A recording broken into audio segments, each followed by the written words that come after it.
Chapter 1183. Value of an Energy Vein. Underscore. Chapter 1183. Value of an Energy Vein. The rage in Spring Echo's eyes lasted for a long while. Seeing as Sherfeng was intent on remaining silent, he could not help but take a deep breath and turn to Aqua Rose, hoping that his niece could talk some sense into her guild leader. If possible, Twilight Echo didn't want anybody else having a hand in the energy mine. However, the energy mine was simply too eye-catching. Moreover, with the Nature Hall rapidly growing stronger and the long-time rivalry between the two guilds, it was only a matter of time before the Hall took action against Twilight Echo. Hence, they had decided to seek cooperation with Zero Wing. The first reason for this decision was the energy mine's defense.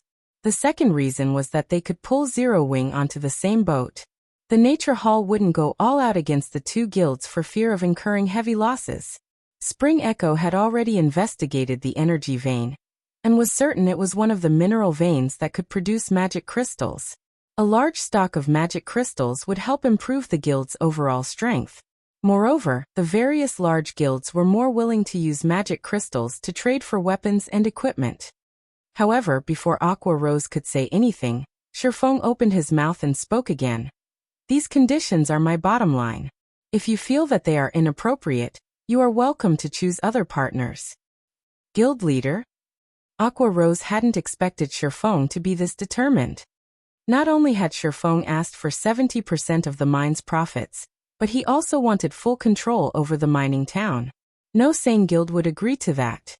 Currently, Twilight Echo's situation in the Storm Empire did not look too good. If properly negotiated, Zero Wing could secure 60% of the mine's profits. Obtaining the mining town, however, should be impossible. Nobody would easily hand over a town they struggled to obtain. Aqua Rose wasn't the only person shocked. Even Gentle Snow was somewhat surprised. Twilight Echo's offer was a good thing for Zero Wing. Even without taking control of the town, the magic crystal income would boost the guild's development. Although Zero Wing now had a 3-star guild residence and the training room, at the end of the day, the training room only taught players combat basics. If one wished to become an expert, they still needed the battles in the trial tower. Guild leader Black Flame, Twilight Echo is willing to give you 70% of the mine's profits at most.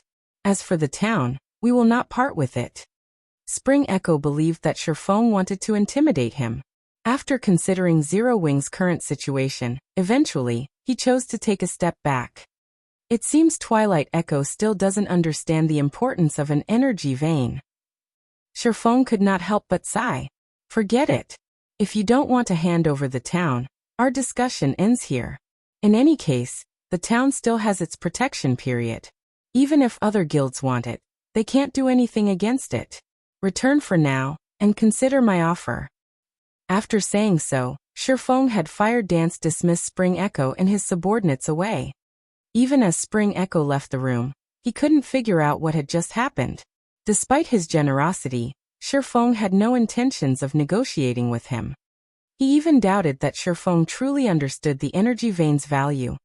After seeing Spring Echo depart, Gentle Snow asked, "Guild leader, is the town really that valuable?" Zero Wing was already stretched thin with managing Stone Forest Town, and the several NPC cities they were based in.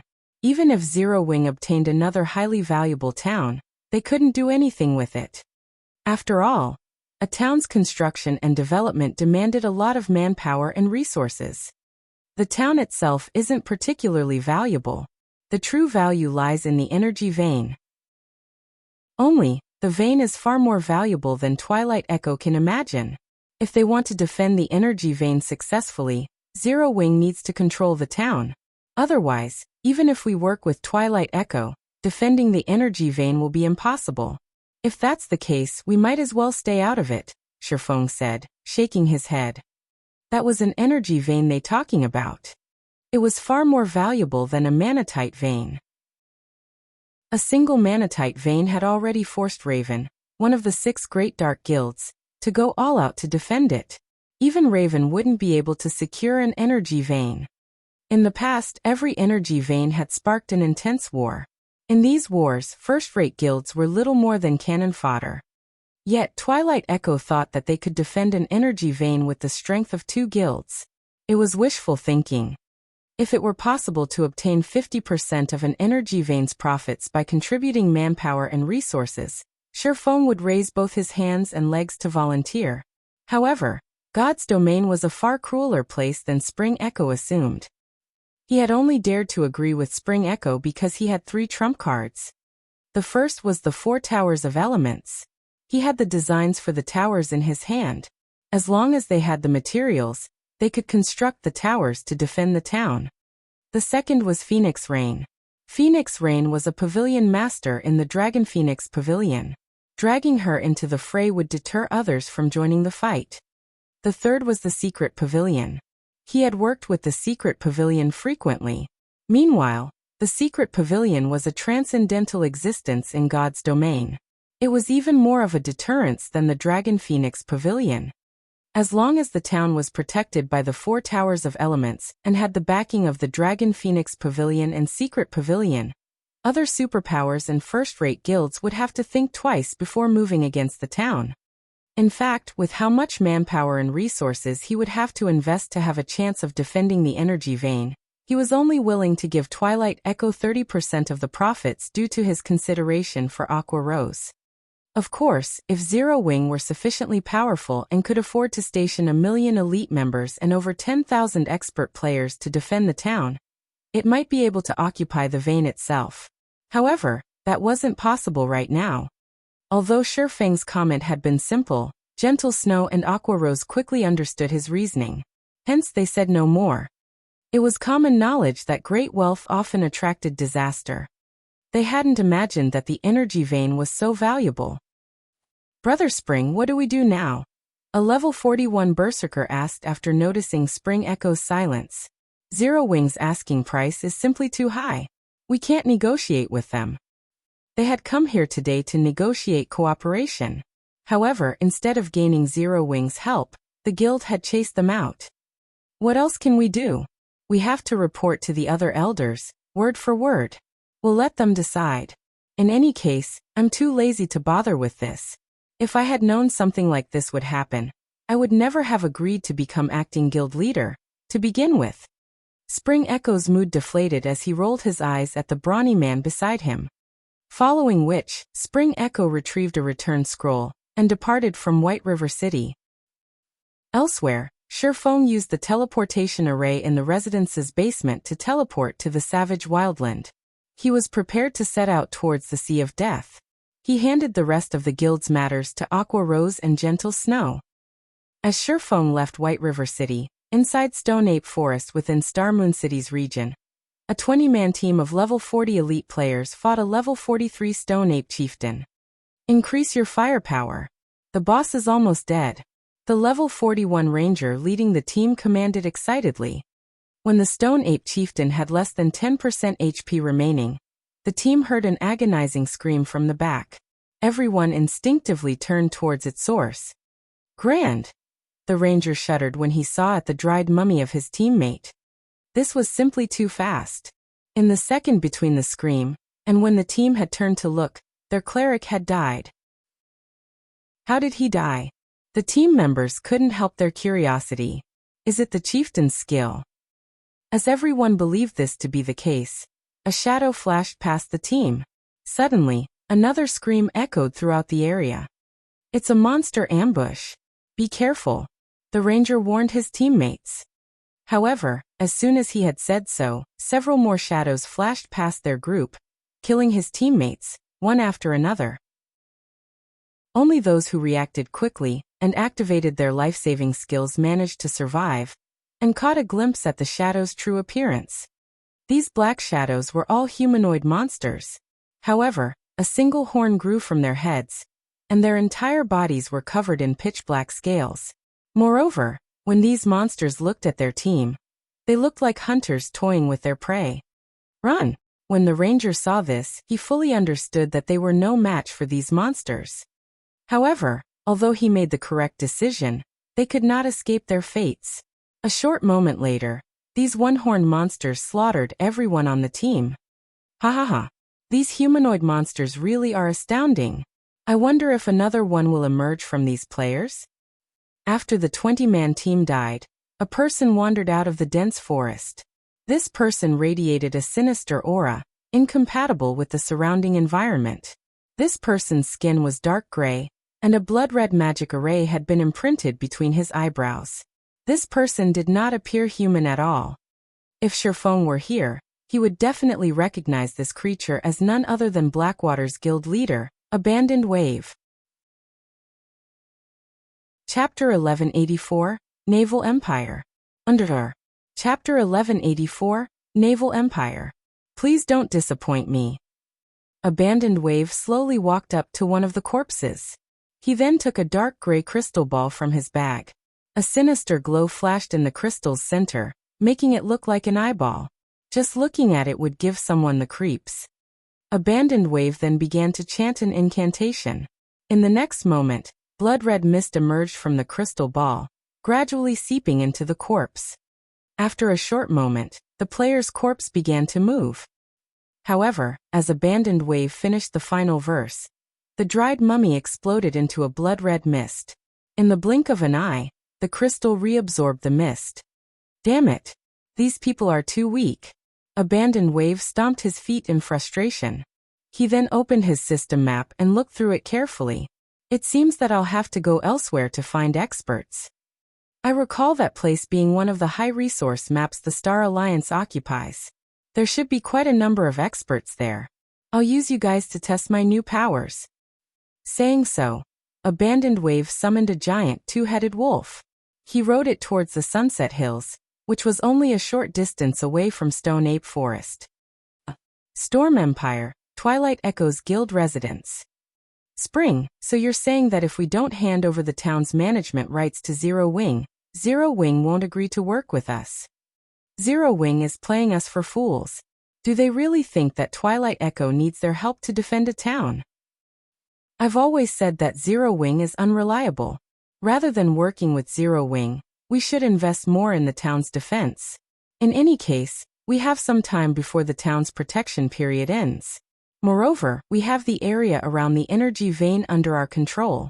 Even if the Nature Hall wants to take it from us, it won't be that easy for them to steal in our territory. However, we cannot underestimate the Nature Hall either. I've just received a report stating that they have recruited a large number of elite players during their celebration. They have also found many powerful independent players. I'm not sure what methods the Nature Hall has used, but they've convinced many powerful adventurer teams to join them as well. Even if Twilight Echo and 7th Street work together, we are still no match for the Nature Hall. Some major corporation must be supporting the Nature Hall from the shadows. We need to be more careful from now on. Since the situation has reached this point, let's give up on negotiating with Zero Wing and focus on the energy vein. As long as we enhance the town's defenses, with our geographical advantage, even the Nature Hall will have to think twice before they try anything. Twilight Echo's various elders unanimously agreed that they would not satisfy Zero Wing's greed. Meanwhile, Shifeng reached the edge of the Sea of Death aboard his Swift Dragon speedboat. Players recognized the Sea of Death as a forbidden land. However, they also called it the Garden of Eden. This was due to the various opportunities that existed alongside the dangers. In the past, countless players that craved adventure had come to this sea zone. Among them, a few had become famous experts due to fortuitous encounters. Before Shifeng entered the Sea of Death, however, he could see massive crashing waves and hear fierce roaring. He immediately knew that sea monsters were the cause of the phenomena. The undeveloped Sea of Death really is dangerous. Shifeng was slightly astonished as he watched the rising waves in the distance. Although he did not know the sea monsters' appearances or numbers, judging by the water's movement, he could tell that there were quite a few ahead. If he took the risk and continued forward, there was an 80% to 90% chance that he would die. The Swift Dragon speedboat did not improve his chances. Unlike the monsters on land, sea monsters all had extremely high HP. They normally had 3 to 5 times more than land monsters of the same rank and level. Including the geographical advantage, even a Lord-ranked sea monster could easily annihilate a team of 100 elite players. If 5 or more sea monsters occupied this route, it would be inaccessible for players. With so many sea monsters in one location, a boss rank existence must be present. A boss in this area would be at least a great lord. On land, monsters of such rank shouldn't be provoked, much less at sea. Without a fleet of ships, players would have no choice but to take the long way around. By Shifeng's estimation, there should be over 10 sea monsters ahead. With so many, it was possible that a Grand Lord ranked sea monster was present. Although the Swift Dragon speedboat was powerful, it would be nothing more than an appetizer for a Grand Lord. While Shifeng plotted a different path into the Sea of Death, he discovered a fleet of ships heading towards the sea monsters. It was clear that these players were looking for a raid. A fleet consisted of at least 30 ships. Of course, fishing boats did not count. The fleet Shifeng watched consisted of over 100 ordinary speedboats and numerous advanced speedboats. There were even a few bronze speedboats in the lead. As the fleet gradually approached the sea monsters, Shifeng got a clear view of the situation through the Swift Dragon speedboat's telescope. The 4 bronze speedboats in the lead had been decorated with the image of an aqua blue spear. This image was the fleet's symbol. These symbols weren't just for show. They had a similar function, although significantly weaker, to a suppression magic array. Normally, players could only gain such a symbol after registering as a fleet with the Adventurers Association. The Freedom Alliance? Shifeng was surprised when he saw that blue spear. Why are they here? The Freedom Alliance was not a guild. Rather, it was an organization of various small guilds and adventurer teams. Of course, not just any guild or adventurer team qualified to join the alliance. They needed to meet certain criteria to do so. In such a way, the Freedom Alliance combined the powers of various naval guilds and adventurer teams to form a superpower at sea. In the past, the Freedom Alliance had been even stronger than some super guilds' naval forces. However, the Freedom Alliance hadn't been active in the Sea of Death. Instead, it had occupied the sea's end. The sea's end was many times larger than the Sea of Death. It was even considered a naval empire. The sea's end housed cities and alliances that were comprised of numerous islands. The playstyle there wasn't as intense as on land. Rather, competition between players there wasn't particularly intense. However, the area was far more dangerous than on the mainland. Moreover, players that lived in the sea's end had been inseparable from naval combat since the moment they joined God's domain. Hence, when it came to combat at sea, players from the sea's end were far more powerful than even the experts of the various large guilds. They're just barging in. Shifeng was momentarily stunned as he watched the fleet charge towards the sea monsters. Chapter 1185, Marine King Creature. Under Chapter 1185, Marine King Creature. What are they trying to do? Shifeng was at a loss when he saw the Freedom Alliance's fleet charge into the sea monster group without hesitation. Logically, as veteran sailors, the Freedom Alliance should not have made such a rookie mistake. Sea monsters were different from monsters on land. Not only were they massive, but they were also capable of influencing the battlefield's terrain. They also had wide-range attacks, making it very difficult for players to dodge or block. As a result, fighting sea monsters was many times more challenging than monsters on land. Normally, a fleet had to distribute tasks and prepare before battle. In battles against multiple sea monsters, the ship's positions were very important. Players would pay for mistakes and blood. Players would be asking for a beating if they simply charged into battle. In the majority of land battles, at most, players would pay for mistakes with their lives. However, a mistake out at sea would destroy their ships. Even if the ship survived after being struck by sea monsters, the ship would lose durability. When a ship's durability fell to a certain point, like weapons and equipment, it could no longer be repaired. Not to mention, the price of repairing a ship was much higher than weapons and equipment. In addition, repairing a ship was more time-consuming. However, as Shifeng's curiosity about the Freedom Alliance's actions grew, the Alliance's players discovered Shifeng's Swift Dragon speedboat.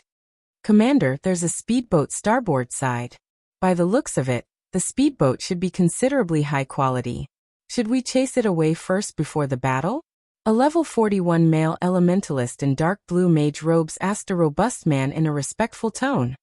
This robust leopard of a man was none other than the Freedom Alliance's 3rd Fleet commander, Passing Monarch. Practically everyone in the Sea's End had heard of this man. Ignore it. It's just a speedboat. It won't affect our operation. If it tries to pull something, we'll deal with it then. Passing Monarch casually commanded as he glanced at the Swift Dragon speedboat. All right, enough. We'll proceed according to plan. They had a total of 120 ships. Among them, 24 were advanced speedboats. In addition, they had 4 bronze speedboats. A single speedboat could not disturb their operation. If they wanted to, they could sink it with little more than a thought. Understood. Immediately, the fleet spread out and gradually circled the group of sea monsters. Roar! The sea monsters soon noticed the Freedom Alliance's fleet. They began to surface, revealing their true appearances. Among the sea monsters, one was a massive sea serpent king. The serpent's head alone was the size of a 3-story building. When the serpent roared, waves rose and smashed against the Freedom Alliance's ships. Aside from this sea serpent king, which was hundreds of meters long, there were also many one-horned sea serpents, which were roughly 60 to 70 meters in length. If ordinary players saw this, they would most likely pale from fright. Sea Serpent King, Marine King Creature, King Class Sea Monster, Great Lord. Level 52. HP 160, 000, 000/160, 000, 000. One-Horned Sea Serpent, Sea Monster Chieftain. Level 50. HP 18, 000, 000/18, 000, 000. A King-class sea monster. When Shifeng finally saw the sea monster's true appearances, he was shocked. Sea monsters fell into different categories than monsters on land, as they had additional classifications based on their life ratings. The higher a sea monster's life rating was, the stronger they were than other sea monsters of the same rank and level. A king sea monster, for example, was a boss among bosses. Normally, sea monsters could be categorized as ordinary, leader dash, and king class. There were also sea monsters of the legendary Titan class. The king class's life rating could already rival that of the archaic species on land.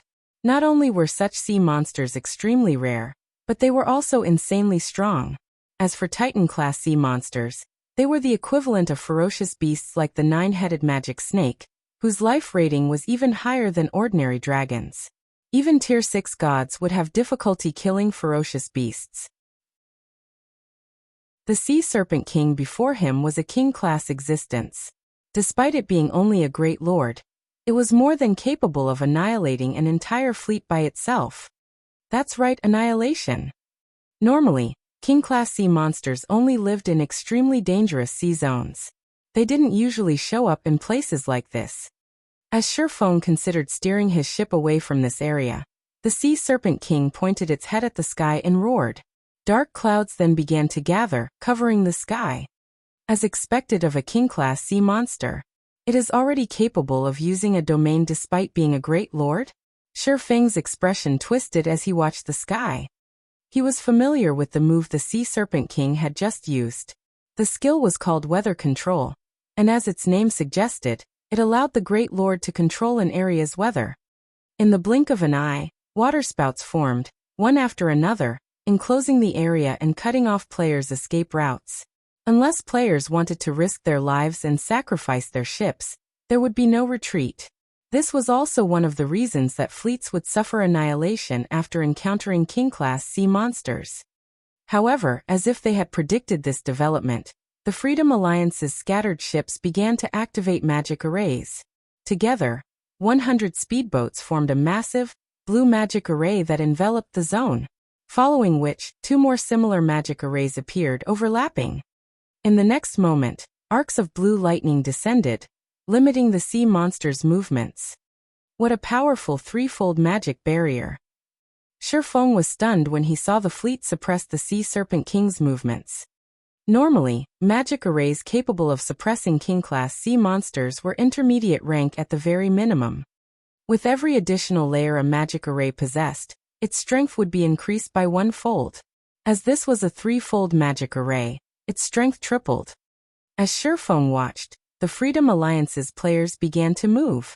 Among them, 100 ships maintained the magic array, while the remaining 20 ships circled and attacking the sea monsters. Naval battles were different from land battles. Due to sea monsters' wide-range attacks, players couldn't dodge with their own movement speed. Hence, they needed to rely on their ships to avoid the sea monsters' attacks. If an attack were truly unavoidable, the ship's MTs would meet the attack head-on. Meanwhile, players had to rely on ranged classes and their ship's attack power. This was also why ships were more important than experts at sea. The 20 ships madly bombarded the Sea Serpent King and one-horned sea serpents. Due to the magic array's suppression, both the Great Lord and the Chieftain's mobility was limited. With the Freedom Alliance's high-quality ships, avoiding the sea monsters' attacks was relatively easy. Even if an occasional attack struck their ships, the MTs on board received most of the damage, significantly reducing the ship's durability loss. The only troublesome foe was the Sea Serpent King. Fortunately, the Freedom Alliance's fleet was very strong. The 4 bronze speedboats were responsible for tanking the Great Lord. Bronze speedboats possessed a certain damage reduction capability. Only after the ship reduced the initial damage would players receive the attack. If advanced speedboats received one of the Sea Serpent King's attacks, the MTs on board would die instantly. Under the constant stream of cannon fire and ranged attacks, the chieftain-ranked one-horned sea serpents quickly died off. Eventually, only the Sea Serpent King remained. However, the Great Lord still possessed over 100 million HP. The more damage the Sea Serpent King received, the more powerful its attacks became. It also grew faster as the battle progressed. It was obvious that the Great Lord had adapted slightly to the magic array's suppression. Originally, after 5 MTs split the damage from an attack, each MT would only lose around 1/3 of their HP. Now, however, the MTs would lose half of their HPs instantly. If the Sea Serpent King dealt 2 consecutive attacks, the MTs would be annihilated. Increase the healing. If your mana falls below 25%, use a mana recovery potion immediately. Old Wizard, hold on for a little longer. I'm going to give this little snake a big one. Passing Monarch commanded when he realized the Sea Serpent King's attacks were growing more aggressive. Leave it to me, Old Wizard, the captain of the ship currently tanking the Sea Serpent King confirmed and nodded. However, as soon as he said so, the Sea Serpent King spread its jaws, a large amount of elemental mana gathering in its mouth. In the next moment, it spat a beam, sweeping across over half of the battlefield. As the beam struck, 3 advanced speedboats were crippled. As for the other 5 advanced speedboats that were struck, their durability dropped to below 50%. As for the 2 bronze speedboats that had received the attack, they fared slightly better as they hadn't lost a single player. Unfortunately, the ship's durability had fallen by 1/5. Chapter 1186, Dragon Cannon. Chapter 1186, Dragon Cannon. With a single move, the Sea Serpent King had crippled 3 of the 20 attacking ships, killing all 20 players aboard each ship. In addition, 5 other advanced speedboats would crumble if they received one more hit, while 2 bronze speedboats had suffered relatively significant damage. The Freedom Alliance members were stunned. So this is a King-class sea monster? Passing Monarch's expression darkened as he looked at the Sea Serpent King. Change of plans. Tank it with the Tier 3 summon creatures. Everyone else, attack the boss. The Sea Serpent King was far stronger than he had initially expected. As the Serpent King shrugged off the 3-fold magic array's effects, the Great Lord would annihilate them all if it used that large-scale destructive skill a few more times. The longer they dragged this battle out, the more unfavorable the situation became for them. Hence, they had no choice but to use their trump card. As soon as Passing Monarch gave the command, the level 42 summoner beside him took out a Tier 3 summoning scroll and activated it. The astute Sea Serpent King abruptly turned its head towards Passing Monarch's bronze speedboat, a glimmer of ridicule and disdain flashing in its golden eyes. It swiped its massive tail at the speedboat. The Great Lord's attack had a wide range and was extremely fast, making it impossible for the speedboat to evade in time. Seeing this, Passing Monarch shouted in panic, "Activate the strongest defense." Suddenly, a light blue magic barrier formed around the bronze speedboat. At the same time, the ship's 5 MTs activated their life-saving skills and moved forward to receive the descending tail. Boom! The collision created a tidal wave, climbing over a dozen meters into the sky, and sent the bronze speedboat flying over 30 yards away. As for the 5 level 41 and level 42 MTs, they had been smashed into the deck, their HPs decreasing by 50%. As for the bronze speedboat's condition, it fared slightly better as it only lost 34 out of its 400 durability. It's too strong. The players maintaining the magic array could not help but shudder when they saw this. This was definitely the strongest sea monster they had ever faced. That was a bronze speedboat they were talking about. Despite Passing Monarch's speedboat having activated its defensive magic array, and 5 MTs sharing some of the damage, the bronze speedboat had lost so much durability from one of the Sea Serpent King's normal attacks. If an advanced speedboat had received the attack, the speedboat would have lost at least half its durability. However, these players weren't ready to give up. They still had a trump card they hadn't used yet. As the Sea Serpent King's attack came to an end, an over 20-meter tall leopard appeared on the water's surface. The leopard was entirely blue and arcs of electricity wrapped around its body. This was none other than the Tier 3 summon creature Thundercloud Leopard. Although they were currently out at sea, the Thundercloud Leopard was one of the few summon creatures that could fly. It might not be as strong as other Tier 3 summon creatures, but its flight granted it a considerable advantage over sea monsters. This was also why Passing Monarch was confident enough to challenge the Sea Serpent King. All speedboats, distance yourselves from the boss.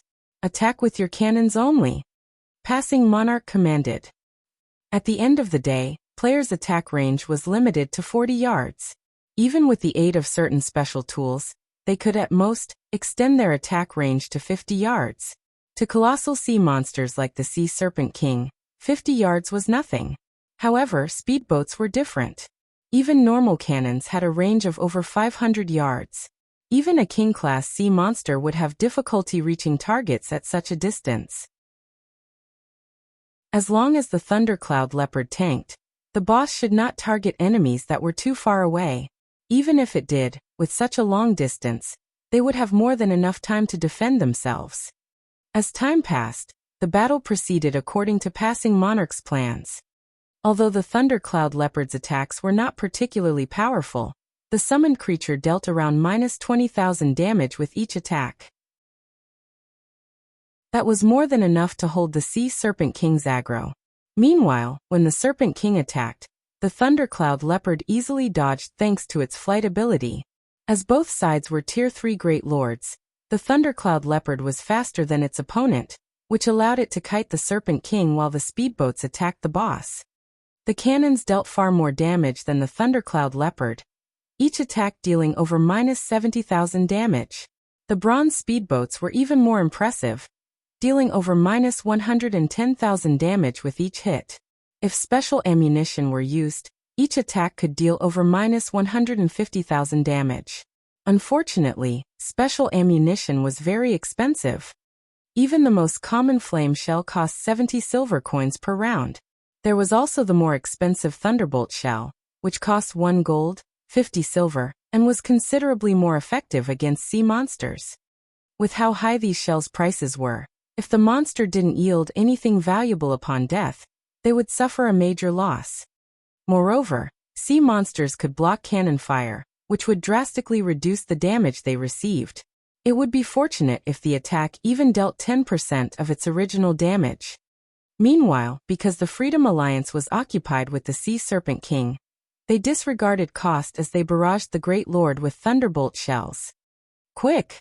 Attack faster! Passing Monarch's heart began to beat wildly when he noticed that the Sea Serpent King only had 15% of its HP remaining. They were now in a contest of speed against the Sea Serpent King. Their operation might fail if they failed to kill the Great Lord before the Thundercloud Leopard died. As the Sea Serpent King's HP neared 10%, its pitch-black scales turned crimson. Tornadoes then began to twist down from the sky, one after another, plunging the sea zone into chaos. This sudden development hindered the thundercloud leopard's movements. As a result, one of the Serpent King's attacks struck, its HP falling by over 500,000 on the spot. More tornadoes descended, moving towards the surrounding speedboats. To make matters worse, the Sea Serpent King had stopped paying attention to the thundercloud leopard. Rather, it turned and sped towards the nearby speedboats. Although the targeted speedboats saw the Sea Serpent King approach, the Great Lord moved as if it were unaffected by the magic array's suppression. It was frighteningly fast, and in the blink of an eye, it arrived before an advanced speedboat. Lashing out with its tail, the Great Lord struck the speedboat twice. Instantly, a considerably valuable advanced speedboat shattered and sunk to the bottom of the ocean. None of the crew survived. As for the Thundercloud Leopard, although it tried to pin the Sea Serpent King down again, it stood no chance against the sea monster at all now that the King-class boss had regained its full strength. As soon as the Thundercloud Leopard closed in on the Serpent King, the boss sent it flying with an attack. The summoned creature couldn't stop the Serpent King for even a second.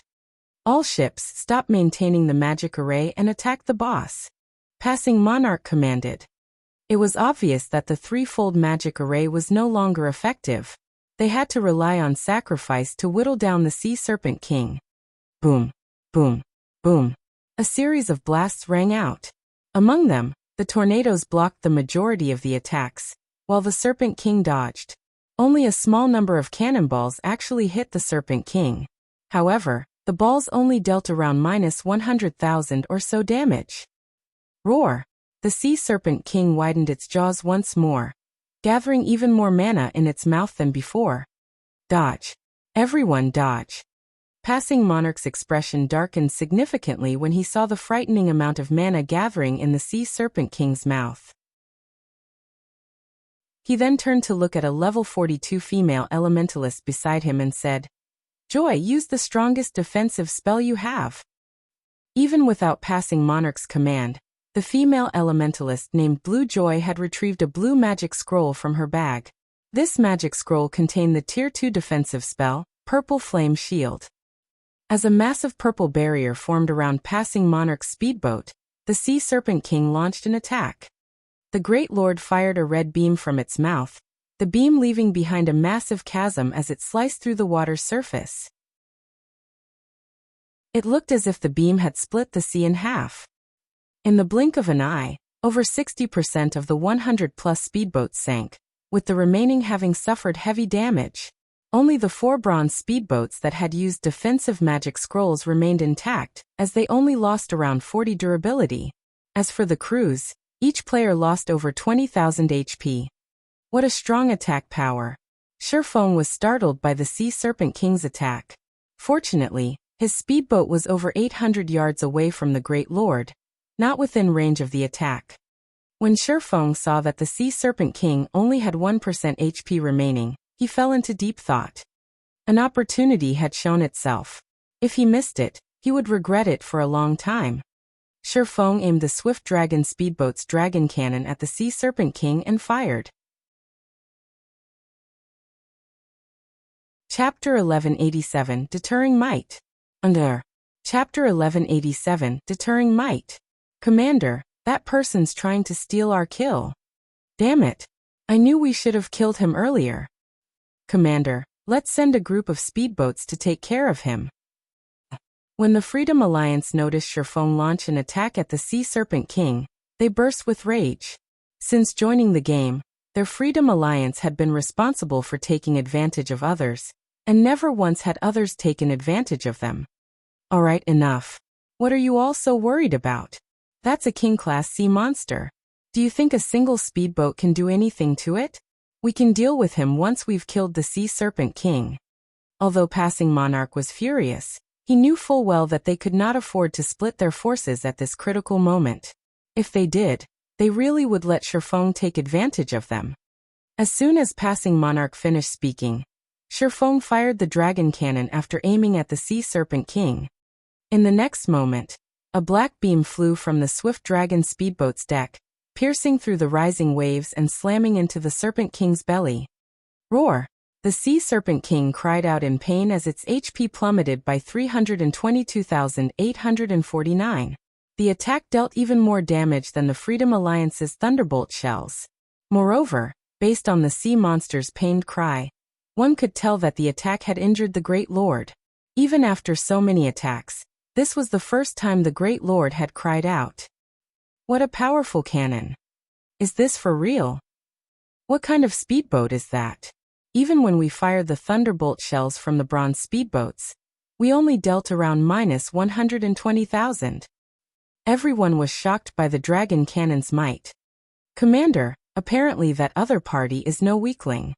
That speedboat is definitely better than bronze rank. It is likely that it's a peak mysterious iron speedboat. Bluejoy said, shock filling her heart as she looked at the swift dragon speedboat. She wasn't shocked by the speedboat's damage against the Sea Serpent King. After all, to the Sea Serpent King, that damage was far from enough to destroy the Great Lord's remaining 1% HP. With the Great Lord's battle recovery, it would be exceptionally difficult for Shifeng to kill the Serpent King by himself. What had truly shocked her was the Swift Dragon speedboat's rank. As players of a naval empire, they had fought sea monsters ever since they had left their beginner towns. They also had a much easier time obtaining speedboats than land players. Even so, they, the Freedom Alliance's Third Fleet, had only obtained 4 bronze speedboats. They had also relied on these bronze speedboats to gain a considerable amount of authority for their Third Fleet in the Freedom Alliance. Yet the speedboat before them was mysterious iron rank. Not even the Freedom Alliance had ever found a speedboat of this rank. Only the first-rate guild based in the Sea's End had obtained one. Due to that speedboat, said first-rate guild had secured a considerable amount of influence in the Sea's End, becoming a power that few would dare to provoke. After all, a fleet led by a mysterious iron speedboat was much stronger than a fleet led by bronze speedboats. If not for the Freedom Alliance's absolute advantage of the number of bronze speedboats they had, the alliance would not stand on equal footing with the first-rate guild. Hence, finding a mysterious iron speedboat before them right now was unbelievable. What a high defense!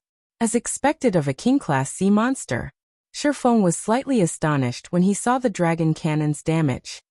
The dragon cannon was even more powerful than ordinary Tier 3 spells, yet its attack against the Berserk Sea Serpent King had been insignificant. Fortunately, the cannon had injured the Great Lord, causing it to bleed and sustain a certain degree of damage.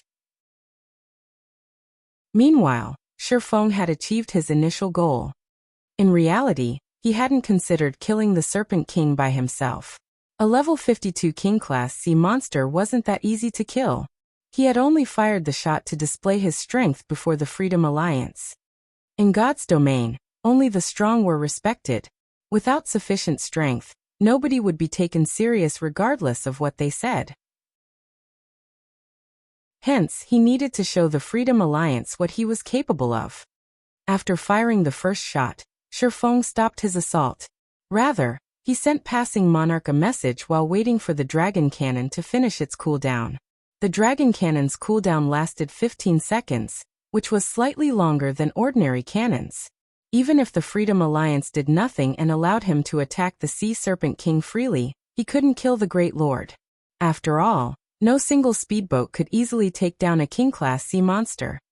As for Shifeng's message, its contents were very simple. Let's work together to kill the Sea Serpent King. Afterward, we'll split the loot 50-50. When Passing Monarch received this message, his expression twisted. However, Passing Monarch did not reply to Shifeng immediately. Instead, he shared the message in the team chat, letting everyone take a look before making a decision. This person is insane. What kind of crap is he spouting? We're so close to killing the Sea Serpent King, yet he dares to ask for half the loot. That's right. Does he really think we won't obliterate him? The Sea Serpent King has less than 1 million HP remaining. Even if that guy tries to steal our boss, does he think he can escape so many speedboats? Moreover, even if he does steal the last hit, he won't be able to steal the loot right before us. That's right. Commander, our losses this time are so severe. We cannot split half our loot with him. The Freedom Alliance's members opposed Shifeng's offer unanimously. Even with the Swift Dragon speedboat, Shifeng didn't qualify to stand toe-to-toe with them. If they were facing a fleet led by a mysterious iron speedboat, they might agree. However, the other party only had one ship. Passing Monarch shared the same opinion. In any case, the Sea Serpent King had less than 1 million HP remaining. With their fleet's remaining ships, they could take it down very quickly. Following which, Passing Monarch replied to Shifeng, stating, "Thank you for your goodwill. However, we hope to resolve our problems by ourselves." Shifeng simply smiled after reading the reply. There was not the slightest hint of anger in his expression. He then steered the Swift Dragon speedboat away from the Sea Serpent King, showing no intention of stealing the kill. Killing a King-class sea monster with just a fleet led by bronze speedboats. If the Freedom Alliance succeeded, he would bow down to them in respect. "Commander, he's leaving," Blue Joy said, slightly confused when she noticed the Swift Dragon speedboat sail away from the Sea Serpent King. "At least he still has a brain." The other members laughed. "He's gone." Passing Monarch also could not help but glance at the departing speedboat. Is he really not interested in the Sea Serpent King? However, Passing Monarch did not think too much about the matter. After all, they were still on a precipice. Following which, the remaining speedboats attacked the Sea Serpent King desperately. Although the boss dodged or blocked the majority of their attacks, when their attacks landed, they dealt around -100,000 damage, shaving away the Great Lord's HP. When a thunderbolt shell demolished the Sea Serpent King's remaining 70,000 HP, the Freedom Alliance sighed in relief. They couldn't help their growing excitement. "We killed the Sea Serpent King. Ha ha ha. Our Freedom Alliance is invincible at sea." Everyone celebrated. Until today, not a single fleet in God's domain had managed to kill a King-class sea monster. Huh? Something's wrong. Why hasn't my experience bar increased?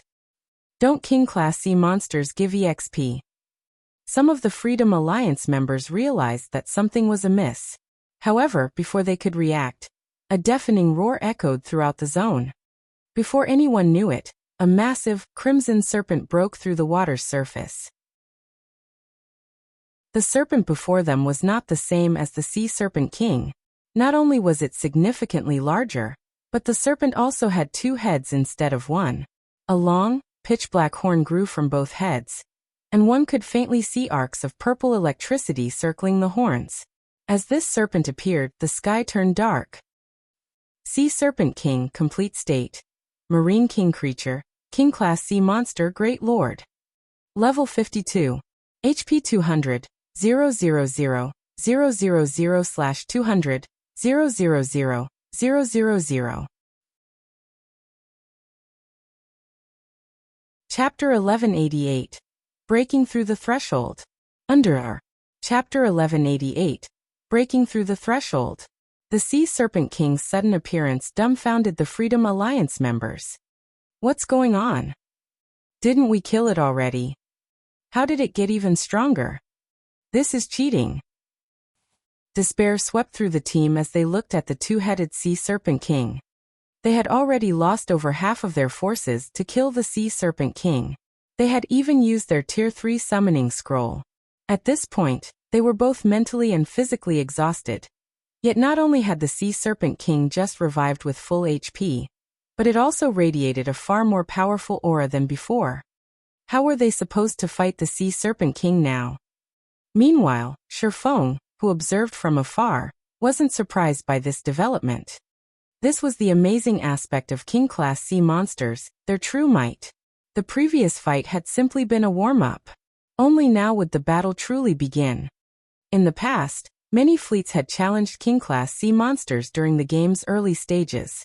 However, every one of these fleets had suffered annihilation. They simply hadn't been prepared. If a fleet struggled to defeat a King-class sea monster in its first phase, once the boss entered its second phase, the battle was a lost cause. Before the team members could regain their senses, both of the Sea Serpent Kings stretched their maws, one spitting flames, while the other spit purple lightning. In the blink of an eye, over half the battlefield drowned in fire and lightning. Any speedboat that encountered both turned to ash immediately. With a single attack, the Freedom Alliance lost another 16 speedboats, with another dozen or so speedboats dropping below 50% durability. Is it just going to end like this? Helplessness filled Passing Monarch's eyes as he stared at the Sea Serpent King. He now realized that challenging a King-class sea monster had been an incredible mistake. Tornadoes enveloped the area around his fleet. It was impossible for their speedboats to break out of this encirclement. Only a mysterious iron speedboat would have any hope of escape. When Passing Monarch thought about how the fleet he and his companions had put together after through so much difficulty was about to be destroyed due to his reckless choice, guilt gripped his heart. Those were 4 bronze speedboats they were talking about. Their third fleet had spent a ton of effort to obtain these bronze speedboats. It would take them a very long time to secure another 4. Suddenly, Passing Monarch received another message from Shifeng. Interested in working together now. When Passing Monarch read the new message, he was confused. Do we still have any hope of winning? Their Tier 3 summon creature had less than 1/3 of its HP remaining.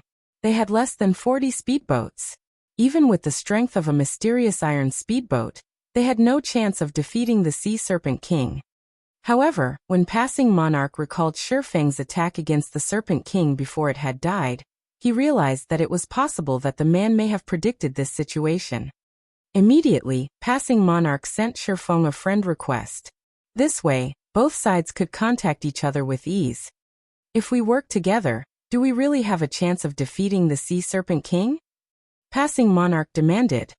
We would have had a 50% chance of winning if we had started working together earlier. Now we only have about a 30% chance, Shifeng replied after considering the odds. 50%? That high? Passing Monarch suddenly regretted his earlier dismissal. Had he known that something like this would happen, he would have agreed to team up with Shifeng earlier. However, he had no choice but to give it a shot right now. A 30% success rate was better than nothing. Alright, I promise you that as long as we kill the Sea Serpent King, we'll split the loot 50-50, Passing Monarch said. In response, however, Shifeng shook his head and said, that was the previous condition. Now I want all of the loot. He had never involved himself with the Freedom Alliance in the past. They were neither friends nor foes. He was already being generous by offering to lend a hand. Hearing Shifeng's words, Passing Monarch's expression turned indescribably ugly. However, he had to admit that each side's standing had transformed. The Freedom Alliance was now at a major disadvantage as Shifeng could swiftly leave the battlefield with his Swift Dragon speedboat. Gnashing his teeth. All right. I agree. Passing Monarch felt tears well up in his eyes. No matter what was said or done, he was a famous expert that everybody in the season knew. Yet he was at Shifeng's mercy. No one would ever believe this. Following which, both sides signed a system contract, agreeing that all of the Sea Serpent King's loot would go to Shifeng once the boss died. Once they finished, Passing Monarch sent Shifeng a team invite. However, Shifeng rejected it. We're not forming a team? Passing Monarch asked, confused. Normally, naval battles had strict requirements regarding the ship's positioning. The fleet's commander needed to issue commands constantly. Since Shifeng had claimed to have a way to kill the Sea Serpent King, logically, he should join the team and lead it. So, how was he going to issue orders if he did not join the team? No need. Your team just needs to focus on one thing. Maintain a distance of 500 yards and attack the Sea Serpent King at maximum range. Leave the rest to me, Shifeng explained. Passing Monarch nearly choked. What kind of command was this? Did Shifeng think he could hold the Sea Serpent King off with just a mysterious iron speedboat? Even the Freedom Alliance had to rely on their 4 bronze speedboats and rotate blocking attacks to pin the boss down. However, after Shifeng said this, he disconnected the call. With no other choice, Passing Monarch followed Shifeng's command and reorganized his fleet, directing their speedboats keep a distance. Shifeng steered the Swift Dragon speedboat to charge at the Sea Serpent King. As the Great Lord was about to target one of the bronze speedboats, Shifeng fired the dragon cannon once more. Only this time he used a special kind of ammunition. Basic mana pulse bomb. Although Zero Wing had used most of the basic mana pulse bombs they had obtained in the Fallen Arc on the petrified Tyrannosauruses, Shifeng had around 20 remaining. Boom. When he fired the dragon cannon, a black beam struck the Sea Serpent King once more. Minus 1,574,917. Tidal waves rose as the basic mana pulse bomb, combined with the dragon cannon's might, collided with the Sea Serpent King and exploded. What kind of attack is that? Passing Monarch was stunned. What is that speedboat's rank? A single shot had dealt over 1 million damage to a King-class sea monster. This was inconceivable. The other Freedom Alliance members were similarly stupefied. When a few considered their previous claim of annihilating Shifeng, they felt fortunate that they had not acted on their words. If it really came down to a fight, a single shot from the Swift Dragon speedboat was likely more than enough to sink a bronze speedboat. However, the dragon cannon's damage didn't particularly surprise Shifeng. After a King-class sea monster entered its second phase, while it might seem very strong, that was only true for the surface. In reality, reaching a complete state simply meant that a Sea Serpent King had focused its abilities on strengthening its attacks. As a result, however, its defense and movement speed weakened. As long as players pinned the boss down and had sufficient damage output, victory was in the bag. However, it was precisely because many fleets in the past hadn't been capable of distracting King-class sea monsters long enough that these monsters had been so difficult to deal with. Fortunately, the King-class sea monster they faced right now was only a Great Lord. Against the Sea Serpent King, the secret silver-ranked Swift Dragon speedboat had the advantage regarding speed. In addition, the dragon cannon was sufficiently powerful to hold aggro. If not for these factors, Shifeng would have long since fled the battlefield. King-class sea monsters also tended to use skills, and almost every skill they had was an AoE. If a fleet couldn't defeat a King-class sea monster before their overall firepower fell to the minimum requirement, it would be obliterated. After Shifeng had fired the dragon cannon, the Sea Serpent King was relatively battered. The cannon fire had blown apart a large section of its scales, leaving behind a huge scorch mark. Roar! The Sea Serpent King glared at the Swift Dragon speedboat.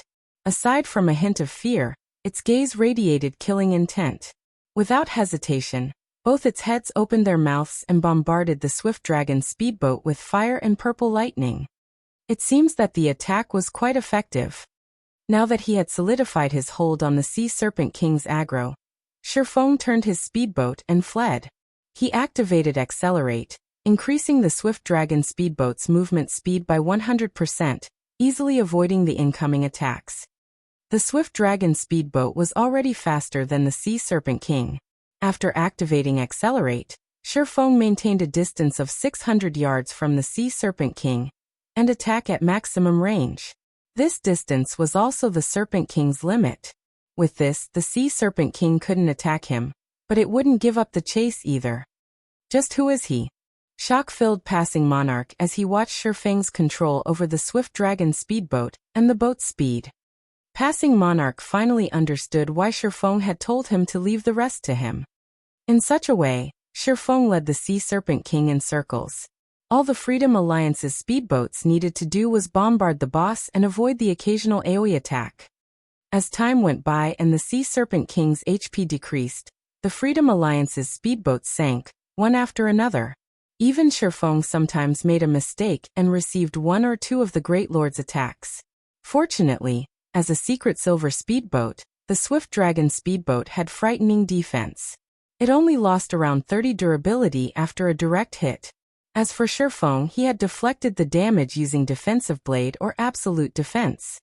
When the Sea Serpent King's HP fell to 1%, it went berserk and used its strongest power.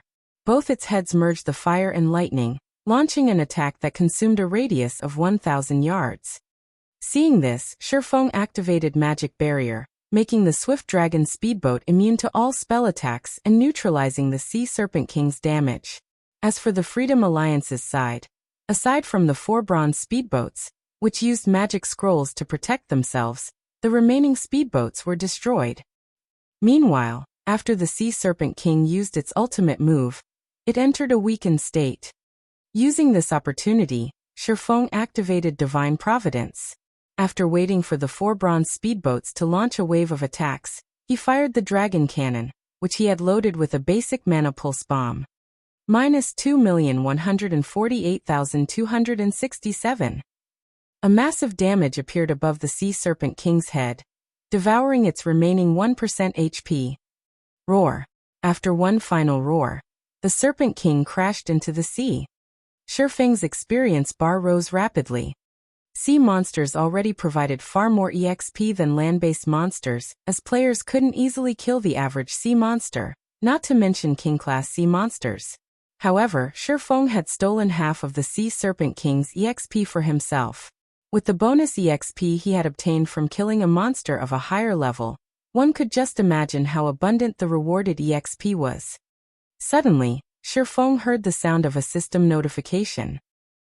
System. Congratulations! You have reached level 50. Chapter 1189. Equipment Transformation. Under Chapter 1189. Equipment Transformation. As a golden glow enveloped Shifeng's body, his weapons and equipment also underwent a slight transformation. Level 50 was a major turning point in God's domain. This fact held true for players, monsters, weapons, and equipment. Among Shifeng's items, the fragmented legendary ranked Heavenly Dragon's Breath's transformation was the most drastic. As if the power that had slumbered within the ring all this time had awakened, the ring's basic attributes increased significantly. At level 49, the ring only added 100 points to all basic attributes. However, upon reaching level 50, that number had doubled. His epic items, the 7 Luminaries Ring, Killing Ray, Angry Tyrant, Annihilation Shoulder Pads, and Icarus's Heart had similarly received around a 30% to 35% increase to their basic attributes. The substantial attribute boost made Shifeng feel as if he had been reborn. Basic attributes affected a player's physique. The higher a player's attributes were, the better their in-game body's physique became, allowing players to perform feats that were impossible in the real world. This was also why both ordinary players and experts were so desperate for excellent weapons and equipment. This improvement is simply amazing. Shifeng felt quite pleased as he looked at his attribute panel. In terms of basic attributes, he was already significantly stronger than a level 50, Tier 2 player. The only differences were his physique and skills. These differences were why Tier 2 players could easily defeat Tier 1 players. In God's domain, it wasn't unheard of for players to possess attributes that rivaled those of a higher tier. However, due to inferior physiques, they couldn't challenge those of a higher tier. Normally, players could only make up for the difference in physiques if their basic attributes far outstripped their opponents. As players rose to new tiers, their life ratings increased slightly, which would in turn improve their physique. For example, while her superior basic attributes had been part of the reason for Gentle Snow's victory over Miracle Dragon, the main reason the 30% physique improvement granted by the 7 Luminaries battle armor. This effect alone bolstered Gentle Snow's physique nearly to that of a Tier 2 player. After taking into account her attributes, she had the physique of a Tier 2 player. At the end of the day, challenging experts of a higher tier was very difficult in God's domain. Few people were actually capable of doing so. Miracle Dragon was not one of them. Hence, Gentle Snow's victory hadn't been unexpected. This was the terror of tier suppression. In the past, Shifeng had suffered due to this truth. Meanwhile, the Freedom Alliance members had also noticed Shifeng's transformation. Commander, that person feels particularly dangerous. Just who is he? Not only does he have such a powerful speedboat, but his personal strength is also monstrous. Oh. As everyone looked at Shifeng, they felt as if they faced an awakened beast. Originally, they had planned to steal the Sea Serpent King's loot. After all, only their commander had signed a contract with Shifeng. Now, however, they gave up such thoughts. Although the tornadoes circling the area had disappeared with the Sea Serpent King's death, with the bronze speedboat's speed, how could they possibly outrun the Swift Dragon speedboat? They had witnessed the swift dragon speedboat's agility personally. Not even the Sea Serpent King had been able to keep up with it. The ship also had that frightening dragon cannon. Even if they used magic scrolls to bolster their bronze speedboat's defenses, it would take only a few shots to drain their boat's remaining durability. Moreover, they estimated that the dragon cannon's range spanned more than 800 yards. On the other hand, their bronze speedboats only had a range of 500 yards. Sherfone could easily toy with them until they died. Using return scrolls wasn't possible either. If one picked up a sea monster's loot, they would have to wait until the 2-hour holding period was over before they could use their return scrolls. When passing monarch saw the Sea Serpent King's loots floating on the ocean's surface, envy flashed in his eyes. He hadn't imagined that so many items would drop. Sea monsters already dropped roughly 2 or 3 times more loot than land monsters, yet the Sea Serpent King had dropped over 100 items. Forget it. At least we survived and gained a level. It's better than losing our ships and lives. Passing monarch could not help but sigh. Sherfone wasn't the only one who had leveled up after the Sea Serpent King's death. The Freedom Alliance survivors had also leveled. Most importantly, all 4 bronze speedboats were still afloat. The Freedom Alliance only needed to spend a little bit of money to obtain more ordinary speedboats. As for advanced speedboats, they might need to put in some effort, but it was possible to obtain a dozen or so within a short time span. However, bronze speedboats were not easy to replace. As expected of a godly tool, Sherfone sailed about, frantically collecting the king-class sea monster's loot. Although he hadn't triggered a jackpot, the Sea Serpent King was the first king-class sea monster to die in this sea zone. As a result, its loot was far more abundant than usual. Normally, a player would be lucky if a king-class sea monster dropped around 50 items. Moreover, over 80% usually consisted of materials. This time wasn't much different.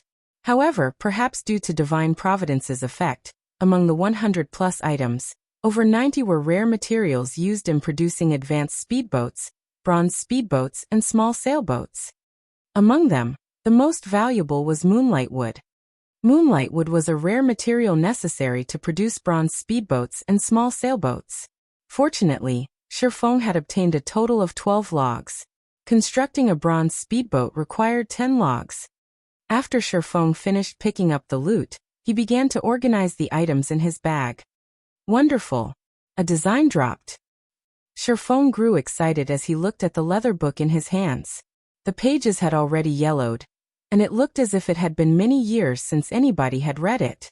However, after appraising the book and discovering its name, he realized that any guild would go crazy over this design. Flying Eagle Speedboat Design. Although the Flying Eagle Speedboat was not a bronze speedboat, it was an advanced speedboat. With enough reputation, one could buy ordinary speedboats from certain NPC merchants. However, it was a different story for advanced speedboats. One could only obtain them by completing rare quests or trading special materials that sea monsters dropped. Now that he had the design for an advanced speedboat, he could build an unlimited number of advanced speedboats as long as he had sufficient materials and a small shipyard. Although the Third Fleet passing monarch commanded had become such a powerful force in the seas, and due to the 4 bronze speedboats, the 20-plus advanced speedboats also played an important role. If Zero Wing could form a fleet of advanced speedboats with the Swift Dragon speedboat in the lead, the guild could rank at the top of God's domain's naval powers. Just thinking about this excited Sherfone. There were only a handful of super guilds that could rival such a naval force right now. Zero Wing could develop in a coastal NPC city without worry. Even if super guilds wanted to pick a fight, they would have to think twice before doing so. After all, it was far more costly to fight a war at sea than on land. Not only would their guild members lose levels from dying, but they would also lose their ships. There was no repairing a destroyed ship. Following which, Sherfone stored the Flying Eagle speedboat design and examined the other dropped items. Among the 11 remaining items in his bag, Sherfone discovered a very familiar item. Thunder Emblem. Chapter 1190, Authority. Under Chapter 1190 Authority. Is this the benefit of killing a king-class sea monster? Shi Feng was surprised and overjoyed as he looked at the purple-gold lightning emblem in his hand. The Thunder Emblem. As its name suggested, it was a Thunder Island emblem. One could also say that it was an authority symbol for Thunder Island. Any guild that obtained the Thunder Emblem would have a major advantage when contesting for authority over Thunder Island. As far as Shi Feng knew, Thunder Island had a total of 10 Thunder Emblems. If one obtained all 10, they would become Thunder Island's absolute master. However, only 5 Thunder Emblems had ever been discovered in the past, and every guild that obtained these Thunder Emblems had been one of the dominant forces on Thunder Island. The Thunder Emblem had 3 main functions. Its first was similar to the Thunder Pass. Unlike the Thunder Pass, however, each emblem allowed up to 50 players to participate in Thunder Island's contest. Every time a contest was about to begin, a fixed number of Thunder Passes would drop from sea monsters in the Sea of Death. However, that didn't count the Thunder Emblem's 50 slots. If one could gather all 10 Thunder Emblems, they could bring an additional 500 players to the island. The Thunder Emblem's second function was the Thunder Domain.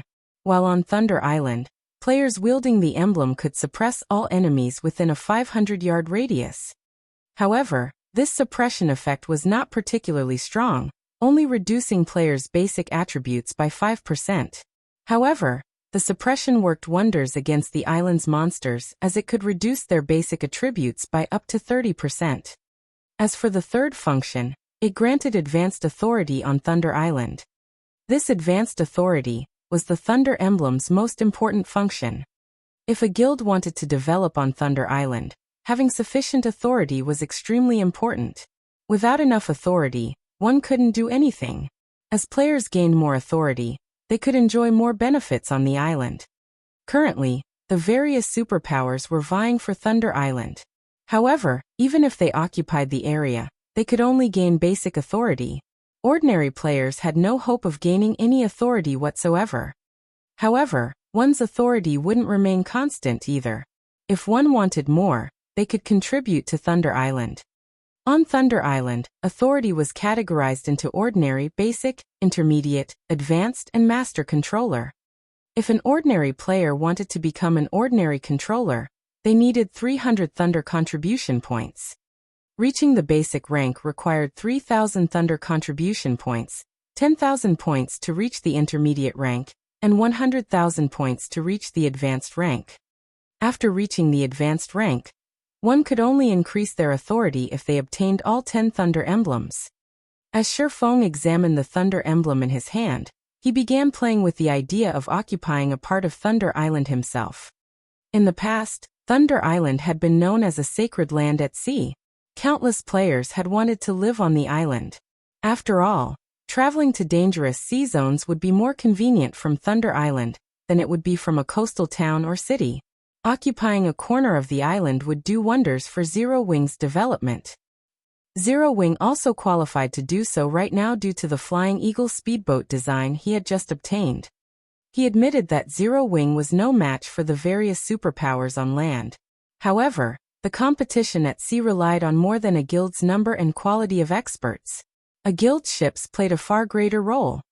Shi Feng decided that he needed to begin mass-producing the Flying Eagle speedboats, forming a formidable Zero-Wing fleet.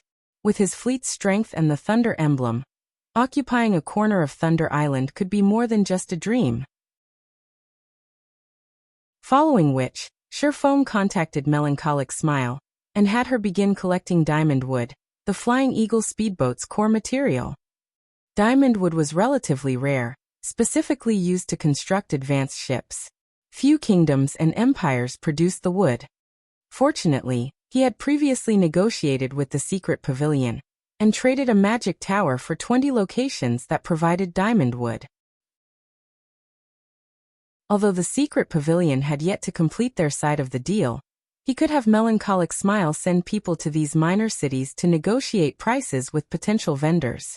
Once their bargain with the Secret Pavilion was fulfilled, they could stockpile diamond wood. The Sea Serpent King had also dropped 5 Thunder Passes, each allowing up to 10 players to join the contest on Thunder Island. to the various superpowers vying for Thunder Island. These passes were incredibly tempting. To Shifeng, however, they were not particularly useful as Zero Wing currently did not have that many experts. The Thunder Emblem's 50 slots were more than enough. I have wondered which items I should sell at the candlelight auction. These passes should work well as an attraction, Shifeng muttered, smiling at the 5 passes in his hand. In reality, he could sell the passes to Phoenix Rain. However, doing so would cause her to question their origin. One needed to kill boss-rank sea monsters in the Sea of Death to obtain the Thunder Passes. However, Zero Wing was a land-based guild that did not possess any naval power. So how could Zero Wing kill boss-rank sea monsters? Zero Wing didn't have a foundation at sea. It was still too early to contest for Thunder Island, so exposing their trump cards was not wise. Even if they wanted to reveal their strength, they needed to do so after forming their fleet of advanced speedboats. Zero Wing simply needed to sit back and watch the various superpowers fight each other, while slowly building their own naval power. Moreover, the Sea of Death was still too dangerous for current players. Even if they secured a share of Thunder Island, it would be of little use.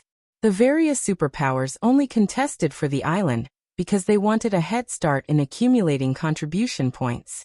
Since he had the Thunder Emblem, he had no need to do that. There were 3 Tier 3 magic scrolls among the remaining 5 items the Sea Serpent King had dropped. A Tier 3 summoning scroll, a Tier 3 large-scale destruction spell, and a Tier 3 defensive scroll. Of the last 2 items, one was an epic staff, Fallen Language, while the other was a bronze-rank small sailboat, the One-Horn Sailboat. What? A complete small sailboat actually dropped. Shifeng was momentarily stunned when he saw the transparent crystal bottle. Previously, he had obtained a small sailboat from the fallen Arkansas. However, even now, the Hurricane sailboat was unusable. Although he had asked Burning Abyss to repair it, even Burning Abyss, who was a master engineer, was powerless. The divine ruins inside the sailboat were simply too damaged. At the very least, one needed a Grandmaster engineer to repair the Hurricane sailboat. The sailboat's container also needed to be replaced. However, the Hurricane sailboat's container was not ordinary as it had been crafted with the rare epic material, Space Crystal. Current players had no access to this material. Hence, Shifeng had no choice but to set the matter aside for now. Otherwise, with the mysterious iron-ranked Hurricane sailboat, he would be invincible at sea. Now that he had obtained a complete bronze-rank small sailboat, how could he not be excited? With this small sailboat, he could easily deal with many of the issues plaguing him. Chapter 1191, Legacy of the Sea. Underscore. Chapter 1191, Legacy of the Sea. Shifeng could not bear to put away the crystal bottle in his hands. With this, my problems have been solved. Previously, he had struggled to figure out a way to transport the diamond wood needed to construct advanced speedboats. Diamond wood could not be stored in a player's bag space. Transporting the wood via teleportation magic arrays would cost enough to choke any guild. The only efficient way to transport diamond wood was to use a teleportation array to reach a border town, and then rely on transport carriages to move the wood to another country's border town before transporting it via teleportation array once again. While the cost was still considerably high, one could save more time than transporting the wood via carriage the whole way. However, the 20 minor NPC cities Shifeng had asked the secret pavilion for were in several different countries. Moreover, none of them were near the Apocalypse Empire. Even if he relied on transport carriages, it would take a very long time for the wood to reach Ocean Viewing Town. On the other hand, if he relied on maritime transportation, not only could he save a lot of money, but he could also save plenty of time. One-Horn Sailboat, Small Sailboat, Bronze Rank. Maximum capacity, 120 people. Durability 900/900. Item storage when liberated, 7,000 bag space slots and 100 non-bag space slots. Additional active skill 1 dash. Magic Shield. Absorbs up to 1 million damage for 5 minutes. Cooldown 15 minutes. Additional active skill 2 dash. Thunder Cannon, 1,200 yard range. Deals lightning damage to an area of 15 by 15 yards. Cooldown 30 seconds. 6 cannons are currently equipped. Cannons can be replaced. Additional active skill 3 Mana Drive. Converts mana into motion, increasing movement speed by 30%. Every 10 magic crystals consumed extends duration by 15 minutes. Cooldown 10 minutes. Additional active skill 4 Thunderblast. Deals devastating damage to the area 500 by 30 yards ahead. Attack includes knockback and paralyzing effects. Cooldown 5 minutes. Additional passive skill Braving the winds and waves. When sailing with the wind, movement speed increased by 50%. When sailing against the wind, movement speed is unaffected.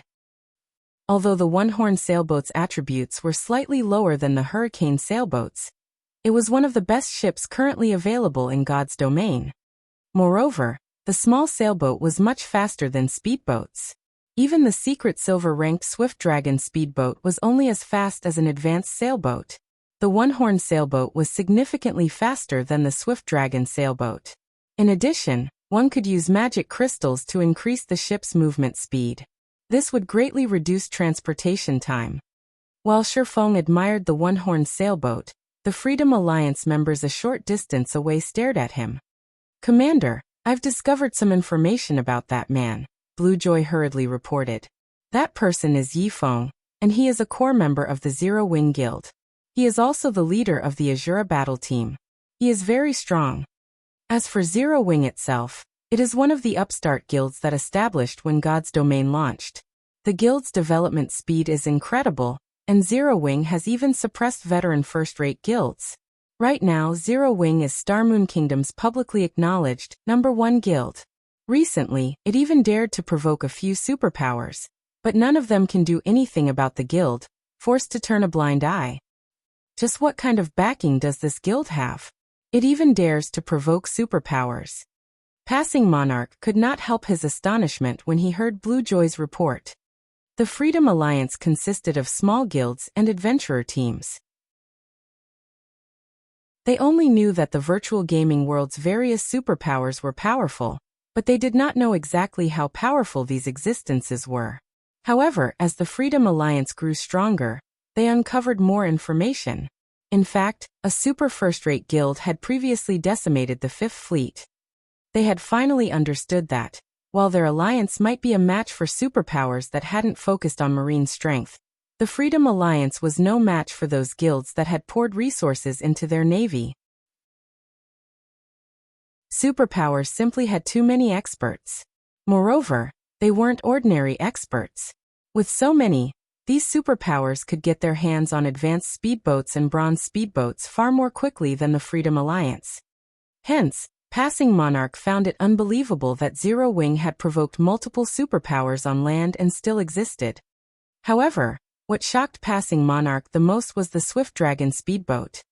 During the previous battle, Passing Monarch had come to understand that the Swift Dragon speedboat was not just a mysterious iron speedboat as he had assumed. It must be a secret silver speedboat. A secret silver speedboat. Since joining God's Domain, Passing Monarch had never seen or heard about any of the naval powers owning a secret silver speedboat. Yet such a speedboat had shown up in the hands of a land-based guild. This revelation excited Passing Monarch. He had come to the Sea of Death because he had heard of a low-level king-class sea monster in the area. In addition, he had heard that the various superpowers were purchasing thunder passes at astronomical prices. Hence, he had come to kill the king-class sea monster to earn some side income. After all, repairing his fleet was a considerable expenditure. He had also come here to recruit powerful adventurer teams, or small guilds to join the Third Fleet. In the Sea's End, strength spoke louder than words. If one wanted to obtain more resources, they needed a powerful force. Almost everyone in the Sea's End had already been recruited, but it was a different story elsewhere. Land-based guilds, in particular, were just starting to extend to the ocean. He could find plenty of talent on land. Unfortunately, Passing Monarch hadn't expected the events to unfold as they had upon reaching the Sea of Death. Not only had he nearly lost his entire fleet, but he also failed to find any experts from small guilds. Rather, he had encountered a great expert with a secret silver speedboat, and this expert was backed by a guild like Zero Wing. Commander, are you considering recruiting him? Blue Joy asked, surprised when she saw Passing Monarch's expression. He won't agree. After all, he is a member of a large guild. He even owns a secret silver speedboat. Why would he want to join us? Who said that I intended to ask him? Passing Monarch rolled his eyes. Have you forgotten the reason that we're here? Do you want to invite him to see Dragon City's festival?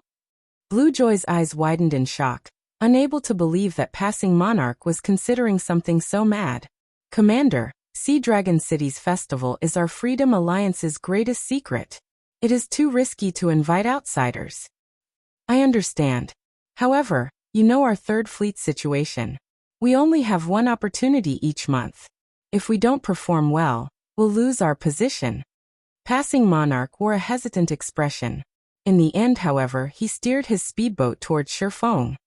As Shifeng was still occupied with his jubilation about acquiring the one-horn sailboat, he did not take any precautions, even after noticing the approaching bronze speedboat. He had no reason to do so. The difference between their strengths was clear to see. Passing Monarch and the other Freedom Alliance members were aware of the fact as well. In fact, Passing Monarch's group should feel grateful that he did not have any ill intentions. Our contract had already been completed. What other business do you have with me? Shifeng asked Passing Monarch calmly as the man stood on the bronze speedboat's deck. Hello. I haven't introduced myself yet. I am Passing Monarch, the commander of the Freedom Alliance's Third Fleet.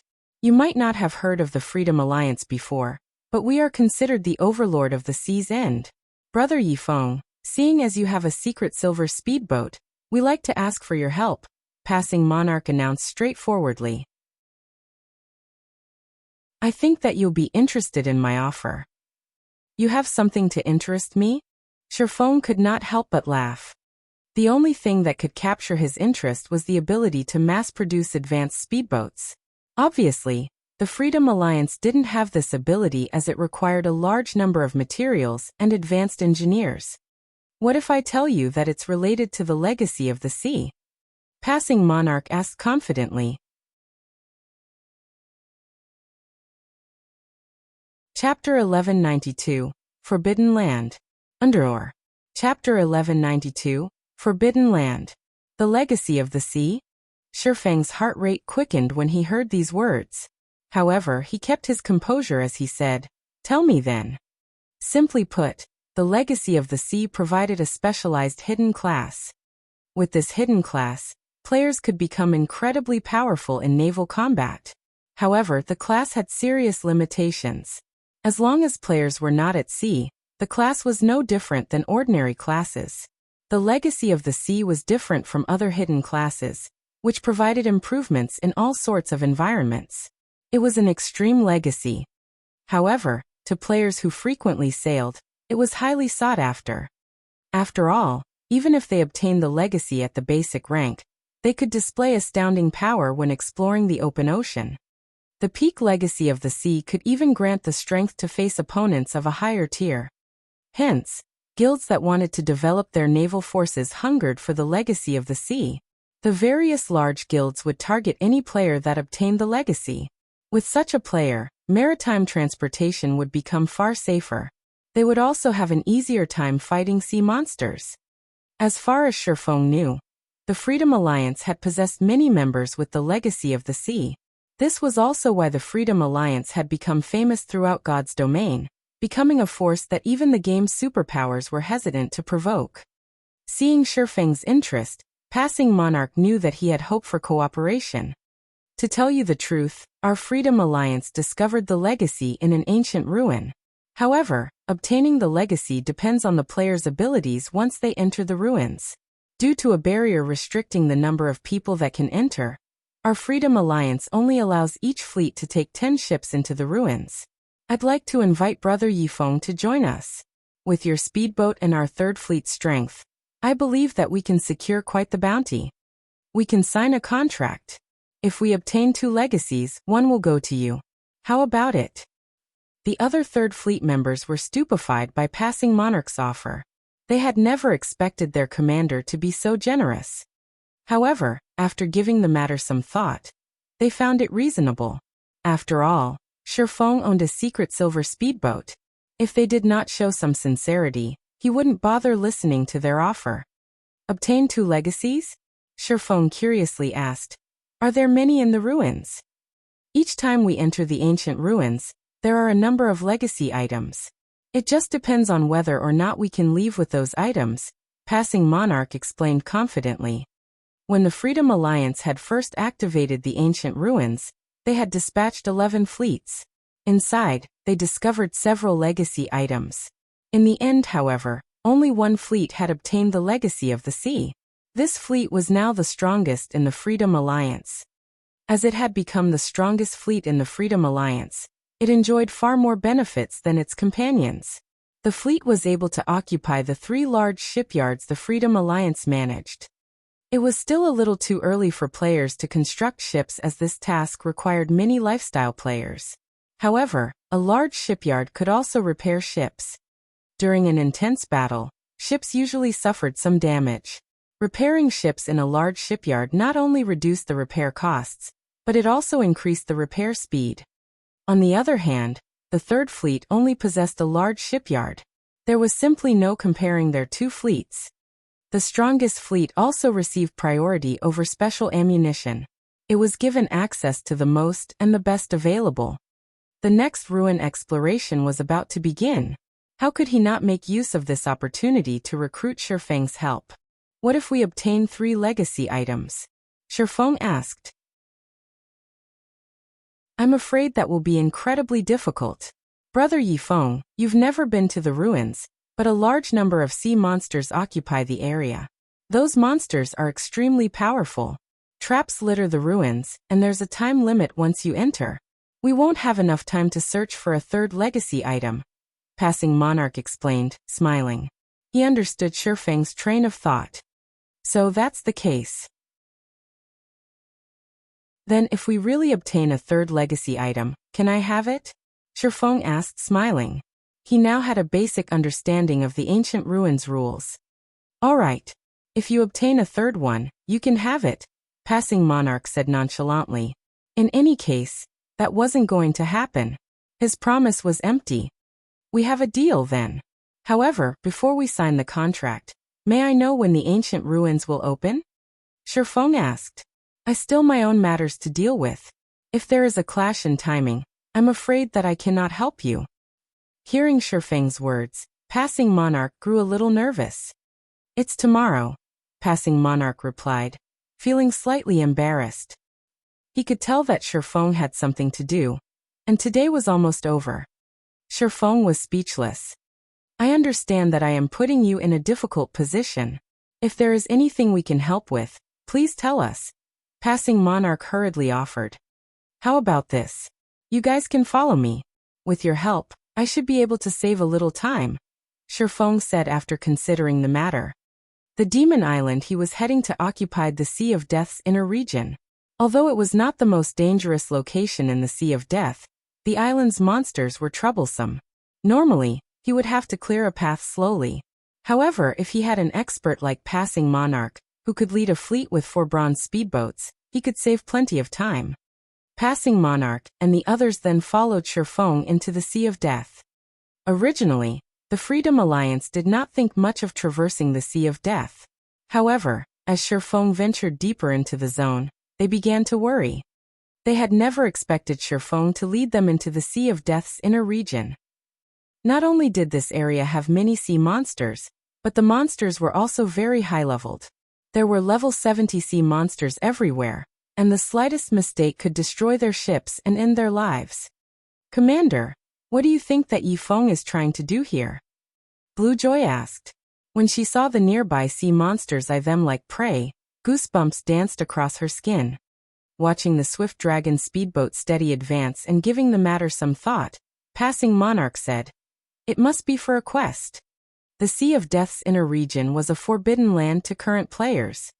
Aside from a quest, Passing Monarch could not fathom why anyone would come to this place. Questing here at this level? As Blue Joy looked at a distance level 70 Grand Lord Sea Monster, a thought suddenly came to her mind as she said, "Could he be here for an epic quest?" Hearing Blue Joy's words, the Freedom Alliance members paled. An epic quest was incomparably dangerous. Even now, nobody within the Freedom Alliance had completed one. As the Freedom Alliance members discussed Shifeng's goal, Shifeng led the group to two gloomy, twin islands. One could occasionally hear lung-tearing screams from the islands. It was enough to give one goosebumps. Surprisingly, over a dozen speedboats were docked beside the island. Based on these ships' appearances, it was clear that they were high quality. Why are there people here? Shifeng was momentarily stunned. Because this area was a forbidden land for players, one would have to pay a massive price to get this far.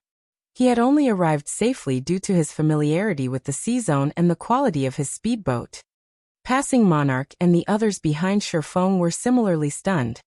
Among the 14 speedboats docked around the island, one was a mysterious iron speedboat, 6 were bronze speedboats, and the rest were advanced speedboats. This fleet could rank at the very peak of the sea's end. After Shifeng snapped out of his momentary daze, he quickly shifted his attention to the symbol on these speedboats. The symbol consisted of 7 stars arranged in a circle. Shifeng frowned. This was the Flower of Seven Sins fleet symbol.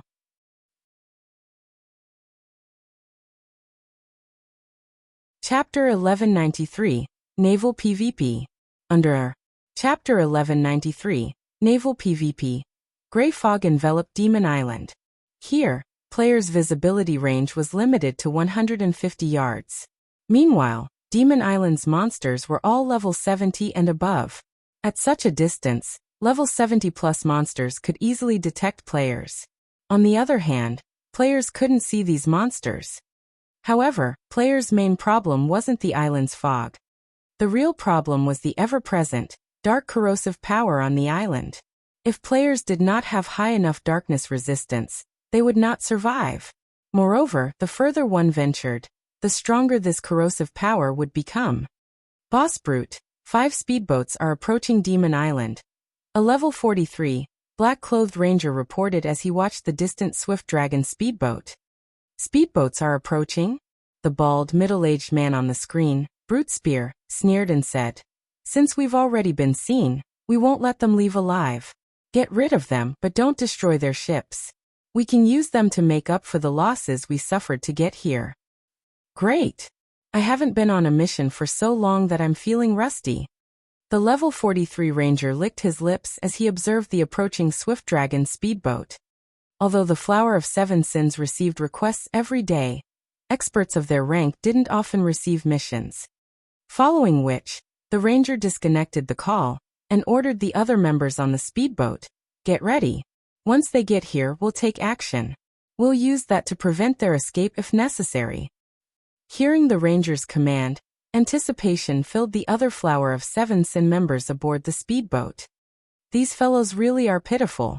They have only come this far after much difficulty, yet we'll send them back before they even set foot on the island. However, based on their speedboat's quality, they should be quite strong. Hopefully, we'll get to enjoy ourselves a bit. Each of us will handle one person. Once you've killed a player, give the others a chance. The Flower of Seven Sin members aboard the speedboat chatted among themselves. Shifeng and his temporary team weren't important at all to these players. Even if these players encountered experts from some superpower, the outcome wouldn't change. When Shifeng noticed the 7-star symbol, he instructed everyone to don their black cloaks, hiding their identities. "Brother Yifeng, are they your enemies?" Passing Monarch asked, curious about Shifeng's command. However, they had already agreed that they would follow Shifeng's lead. The fleet commander and his teammates did as they were told. They're not exactly enemies. However, it's best if we hide our identities. Shifeng did not bother to explain further. It doesn't hurt to be a little careful out in the fields, right? Although he did not know why the Flower of Seven Sins had come to Demon Island, it was not wise to expose their identities to a group of assassins. Although Shifeng would have preferred to approach the island from another side, Demon Island only had one entrance. Using the 7 luminaries ring's space movement wasn't a viable option either. A unique power enveloped the Sea of Death, preventing all spatial movement type skills. Otherwise, he would not have used the Swift Dragon speedboat to travel such a long distance. When Shifeng and the others were only 300 yards away from Demon Island's entrance, the Flower of Seven Sins members burst into action. Move out! Suddenly, 5 elementalists aboard the mysterious iron speedboat each took out a magic scroll. As the elementalists unfurled their magic scrolls, a dark blue magic array appeared on the water's surface. The sea water instantly began to freeze, and in the blink of an eye, the space within a 1,000-yard radius was covered by a sheet of ice. As a result, Shifeng and the Freedom Alliance's speedboats had been forced to a halt. As if they had long since prepared for this, the Flower of Seven Sins members stored their own speedboats and stepped onto the ice. Who are these people? Passing Monarch's expression darkened as he looked at the frozen sea surface. Why are they attacking us all of a sudden? Normally, when one encountered other players, particularly out at sea, one wouldn't abruptly attack. After all, there was no benefit to fighting each other. Moreover, without any information about the other party, picking a fight in the fields wasn't smart. One might end up throwing away their life. Due to Shifeng's command, they all wore black cloaks, so it was obvious that the other party did not know them. Yet these players had attacked without hesitation. They were simply lunatics. Shifeng was also surprised. The Flower of Seven Sins was very secretive about what it did. The organization didn't normally take the initiative to provoke others. This was nothing like the organization's usual operations. Do they know that Demon Island has 7 luminaries crystals? Shifeng wondered as he looked at the foggy island ahead. Logically, he should be the only one who knew about the island's 7 luminaries crystals. Demon Island was home to an ancient shrine, and only by entering the shrine's inner region could one obtain the 7 luminaries crystals. However, it was very difficult to locate the shrine itself, much less the shrine's inner region. Hence, the Flower of Seven Sins shouldn't know about the shrine. However, upon closer inspection, Shifeng discovered that every one of the players charging towards him was a red player. Dark players were among the group as well. It was obvious that they were veteran pikers. Damn it! If they want to fight, we'll give them a fight. Ready the cannons. We'll blast those bastards to smithereens. The Flower of Seven Sins attack enraged Passing Monarch. Now that the other party had stored their speedboats, they couldn't attack their ships. Their only option was to bombard the players. In God's domain, it took 40 seconds to store a ship. However, there were less than 300 yards separating these players. The other party would reach them before the 40 seconds were up. Furthermore, once players entered combat, they weren't allowed to store their ships. They had to finish these players off. As the cannons rang, one cannonball after another flew at the Flower of Seven Sins members. Foolish. The level 43 ranger in the lead sneered at the incoming cannonball. Although Speedboat's cannons were immensely powerful and could kill a player in one hit, expert players like himself could easily dodge cannon attacks by relying on the projectile prediction lines the system provided. The 100-plus Flower of Seven Sin members closed the distance to their targets rapidly. Soon, they were only 200 yards away. In front of these Flower of Seven Sin experts, the bronze speedboat's cannon fire was practically useless. These experts dodged every attack easily. Seeing this, Passing Monarch and the others were frustrated. They had thought that they had escaped danger after defeating the Sea Serpent King. Now, however, they had to face a large group of experts trying to rob them of their ships. Get ready to split up. Remember, do not damage the speedboats. Boss Brute has already laid his claim. The leading ranger commanded through the team chat. Boss, relax. We won't even give them the chance to destroy their own ships. The other members laughed. Before the battle had even begun, they looked at Shifeng and the others as if they were dead men. As the Flower of Seven Sins members were about to cross the 100-yard mark, a black beam flashed past them. Boom! The solid layer of ice vaporized instantly, exposing the blue sea water beneath it. The affected area spanned a radius of 25 yards. Meanwhile, 6 Flower of Seven Sins members died on the spot, leaving 12 weapons and pieces of equipment floating upon the water.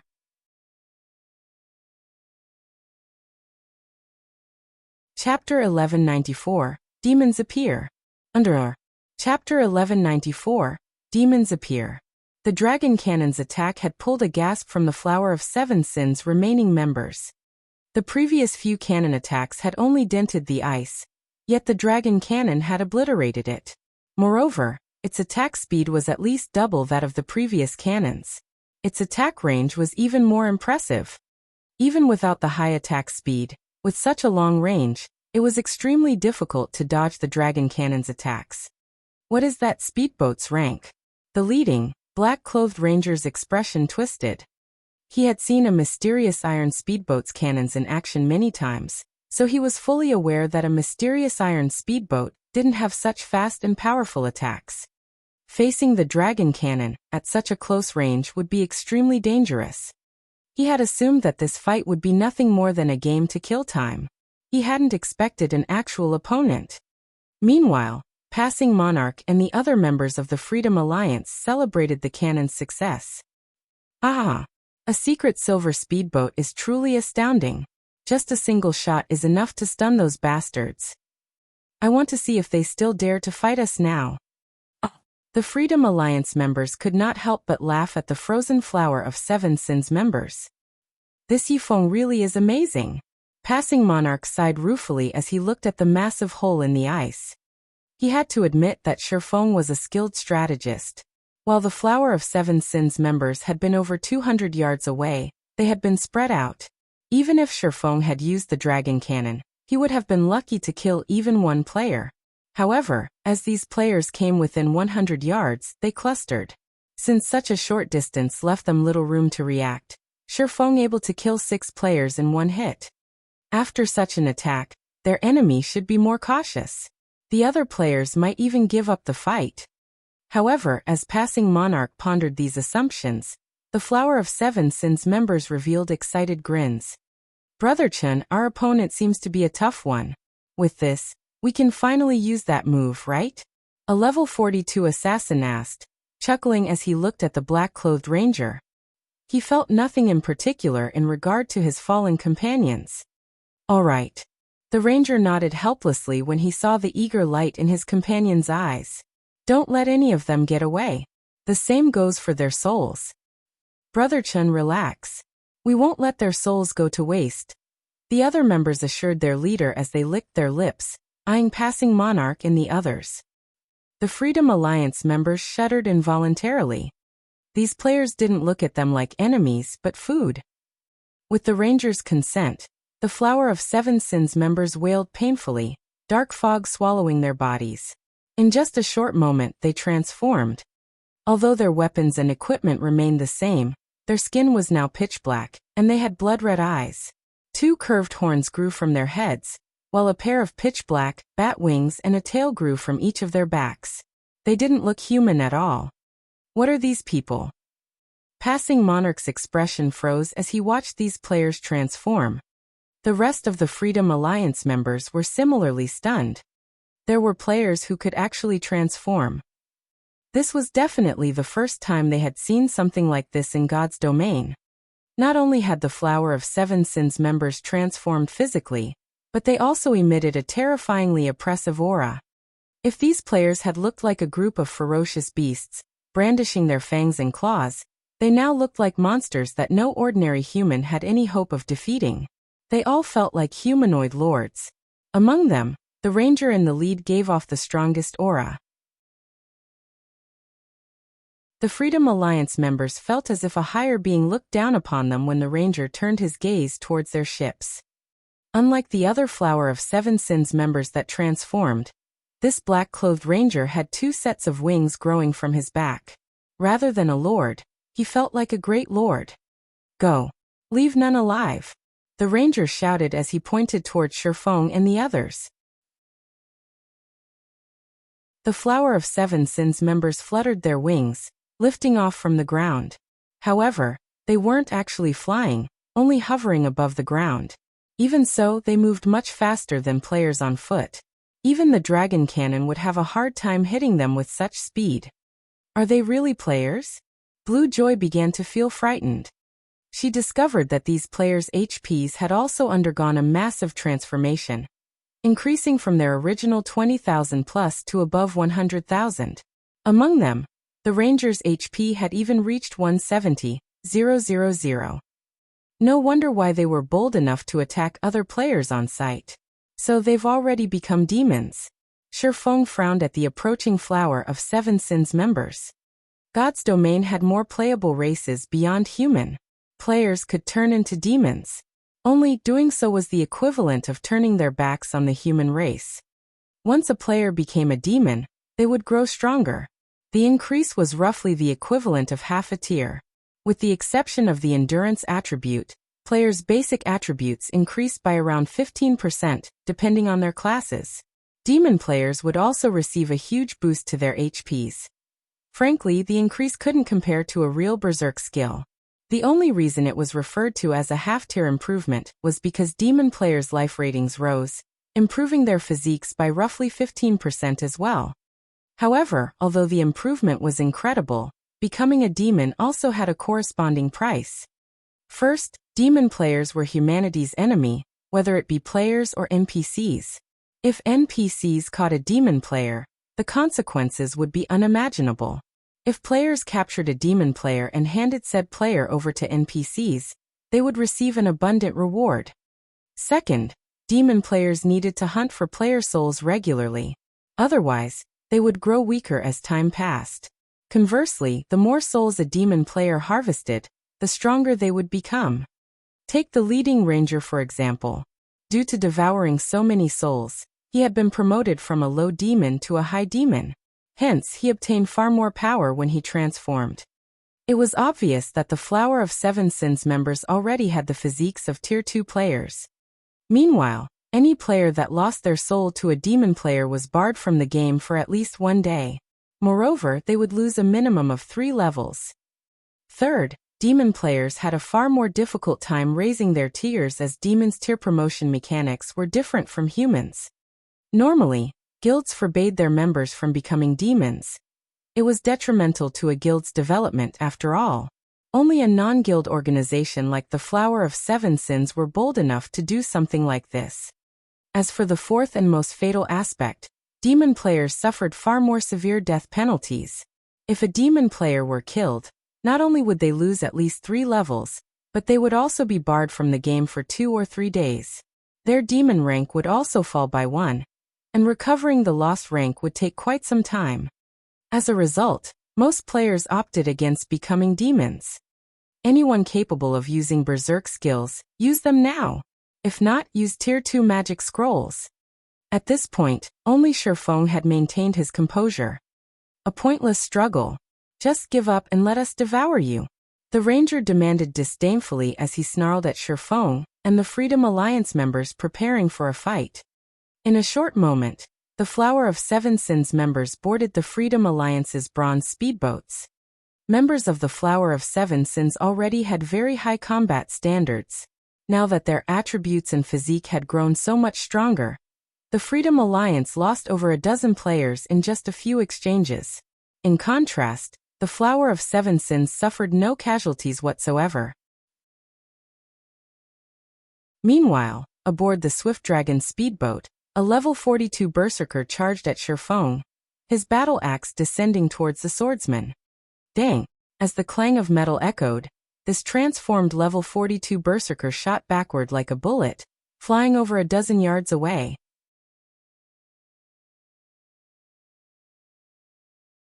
Chapter 1195. Mistaken Calculations. Underscore. Chapter 1195. Mistaken Calculations. Commander, these people are too strong. If this continues, we'll all die here. Blue Joy said hurriedly through the team chat. We need to find a way to leave this place. After she had activated her berserker skill, she might barely be able to prevail in a one-on-one. However, in a one-on-two situation, she would only be suppressed. Although she was not the best at PvP in the Third Fleet, she could still rank within the top 10. Hence, if she was already faring so poorly, There was no need to mention how the other Freedom Alliance members were doing. Right now, their only advantage was the fact that none of these demon players could use berserk skills. This provided them, who could use berserk skills, an edge in basic attributes and allowed them to hold off the demon players for now. However, the duration of berserk skills was simply too short. If the other side dragged out the battle long enough, their side would definitely get wiped out. Just who are these people? Passing Monarch was also extremely anxious right now. The members of their third fleet could be considered experts in the sea's end. He was even one of the top 10 experts in the entire Freedom Alliance. Nevertheless, after he arrived at the Sea of Death, it was as if he had come to an entirely different world as he met one expert after another.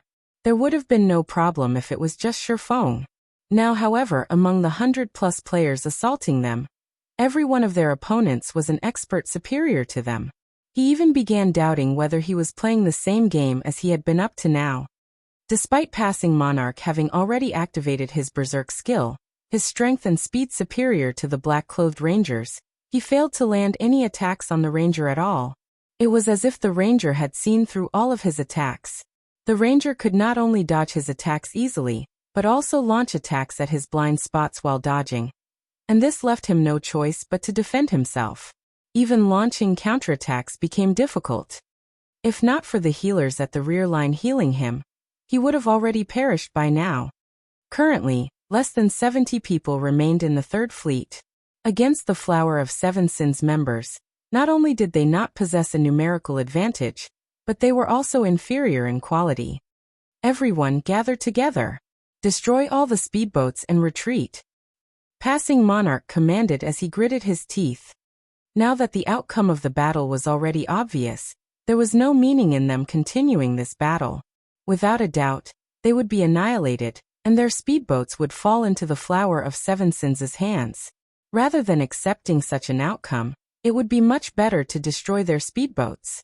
That way, neither side would end up winning. As soon as Passing Monarch said so, however, he saw a 2-meter-tall berserker blasted from the Swift Dragon speedboat. As the berserker's body crashed heavily into the icy ground, his HP fell by over 3,000. Torrent, are you alright? Several nearby Flower of Seven Sins members could not help but look at the level 42 berserker in surprise. Although Violent Torrent's combat standard was only average for their team, he was equipped with a complete set of level 40 fine gold set equipment, and wielded a level 40 dark gold battle axe. In terms of strength, he could rank within the top 5 among their team. After demonizing, his strength would have increased by 17%. Even a berserker equipped with a complete set of level 40 dark gold set equipment would lose out slightly to Violent Torrent in terms of strength. Despite that, he had actually been sent flying by a swordsman. It was simply inconceivable. I'm fine. My hands are just a little numb. It seems his berserk skill should be a strength-oriented one. You guys should be careful, the berserker named Violent Torrent replied nonchalantly as he shook his hands. The others nodded in response to his words. They then began carefully approaching Shifeng. After they transformed into demons, they would lose the ability to use berserk skills, the price they had to pay to become demons. Otherwise, it would simply be too overpowered if they could stack the attribute bonus they received from demonizing with the effects of a berserk skill. The main god system obviously would not allow this to happen. However, although their demon transformation indeed did not provide as many attributes as a berserk skill did, the 15% improvement to their physiques allowed them to dodge even attacks from opponents with superior attributes. With this, they could slowly whittle down their opponents. At this time, a level 42 silver-robed elementalist said, "Since it's a strength-oriented berserk skill, we'll attack him from a distance." "I'll support you guys from the side," Violent Torrent said as he dashed back towards the Swift Dragon speedboat. However, the Flower of Seven Sins members had obviously misunderstood something. Shifeng did not have any of his berserk skills activated right now. His previous slash was simply a normal attack. The reason why Violent Torrent went flying was entirely the recent upgrade to Shifeng's equipment. He had yet to adapt himself to the changes.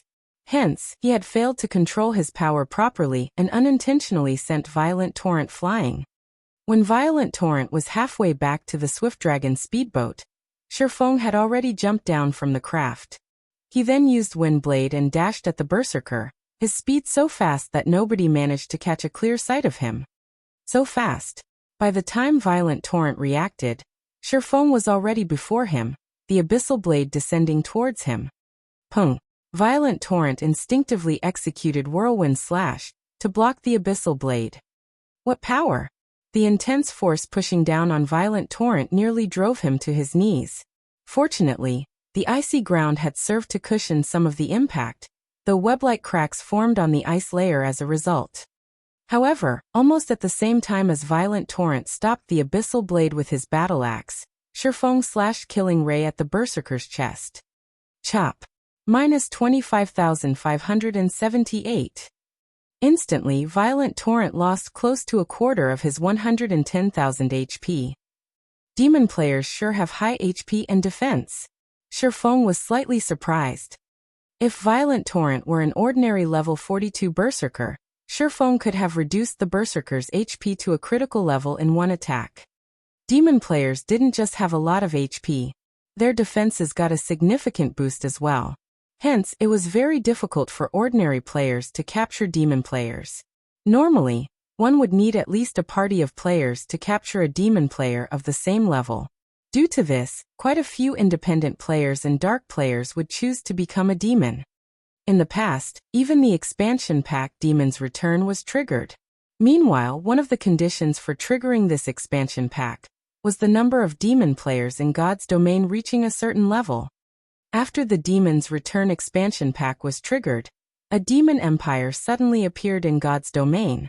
The incident back then had thrown God's domain into chaos. Who is that guy? Why can he cause so much damage to Torrent? Several Flower of Seven Sins members nearby were momentarily stunned. They were fully aware of how frightening their defense became after transforming into demons. Not to mention, the Berserker class was a plate armor class. A Berserker of the same level would be fortunate to deal minus 6,000 damage to Violent Torrent after using a powerful skill. Despite all that, Shifeng had inflicted over minus 20,000 damage on Violent Torrent with just the most basic chop skill. At this time, an assassin snapped out of his daze and shouted hurriedly, "Quickly heal Torrent!" If even an ordinary skill could already deal so much damage, then Shifeng could kill Violent Torrent in just a few moves. If Violent Torrent did not receive enough heals in time, the swordsman would make short work of him. MHM. A blue-robed demon cleric quickly began chanting. Meanwhile, Shifeng sent a glance at the Freedom Alliance members, noticing that they would not be able to hold out for much longer, as they had already begun destroying their own speedboats. I need to finish them off fast. Having no other choice, Shifeng activated Heavenly Dragon's power. The instant Shifeng activated Heavenly Dragon's power, a golden glow wrapped around his body. Faint golden dragon scales appeared around his body, making it seem as if he had just donned dragon scale armor. His body also exuded an invincible aura. He then sent a slash at the Berserker before him. Illusory Shadow. Before Violent Torrent could see what was going on, 6 streaks of blue light cut across his body, penetrating his tough armor. With a face filled with confusion, he fell to the ground as his HP reached 0.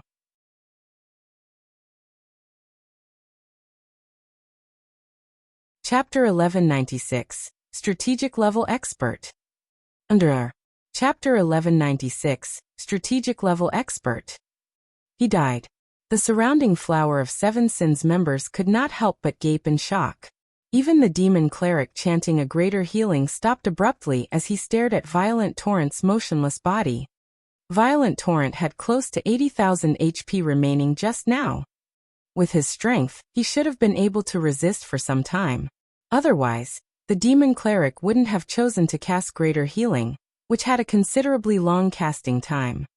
At this moment, when the several Flower of Seven Sins members turned to look at Shifeng, a possibility suddenly occurred to them, and they could not help but shudder at the thought. That possibility was that Shifeng had not used his Berserk skill when he was fighting Violent Torrent before. Even after the Berserker had turned into a demon, and had activated the skill only now. Not good. We met a hard one. He's a peak expert. Hurry up and contact Brother Chen, a thinly built man said. The man felt his breathing stifled as he looked at Shifeng. There were few peak experts even in the Flower of Seven Sins. These existences were normally part of the organization's middle management. Shifeng would have little trouble going up against more than a dozen half-step refinement realm experts like themselves at the same time, especially now that he had activated his berserk skill. Currently, only Brother Chen, the ranger leading the team this time, as well as a few others could possibly resist someone like Shifeng for long. Just as this thinly built assassin was done speaking, Shifeng advanced and suddenly appeared before a guardian knight. Without hesitation, this guardian knight activated protection blessing. However, Shifeng remained unperturbed by this reaction as he brandished killing ray. Thundering flash. Immediately, 4 blue arcs of lightning struck at 4 different locations. Combat technique 4 Moon Lotus. After the 4 lightning snakes pierced through the guardian knight, they each struck at the 4 magical class players behind him. The guardian knight instantly lost over half of his 140,000 HP, whereas the 4 magical classes behind him lost 1/3 of theirs, and had their spellcasting interrupted by the impact of thundering flash. Block him. Don't let him get close to the magical classes. Hearing this, a guardian knight immediately used Justice Roar on Shifeng. The demon cleric at the rear also cast Truth Shield and Rapid Healing on the guardian knight. As for the other melee players, they each used a control skill on Shifeng. At the same time, the ranged classes launched attacks to seal Shifeng's movements. Shifeng could not help but admit that every member of the Flower of Seven Sins was an expert. Their coordination with each other was also impeccable. In combination with their high HP and defense, it made dealing with them extremely difficult. If it were any other expert here, they would definitely choose to pull back first. However, Shifeng never entertained the thought of retreating. Instead, he activated Defensive Blade without hesitation, greatly extending his attack range. At the same time, he switched the basic Tyrant title to the Swordsmanship Master title, increasing his attack speed by 30%. Sword's Orbit. Starlight immediately emerged around Shifeng's body. Not only did he manage to block all incoming attacks, but before anyone could react, everyone within a 15-yard radius of him also began losing HP rapidly. Despite the demon cleric at a distance spamming heals on the guardian knight, he still failed to keep the MT alive. In the blink of an eye, everyone within 15 yards of Shifeng died. Meanwhile, the oracle reporting to the ranger called Brother Chen was stupefied. "Hello. Why are you contacting me at such a time? Did something happen?" The level 43 ranger asked as he toyed around with passing Monarch. "Brother Chen, and not good. There's a MO monster here." The level 42 oracle stuttered. During the time the oracle was giving his report, Shifeng had used silent steps and appeared behind the thinly built assassin, who had just activated wind steps. Shifeng then executed Chop, the speed of his attack so fast that the assassin did not even react, as he died instantly. A monster. Did one run all the way out here from the island? The ranger asked, perplexed. No. There's a peak expert on the speedboat we attacked. Torrent and the others, they're all dead. At this moment, the oracle was quickly losing his ability to speak as he watched his companions die one after another. A peak expert? Okay, I'll head over there now. The ranger immediately grasped the severity of the situation. Ignoring passing Monarch, he turned towards a few of his companions, who were killing the other members of the Freedom Alliance, and shouted, "Hammer, you guys follow me. Torrent and the others are in trouble." Every peak expert was a strategic weapon in a team battle. If not properly contained, a peak expert could easily turn the tide in a fight between hundreds of players. Violent Torrent and the 17 others that went to the Swift Dragon speedboat were merely half-step refinement realm experts. They were simply no match for an expert of such caliber. If the ranger delayed, they would no doubt be annihilated. Hence, he needed to hurry over there right away. "He's leaving." Passing Monarch was filled with confusion as he looked at the black-clad ranger flying towards the Swift Dragon speedboat. However, the ranger's departure was a good thing for the Freedom Alliance since the ranger and the 3 companions that followed after him were the ones who had killed the most Freedom Alliance members. With the bronze speedboats less than 50 yards away from the Swift Dragon speedboat, the ranger took less than 5 seconds to glide across this distance. However, as soon as the black-clad ranger descended, he was shocked by the scene before him. At this moment, none of the 18 people sent to snatch the Swift Dragon speedboat was alive. However, only 5 seconds had passed since he received the report. 18 half-step refinement realm experts who had turned into demons had died, just like that. The ranger glared at Shifeng, who stood a short distance away, and asked coldly, "Where are your companions? Or are they thinking of ambushing us while we're fighting you?" No matter how he looked at it, one person simply could not have finished off so many demonized half-step refinement realm experts within such a short time. At the very least, such a feat required several experts working together. "Companions?" Shifeng shook his head and said, "I'm the only one here. If you ran all the way here just to ask this, can we start the fight now? Hammer, you and Letter deal with that guy. Scorpion and I will assist from the side and prevent others from ambushing us," the ranger commanded hurriedly. It was obvious he did not believe Shifeng. "Leave it to me." The level 43 berserker named Hammer nodded seriously as he looked at the cloaked Shifeng. The fact that the swordsman before them could work with other experts to get rid of violent torrents group so quickly proved that his strength was extraordinary. Not to mention, Hammer also sensed a dangerous aura coming from Shifeng, and he could tell that he was definitely no match for Shifeng in a one-on-one fight. However, if he coordinated with Letter, even if they could not defeat Shifeng, it would also be impossible for Shifeng to kill them. However, just as Hammer finished speaking, Shifeng had already dashed towards him. So fast! The assassin named Letter was shocked. At this speed, even if he activated a berserk skill in his human form, he would be no match for Shifeng. If not for his demon transformation improving his physique, he wouldn't even be able to catch a glimpse of Shifeng's figure. Hammer also paled at this sight. Hurriedly, he brandished the greatsword in his hands and executed the Tier 1 skill Death's Harvest, which could be used only in his demon form. Immediately, numerous streaks of black light shot forward, enveloping a cone-shaped area 20 yards before him. This skill could not be blocked, only dodged. Is he dead? When the black light dissipated, there was no sign of Shifeng's figure anywhere. Letter, be careful. At this time, the ranger, who stood 10 yards behind the assassin called Letter, suddenly noticed Shifeng appearing above the assassin's head. However, his warning came too late. Shifeng promptly used the Tier 2 taboo skill Instant Strike, his attack speed increasing by 500% and damage by 400% for 3 seconds. The distant ranger only saw many streaks of blue light flashing in front of him. Before the assassin called Letter could even activate Vanish, his body was already falling to the ground. Shortly after, Hammer finally reacted to the situation.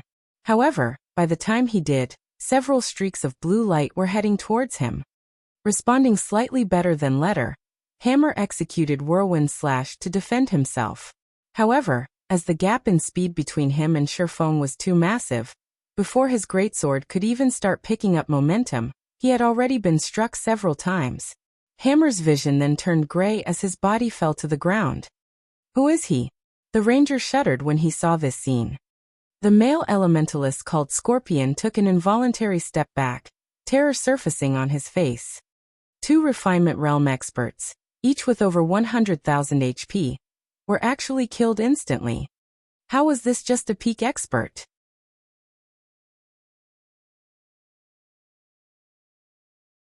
Chapter 1197, Demon God.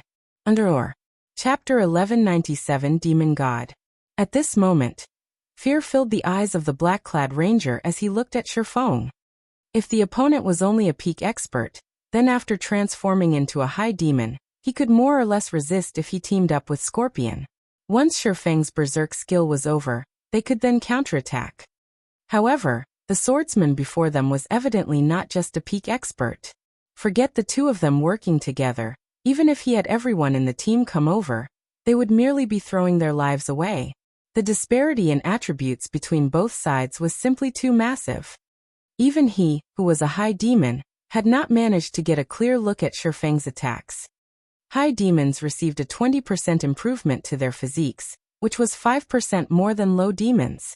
Their main attributes would also increase by 20%. Yet even then he still could not keep up with Shifeng. "We're retreating." Saying so, the ranger immediately extended his wings in preparation to leave. At the same time, he had also sent the command to withdraw in the team chat. But what about the situation on Boss Brute's side? The elementalist named Scorpion asked hurriedly. Boss Brute said not to let anyone enter Demon Island. Fool. The ranger sent a glare at Scorpion. Ignoring the elementalist, the ranger directly flew away. They were currently demons. The death penalty they would suffer was extremely severe. If they already knew that they could not stop Shifeng, persisting in the attempt would only be foolish. Moreover, even if they wanted to stop Shifeng and the others from entering Demon Island, the best place to fight him was not at sea, but on Demon Island itself. They were demons. They had very high innate magic resistance, particularly darkness resistance. They did not need to worry about the dark corrosive power on the island. However, the same could not be said for their opponents. More importantly, Demon Island was shrouded in gray fog, which significantly reduced the player's range of vision. However, demons like themselves were not affected by Demon Island's gray fog at all.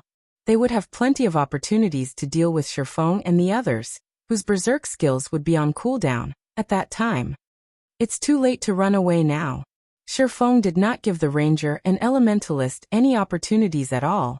Activating Windrider, he left behind an afterimage where he had stood as he instantly appeared before the two Flower of Seven Sins members. He then violently swung down, killing Ray.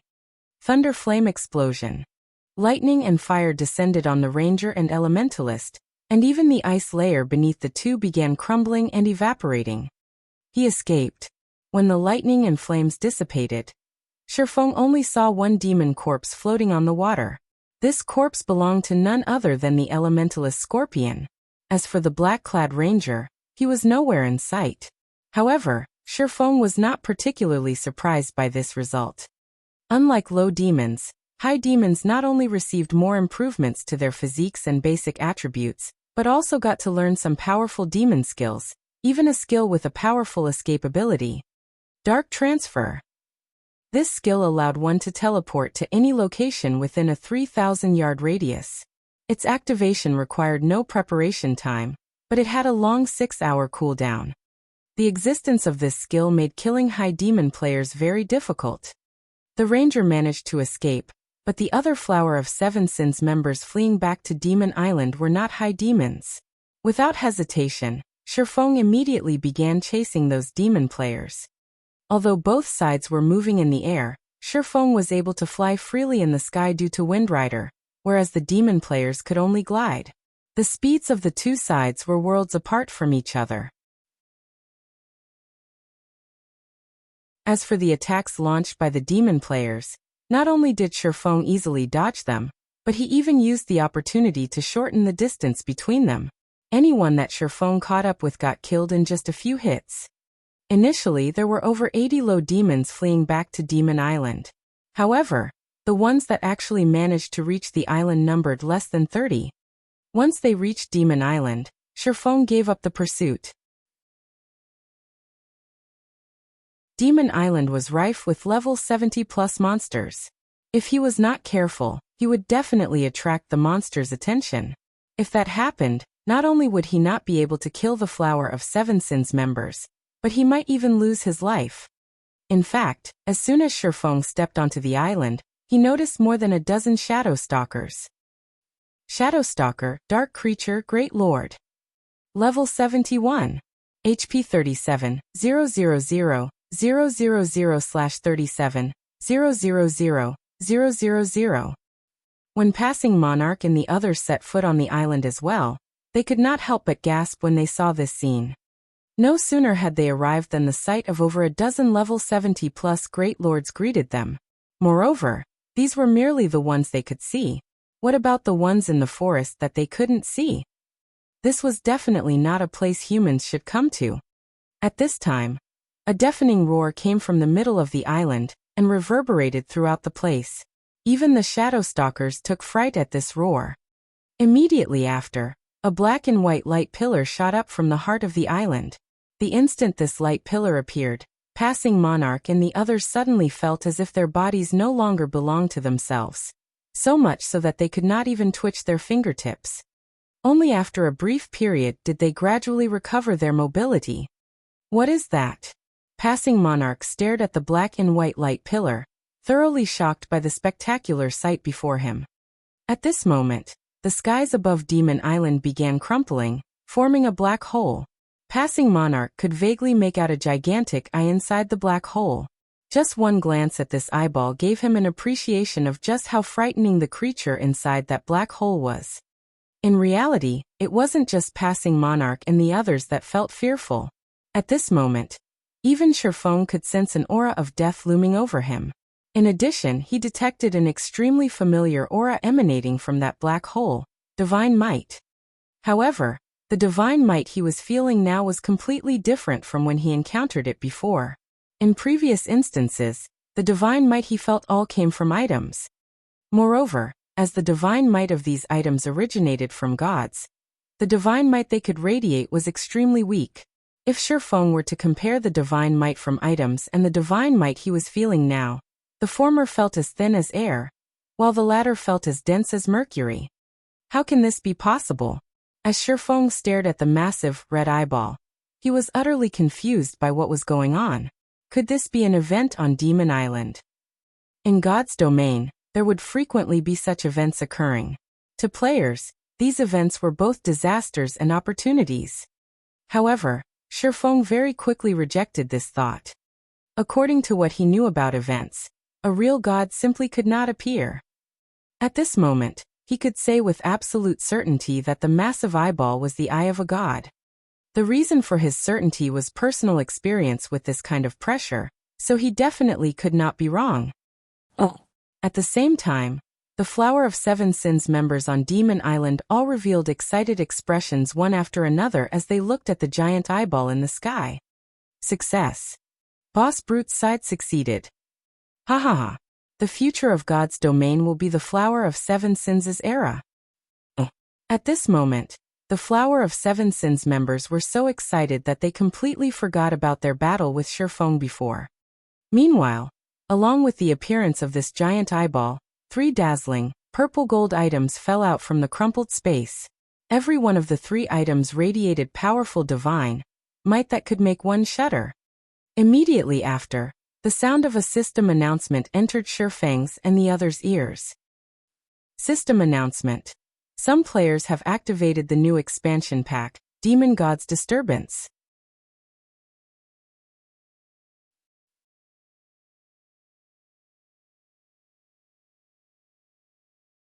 Chapter 1198, Darkness Rising. Undersir. Chapter 1198, Darkness Rising. The system announcement echoed in everyone's minds for a long time. The players throughout God's domain who had received the news were stunned. Some players had gone directly to the game's official website, searching for any information about this latest expansion, whereas others thought nothing of it at all. After all, this wasn't the first expansion the game had launched. They had long since gotten used to such occurrences. However, when Sherfong, who was on Demon Island, heard the system announcement, he was dazed for a long moment. Demon God's Disturbance? Sherfong watched the black hole in the sky slowly close, chaos gripping his pounding heart.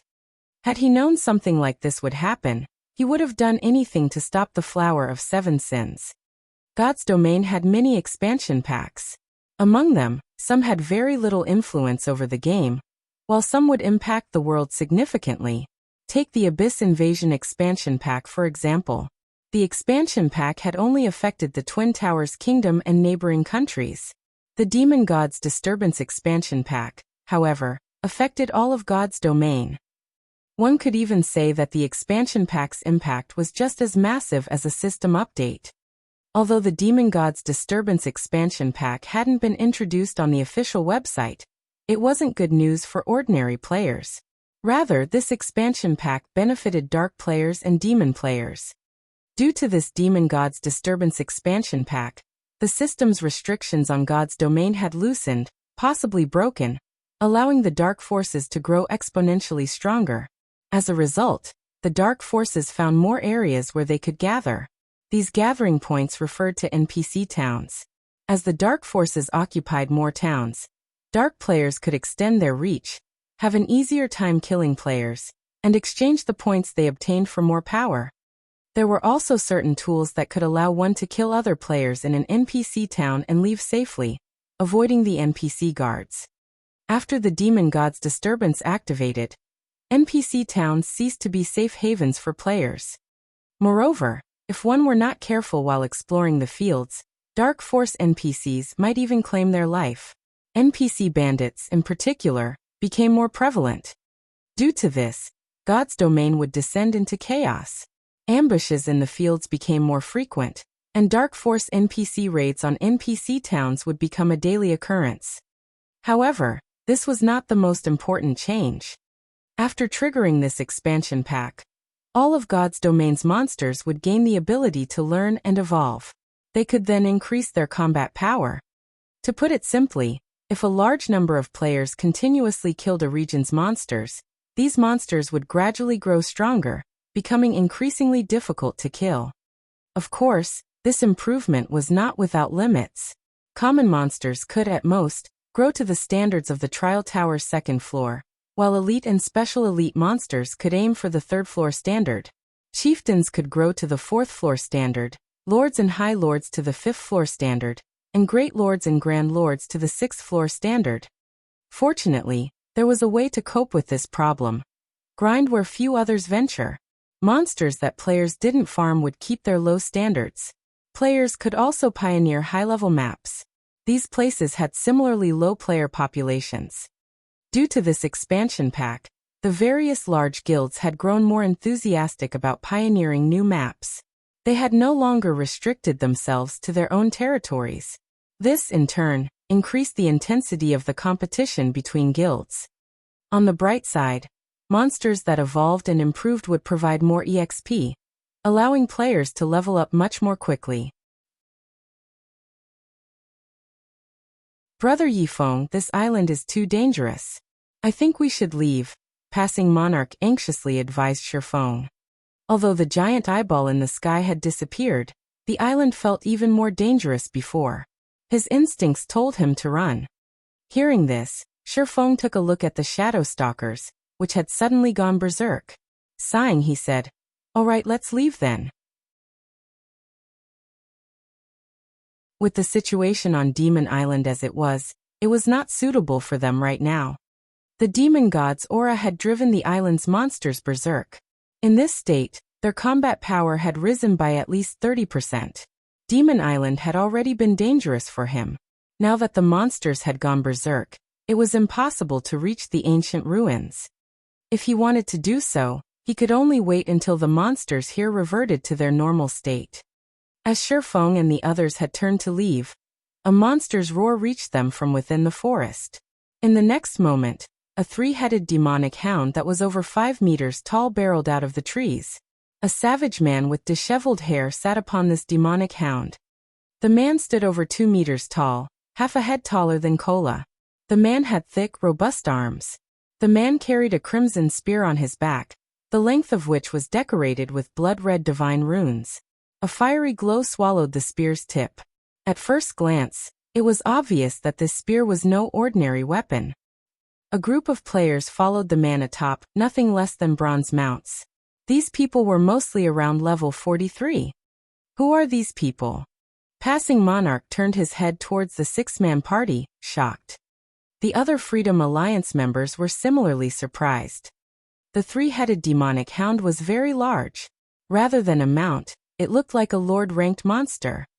They had never even heard of such a mount before. Even more shockingly, the savage atop the demonic hound was actually level 45. Meanwhile, Sherfong recognized this savage the moment he laid eyes on him. Brute Spear. In the past, Brute Spear had been a relatively well-known expert of the Flower of Seven Sins. Back then, the rest of the world had referred to him as the Brute God. In God's domain, any player that was nicknamed a god had been a Tier 6 God-ranked expert. The reason he had been known as Brute God, and not Spear God, was his inhuman strength in both the game and the real world. The 5 others behind Brute Speed were all experts from the Flower of Seven Sins. Their combat standards were on par with the black-clothed ranger from before, having already reached the flowing water realm. Even in super guilds, an expert party like this was rare. One would only encounter them with some frequency in the dark arena. "You guys killed my men just now?" Brute Spear asked coldly as he looked down at Sherfong and the others. Brute Spear's voice was rough. Despite him speaking normally, his words sounded like a tiger's roar. He was like the generals of ancient times and gave off a very scary feeling. "Fellow friend, is there some misunderstanding between us?" Passing Monarch asked hurriedly when he noticed Brute Spear and the other Flower of Seven Sins members showing signs of taking action. "We didn't take the initiative to attack your people. They attacked us first. We were simply retaliating." "I don't care. Right now, I'm asking whether you guys killed my men or not," Brute Spear demanded once again, ignoring Passing Monarch's words.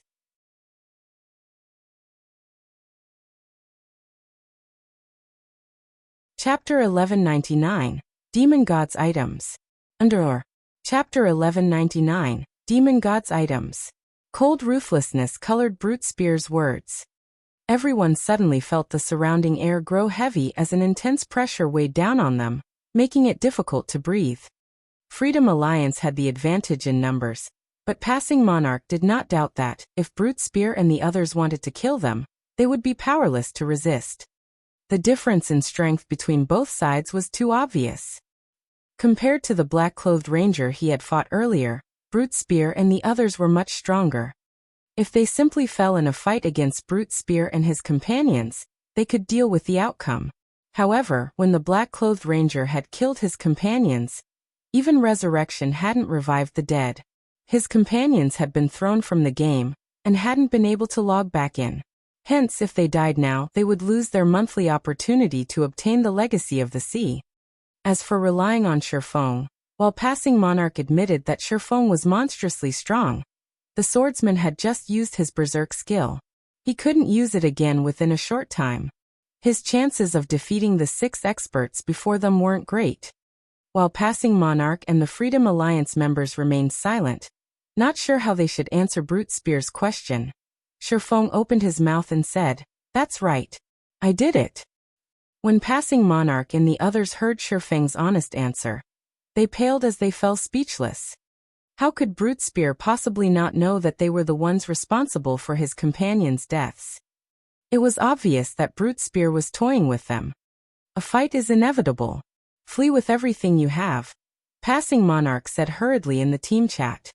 In reality, they were already considerably lucky.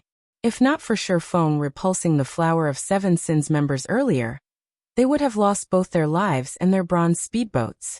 Now, however, even if they died, they could keep their speedboats.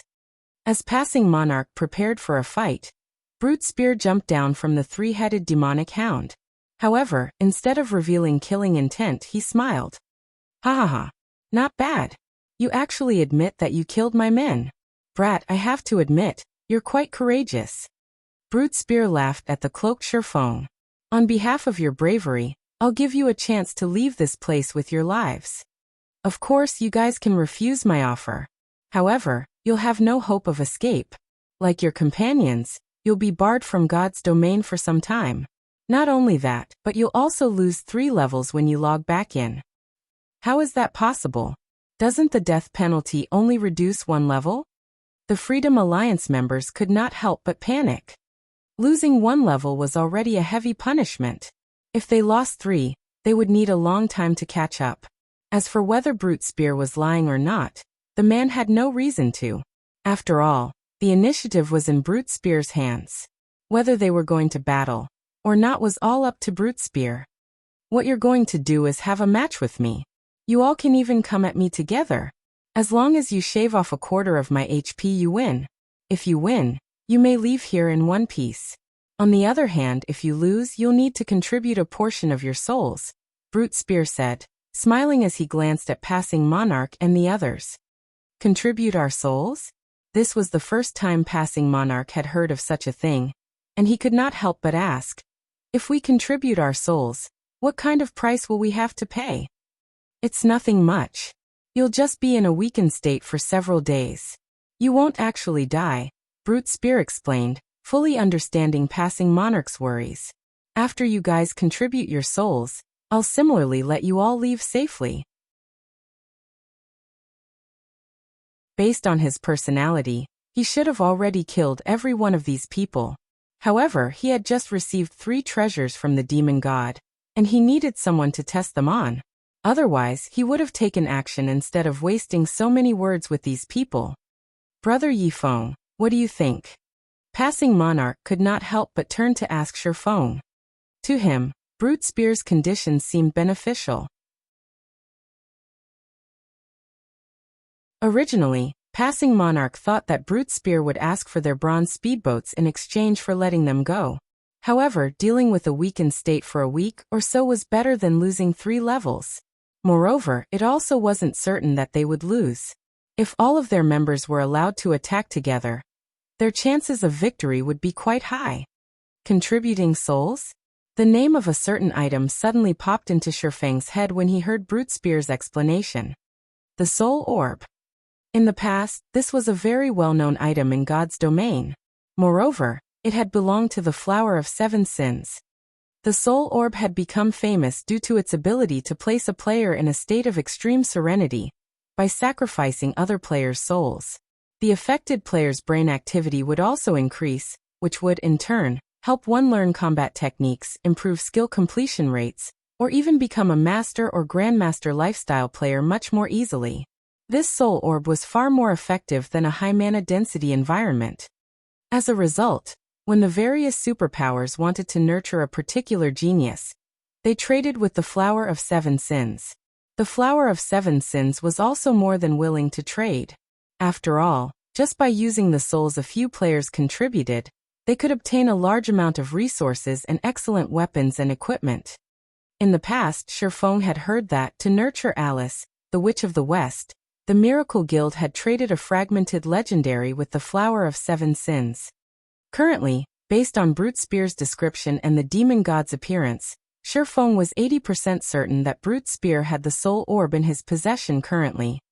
In God's domain, aside from basic attributes, skills, and items, combat techniques also affected a player's combat power. The Soul Orb was a treasure that could allow players to learn and master combat techniques quickly. Thinking up to this point, Shifeng looked at Brute Spear and said, "Don't even think about it. We won't agree to your condition."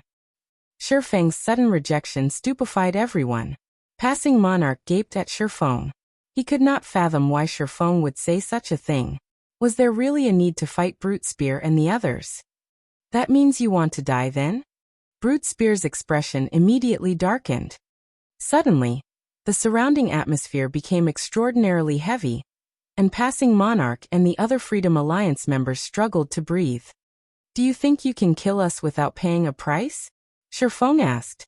Before anyone realized it, 2 magic scrolls appeared in his hands. These magic scrolls were none other than the Tier 3 magic scrolls he had obtained from the Sea Serpent King. One was a Tier 3 defensive magic scroll, while the other was a Tier 3 large-scale destruction magic scroll. Tier 3 scrolls. Brute Spear's complexion turned ugly when he saw the 2 scrolls in Shifeng's hands.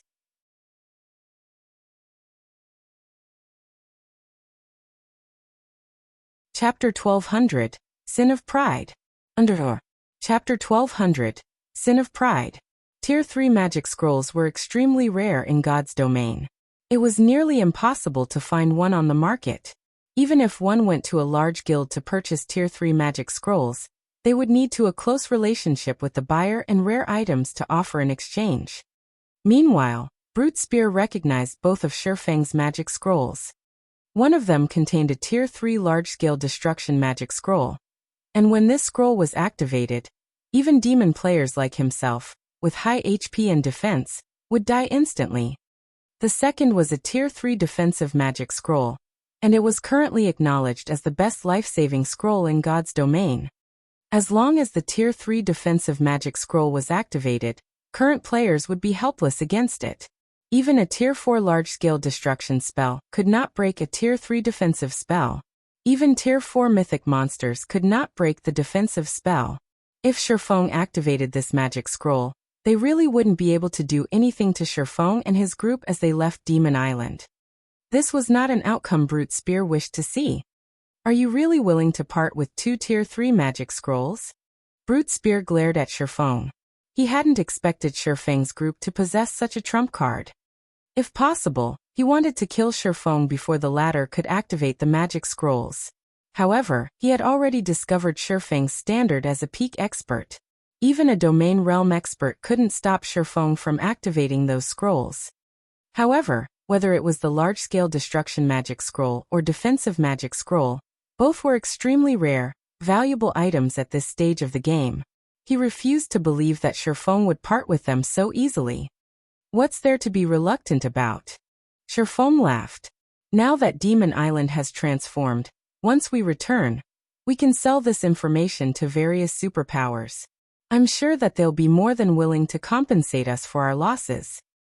Hearing Shifeng's words, Brute Spear and his companions' expressions twisted.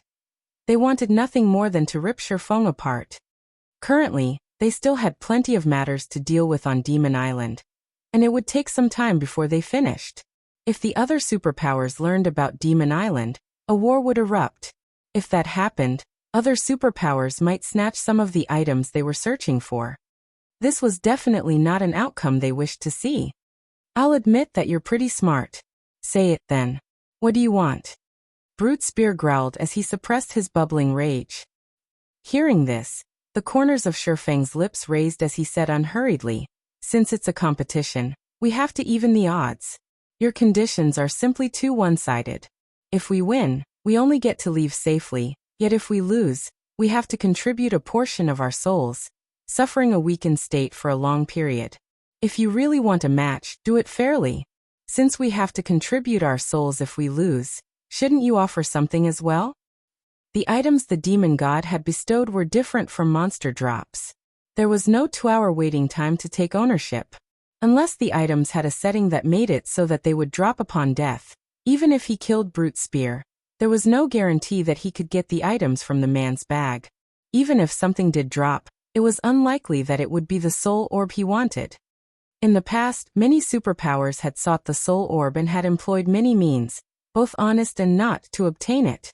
However, no matter what they tried, they had failed to obtain the soul orb and had no choice but to trade valuable treasures with the Flower of 7 Sins. Contribute items? Brute Spear glared at Shifeng. Unfortunately, he currently had no means of dealing with the swordsman. On the contrary, Shifeng held his weakness, Demon Island, in his palm. Fine. If you guys win, I'll give you all a piece of level 45 dark gold equipment. However, you have to reduce my HP to 50% to win. You may choose whichever of the 2 options.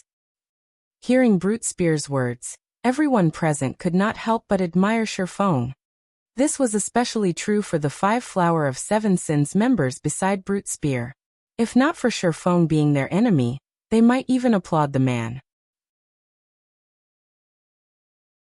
The fact that Shifeng had convinced Brute Spear to take a step back, albeit it a very small one, was an amazing feat in and of itself. After all, in the Flower of 7 Sins, Brute Spear was a member of the Sin of Pride. If Shifeng chose the first option and competed for no reward, Shifeng's group would only need to lower Brute Spear's HP by 20%. As for the second option, while there was a reward, they would have to reduce Brute Spear's HP by half. The difference was obvious. If Shifeng's group wanted to win, they would definitely choose the first option. In the end, nothing would change. So, are you saying that if we decimate all of your HP, you'll give us an epic item? Shifeng asked, smiling. You really are a greedy bastard. Do you think you guys are worth one epic item? Brute Spear said in disdain. While level 45 dark gold equipment is tempting, do you think I would lack something like that? Shifeng said, chuckling as he exposed the Angry Tyrant Bracer's glow effect. Immediately, the Angry Tyrant's epic rank glow stunned everyone present. Previously, Shifeng had hidden the glow effects of his weapons and equipment, making it very difficult to determine his item's quality, unless one had done their research into God's domain's various materials. Obviously, nobody present could determine his item's quality. Otherwise, they would have been astounded. Epic equipment. Passing Monarch was taken aback when he noticed Shifeng's bracers. Even the Freedom Alliance only possessed a few pieces of epic equipment. It was unbelievable that a lone player like Shifeng possessed a piece as well. It seems I really have underestimated you. When Brute Spear looked at Shifeng's Angry Tyrant, greed flashed in his eyes. Epic equipment was even rare in super guilds. Super guilds had far fewer epic items than peak experts. Only peak experts that performed exceedingly well were assigned epic equipment. Even Brute Spear only wore 2 pieces of epic equipment. He had received one of them from the Flower of Seven Sins, while he had just obtained the other from the Demon God's quest. He did not have any epic bracers. If he could obtain them, they would undoubtedly increase his basic attributes. If you want to do it that way, we'll do it fairly. If I bet an epic item, then you guys have to bet an epic item as well, Brute Spear said, sneering. It was obviously not possible to steal Shifeng's epic bracers. Even if he killed Shifeng, the swordsman would drop random items. The chance of obtaining those epic bracers was simply too low. If he wanted, he had to gamble. If you lose, you only need to hand over 1 epic item. Yet if we lose, we need to offer our souls and an epic item. You call that fair? Shifeng smirked. If you wish for absolute fairness, fine. You and me one-on-one. Brute Spear said. If you win, I'll give you a top-tier epic item. A top-tier epic item? Shifeng's expression twisted into one of contempt. He then publicized Angry Tyrant's attributes for everyone to see. If you can offer a better piece of epic equipment better than mine, I'll consider it. If not, no deal.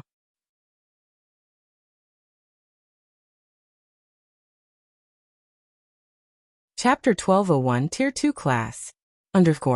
Chapter 1201 Tier 2 Class. Initially, the Flower of Seven Sins members were about to blow up in rage at Shifeng for looking down on them. However, when they saw Angry Tyrant's attributes, they were all stupefied. How is this possible? Aren't these attributes too overpowered? Everyone present was surprised by Angry Tyrant's attributes. Although the bracers did not possess any active skills, their 2 passive skills were practically tailored for berserkers. An increase of 20% in strength and 30% in attack speed, when the wearer's HP was below 50%. Just thinking about this gave everyone the shivers. Not to mention, there was also a certain chance for the wearer's strength to double when attacking. It was practically impossible for any other epic equipment to surpass the Angry Tyrant bracers. Angry Tyrant was definitely the best among epic equipment. Only equipment at the fragmented legendary rank and above would be better. When Brute Spear saw the bracer's attributes, he could no longer hide the greed in his eyes. He was a berserker. Moreover, he preferred strength-oriented equipment. In fact, every piece of equipment below epic rank that he had equipped right now focused on strength. Strength-oriented epic equipment was something he always dreamed of obtaining. However, just being able to obtain epic equipment was already plenty difficult. Wanting to get epic equipment that perfectly suited him was practically a dream. How could such excellent equipment for berserkers possibly fall into the hands of a swordsman? I must obtain it. Unfortunately for Brute Spear, although he wanted Angry Tyrant, just like Shifeng said, he indeed could not produce any top-tier epic equipment that was equal or superior to the bracers. No matter how he thought about it, he had only 2 items on hand that were worth more than Angry Tyrant. One was an item that the Flower of Seven Sins wanted, while the other was the epic rank Tool Soul Orb. Eventually, Brute Spear gnashed his teeth as he said, "Do you think I can't take out something of even higher value? I have an epic tool here. It is definitely more valuable than your Angry Tyrant bracers. If you can defeat me, I wouldn't mind gifting this epic tool to you." Epic tools were generally more valuable than epic weapons and equipment, because epic tools did not take up a player's equipment slots. Players could use an epic tool even if it was in their bag space.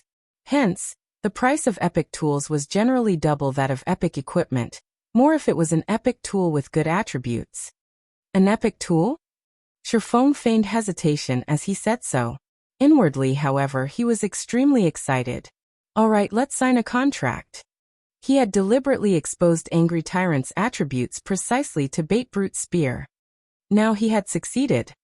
As for whether the tool Brute Spear would wager was the soul orb or not, Shifeng was 100% sure that it was. Epic equipment was already quite rare.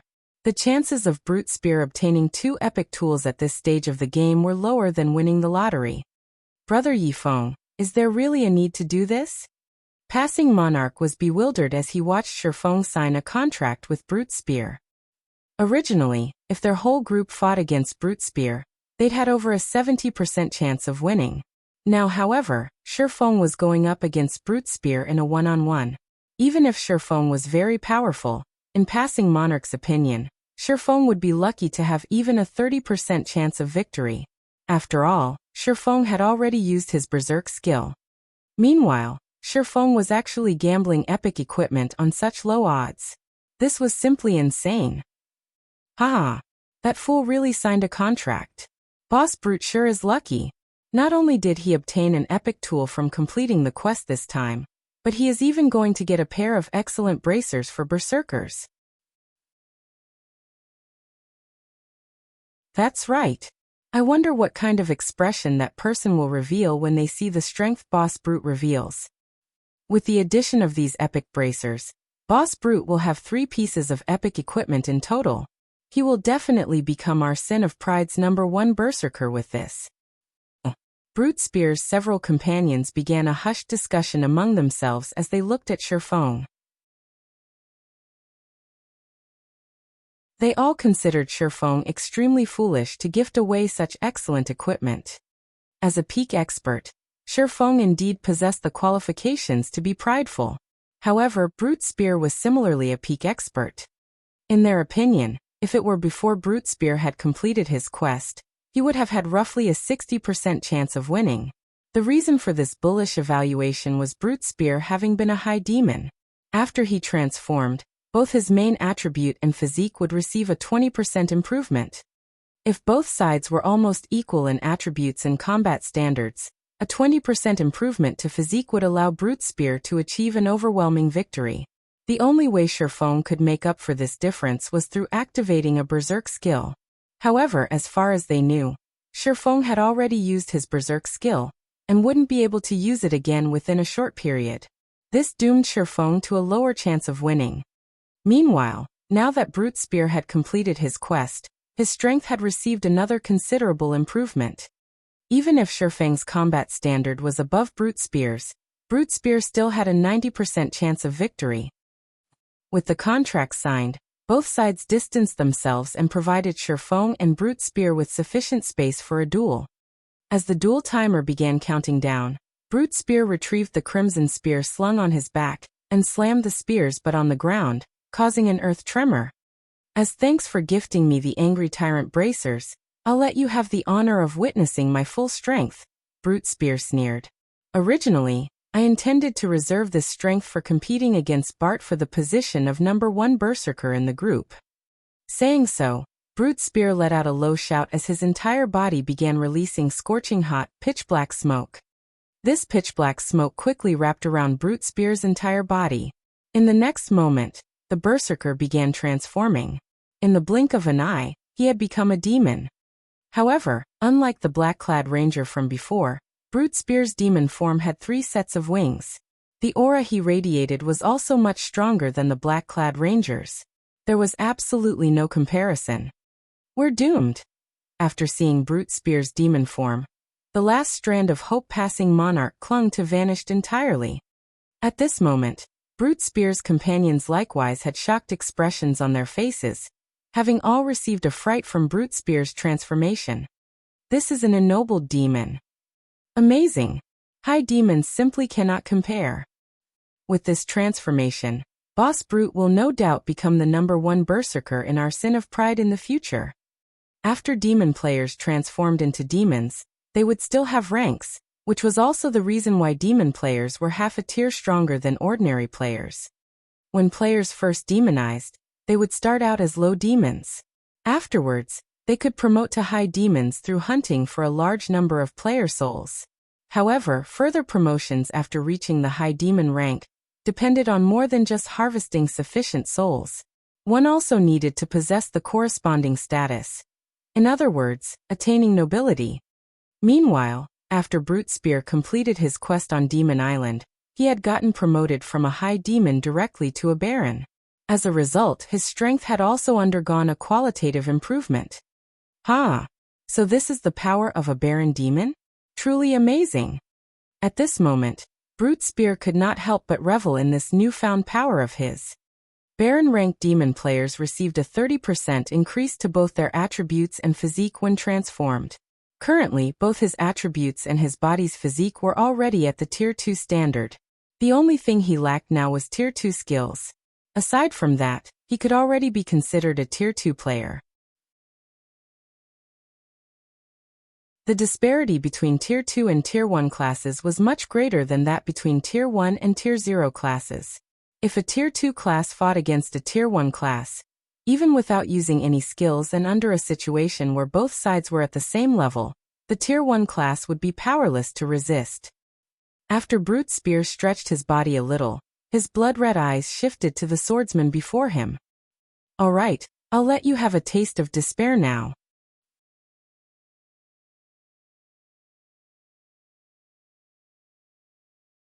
Chapter 1202, Hidden Ability. Chapter 1202, Hidden Ability. When the duel timer came to an end, Brute Spear walked at a measured pace toward Shifeng. It was as if he was strolling casually through a park right now. He did not take this duel seriously whatsoever. As expected of a quest that could prompt the demon god to emerge, it instantly promoted a high demon to the baron rank. Shifeng unsheathed the abyssal blade and killing ray, his expression turning serious as he looked at the approaching berserker. Even after 10 years had passed, demon players that managed to reach the baron rank had still been uncommon, with the majority stuck at the high demon rank. If one wanted to get promoted further, they needed to get the acknowledgement of the demon god or upper-class demons, and have them willingly share a portion of their power.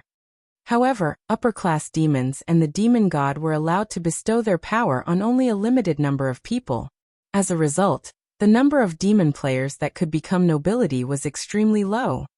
Currently, Brute Spear, who was level 45, already possessed 240,000 HP. On the other hand, even after reaching level 50, Shifeng's HP was just slightly over 42,000. The disparity was nearly six-fold. Moreover, Baron demons possessed much higher defense and magic resistance than high demons. Even ordinary Tier 2 expert players would find it hard to kill the current Brute Spear. Not to mention that there was not a single Tier 2 player in God's domain yet. When Brute Spear was only 12 yards away, Shifeng abruptly stomped on the ground, leaving behind an afterimage in his original position as he dashed straight at the berserker. So fast. The 5 Flower of Seven Sins members spectating from the side were astonished when they saw Shifeng appearing before Brute Spear in the blink of an eye. Shifeng was definitely the fastest swordsman they had ever seen. If it were them fighting against Shifeng right now, they would be caught off guard if they were not careful. Moreover, Shifeng's movements and judgment were also considerably acute. Unlike berserkers that used great swords or battle axes, berserkers that used spears had a longer attack range. Their spears could reach roughly 2 yards farther than the other weapons. The optimum attack range for a spear-wielding berserker was between 4 and 8 yards. Meanwhile, a swordsman that used a longsword had an optimum attack range between 1 and 3 yards. Although their sword auras could reach up to 5 yards, enemies that were standing within 4 to 5 yards could easily dodge such an attack by retreating 1 or 2 yards. If a longsword-wielding swordsman wanted to suppress a spear-wielding berserker, the best way to do so was to close in and move within 1 to 3 yards of the latter. This way, the berserker could not utilize the spear to its fullest potential. Conversely, if Shifeng allowed Brute Spear to gradually approach him, Then before he even reached his attack range, Brute Spear would have already begun attacking, a considerably disadvantageous situation to Shifeng. Hence, taking the initiative to attack to launch a fast attack was an extremely wise decision. You have quick reactions, I'll give you that. Unfortunately, you met me. Brute Spear was indeed surprised by Shifeng's speed and judgment. However, while others might have difficulty keeping up with Shifeng's speed, he could see the swordsman's movements perfectly. Moreover, due to his improved physique, he had a much clearer grasp of his surroundings. Right now, he could perceive everything within a 20-yard radius. In fact, the instant Shifeng prepared to take action, he already knew what Shifeng would do. Whirlwind Slash. Having long since anticipated Shifeng's attack, Brute Spear swept the spear in his hands horizontally, his move capable of dealing a serious blow to all enemies within a 10-yard radius. An explosion rang out in the air as he swung the crimson spear, the spear moving so fast that it became invisible to the naked eye. Meanwhile, Shifeng was currently still 6 yards away from Brute Spear. By the time he could start attacking Brute Spear, the Berserker's spear would have long since landed on him. Although the spear was weaker than the great sword and battle axe when it came to raw power, it was superior in terms of speed. Spear and sword collided, the impact forcing Shifeng to take a few steps back. What a high skill completion rate! Shifeng was slightly astonished as he looked at Brute Spear, who remained unaffected by the impact. If speaking purely in terms of the strength attribute, he should surpass Brute Spear even after the latter transformed. After all, there was a 5-level gap between them. Moreover, the quality of his weapons and equipment was also far superior to that of Brute Spear's. Nonetheless, he still got repulsed in the end. The only explanation for such a situation occurring was Brute Spear's skill completion rate. When a player's skill completion rate reached a certain percentage, the skills they used would generate some additional effects. For example, when the Berserker class's Whirlwind Slash achieved a completion rate of 99% or above, aside from having greater destructive power, the skill would also come with a knockback effect. A skill completion rate of 99%. This was a completion rate that Shifeng could only occasionally achieve when both his body and mind were in an excellent state. Despite that, the Berserker before him was able to achieve this feat casually. Is this a hidden ability of a demon noble? Shifeng did not believe that Brute Spear himself was capable of achieving such a high completion rate. After all, the Berserker had just been promoted to a Baron Demon. After transforming, the bonus attributes he received should be much higher than when he was just a high demon. He should have great difficulty properly controlling this newfound strength immediately. He would need some time to adapt. Hence, the only explanation was that this high completion rate was a hidden ability of a demon noble. In the past, Shifeng had never gotten the opportunity to fight against a demon noble. Or to put it in another way, he had not possessed the qualifications to do so. As a result, he had only a little information on demon players. As for the hidden abilities of demon nobles, there hadn't been any fools that revealed such a secret. No wonder Chen Su said that you're powerful. Your strength attribute is actually so high. Looking at his still trembling spear, Brute Spear could not help but turn to look at Shifeng. After this brief exchange, he grew even more fond of the bracers on Shifeng's arms. Even after transforming into a demon, he was still weaker than Shifeng in terms of strength. If he were fighting against any other swordsman right now, such a situation would have been impossible. The only explanation for this was Shifeng's weapons and equipment. After saying so, Brute Spear directly used charge at Shifeng, the spear in his hand stabbing at Shifeng's heart. When Brute Spear used charge, he became like a shooting star. He was not only extremely fast but also exerted powerful pressure on Shifeng. However, this pressure didn't come from Brute Spear himself. Instead, it was a deterrent effect that appeared when charge's completion rate reached 99% or above. This hidden effect reduced his opponent's reaction speed by 20% and movement speed and attack speed by 40% for 1 second. When Brute Spear got to within 6 yards of Shifeng, the crimson spear in his hands suddenly transformed into a streak of red light.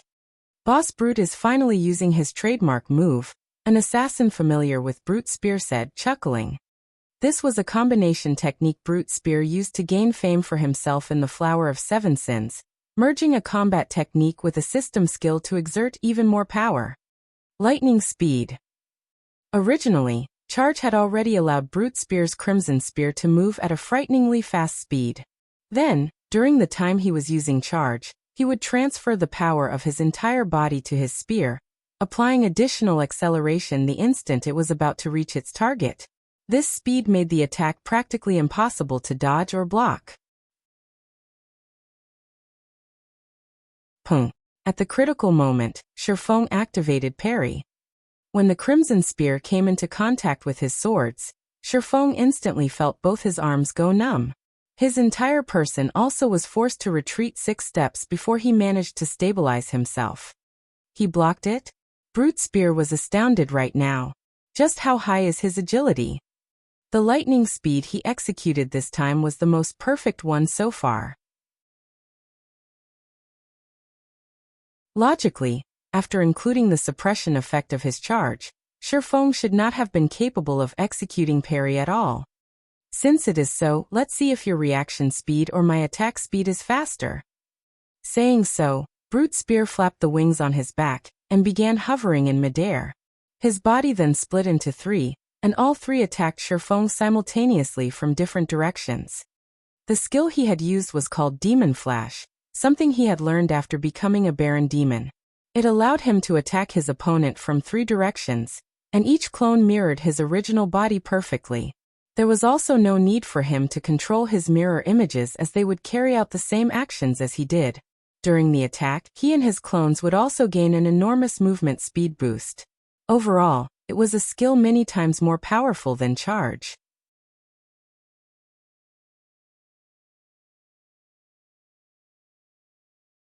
Chapter 1203. Difference between Trump Cards. Under Chapter 1203. Difference between Trump Cards. After Brute Spear used Demon Flash, he and his mirror images moved faster than when he used Charge. The surrounding spectators could barely see the 3 berserkers' afterimages, much less their real bodies. Is this his true strength? Passing Monarch was deeply shocked when he saw this scene. It was no wonder Brute Spear was so confident before. With that kind of speed and destructive power, even if all of them went at him together, they would be fortunate to land an attack on him, much less shave away 1/5 of his HP. So fast. Although Shifeng's physique had improved a lot after reaching level 50, in the end, he had yet to obtain his Tier 2 class, which would provide a massive boost to his physique. At this moment, his eyes could no longer keep up with Brute Spear's speed. He could only rely on the changes in his surroundings to determine Brute Spear's movements. You should consider yourself fortunate to fall to this move of mine. Brute Spear executed lightning speed on Shifeng once more. Compared to the time he attacked with Charge, the speed of his spear this time had increased by a large margin. Moreover, his 2 clones had also attacked using the same strength and speed. If attacked at such a speed and from 3 different angles, even a Domain Realm Assassin expert would not be able to evade properly. Dang. Dang. Dang. However, just as the 3 Crimson Spears were about to reach Shifeng, they abruptly stopped in their paths, unable to proceed even an inch farther due to Shifeng activating the Swordsman class's strongest life-saving skill, Defensive Blade.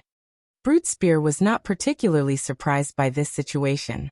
After all, the Swordsman class's life-saving skills were only second to the Assassin classes. Now that he had forced Shifeng to use both life-saving skills consecutively, he would have a much easier time dealing with the swordsman. So what if you blocked them? Brute Spear sneered. In a single breath he rapidly jabbed 5 times with his spear, targeting Shifeng's blind spots. Meanwhile, his 2 mirror images had also launched identical attacks. Demon Flash did not just allow him to launch a charging attack on his target. The clones conjured lasted 5 seconds, during which they would carry out the same actions as the main body. Moreover, they also possessed the exact same attributes as the main body. Overall, Demon Flash was a skill meant to counter defensive skills that could block multiple attacks. As a result, a total of 15 spears struck at Shifeng from 3 different directions, and extremely fast. Even Shifeng failed to keep up with all 15 spears. Meanwhile, these 15 spear attacks had already exceeded the number of attacks defensive blade could block. Sure enough, a Baron demon really is difficult to handle. Shifeng finally understood why demon nobles were so difficult to kill. In the past, when he saw certain experts on the God's Domain experts list successfully killing a demon noble, he had thought nothing of it. Now, however, it would seem that killing a demon noble of the same tier was a very difficult task. Shifeng immediately activated Killing Ray's additional skill, Summon Lightning. Boom. In the next moment, arcs of blue lightning shot down from the sky one after another. Not only did these lightning arcs deal 400% lightning damage to all enemies within a 15-yard radius to Shifeng, but they could also inflict a numb effect for 5 seconds on the target struck. Afterwards, his attack range would even increase by 20 yards for 30 seconds. However, Brute Spear simply sneered at this attack. He did not bother dodging the lightning arcs at all as he abruptly stabbed his spear at Shifeng. He intended to compete and see who could deal more damage. While the 15 spears struck at Shifeng, the lightning arcs also bombarded Brute Spear's body. The block count of Shifeng's defensive blade was instantly exhausted. As for the several spear strikes that got through, Shifeng used his swords to deflect them, so he did not receive any substantial damage. In contrast, Brute Spear had over -13,000 damage from the lightning strikes. What high magic resistance! Envy sprouted in Shifeng's heart when he saw this damage. If a normal level 45 player received this move of his, they would either die instantly or have very little HP remaining. However, a Baron demon's high magic resistance had greatly reduced the damage Brute Spear received. Brute Spear had over 240,000 HP. By relying on battle recovery alone, he could recover over 2,400 HP every 5 seconds. In addition, Summon Lightning's numb effect was ineffective against the Berserker. As Summon Lightning ended, Brute Spear launched 5 spear strikes once more. This time, however, Shifeng no longer possessed defensive blade to protect himself. What a pitiful bastard. He actually dared to challenge Boss Brute to a duel. He might have had a fighting chance if he had his berserk skill. Unfortunately, he's already used it against Chen Su. However, Boss Brute is also amazing. I feel that the skills he used all have very high completion rates. When the 5 Flower of Seven Sins members saw this scene, they all knew that this fight was as good as over. Originally, Brute Spear already possessed a huge advantage in HP and defense. Now he was even using an attack method that trumped all defenses. If Shifeng wished to deal damage to Brute Spear, he would have no choice but to clash head-on as well. However, Brute Spear still had 2 clones assisting him. It was simply impossible for a melee player like Shifeng to stop Brute Spear. From this scene, Shifeng also understood what was going through Brute Spear's mind. However, he also had to admit that this was a good plan, as he really did not possess any method of coping with it. Shifeng used silent steps right away and appeared behind Brute Spear. He then pointed the Abyssal Blade at the Berserker. Abyssal Bind. Immediately, black chains materialized in empty space one after another, every one of them shooting straight at Brute Spear. Seeing this, Brute Spear sneered as he activated a control removal skill without hesitation, causing Abyssal Bind to lose effect. He then charged at Shifeng and launched another barrage of attacks together with his mirror images. You want to compete using HP? Shifeng smiled. Come then. Saying so, Shifeng activated Phantom Kill and 9 Dragon Slash. Although his doppelganger only possessed 80% of his basic attributes, which made it slightly weaker than Brute Spear, it should have no problems holding off one of the Berserker's mirror images. Meanwhile, the 12 Abyssal Blade Phantoms summoned by 9 Dragon Slash could also easily stop the other mirror image. This way, the duel would revert to a one-on-one fight. At this time, Shifeng activated Thunder God's Descent, increasing his movement speed and attack speed by 150%, damage by 50%, and decreasing the damage he received by 50% for 30 seconds. Without hesitation, he charged straight at Brute Spear and executed Sword's Orbit. Starlight suddenly filled Shifeng's surroundings. However, Brute Spear paid no attention to this phenomenon whatsoever as he used all his strength to send out multiple spear strikes. Immediately, both sides' HP began falling continuously, the rate of decline giving the surrounding spectators a fright. How is this possible? The 5 Flower of Seven Sins members were dumbfounded as they looked at Brute Spear's plummeting HP. At this moment, Brute Spear was losing over 10,000 HP with each attack he received, 20,000 HP with a critical hit. On the other hand, although Shifeng was similarly losing HP, he was only losing around 3,000 HP with each attack he received. Moreover, the rate at which his HP fell was much slower than Brute Spear's. For each time Shifeng's HP fell, Brute Spear's HP would fall 2 or 3 times. After just 2 seconds of exchanging hits, Brute Spear had less than 70,000 HP remaining, down to less than 1/3 of his HP. On the other hand, although they could not see the exact value of Shifeng's HP due to him having hidden it with his black cloak, the HP bar revealed above his head showed that he had lost only 1/3 of his total HP so far. The difference between the two sides was obvious at a glance. However, despite this situation, Brute Spear himself remained unfazed. Just when Brute Spear's HP fell below the 30,000 threshold, a sinister smile appeared on his face. Backtrack! Brute Spear roared. Immediately, a blood-red magic array appeared in the air. A red light then shone out of the magic array, enveloping a radius of 30 yards around Brute Spear. This was the strongest skill Brute Spear obtained after becoming a Baron Demon. Blood Backtrack. As long as he was not dead, the skill would allow him to regain the HP he had 6 seconds before. This was the reason why he dared to exchange damage with Shifeng. In the next moment, Brute Spear's HP directly recovered to full. In contrast, Shifeng had less than half of his HP right now. Despicable. He can actually recover his HP. Passing Monarch could not help but curse out loud when he saw this scene. Brute Spear simply sent a contemptuous glance at Passing Monarch. Sure enough, he really does have a trump card hidden. Shifeng was not particularly surprised by this scene. In reality, he also knew about Blood Backtrack. This was a move that all demon nobles knew. Even monsters like great demons had used it frequently since it was a skill specifically used to trap others. Hence, he also held back a trump card.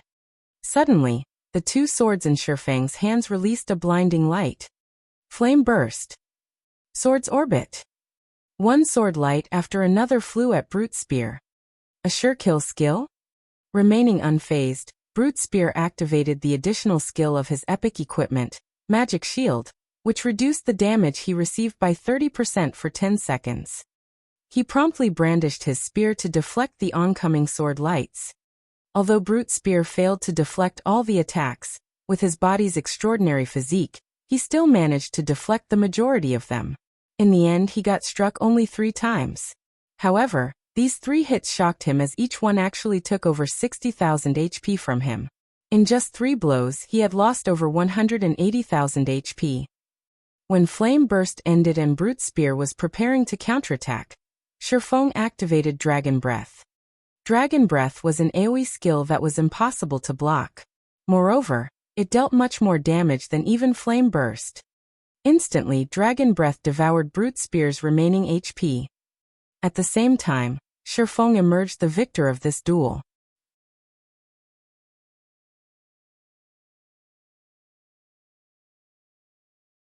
Chapter 1204.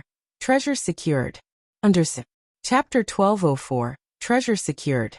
After the duel was over, Brute Spear had a look of horror on his face as he looked at Shifeng.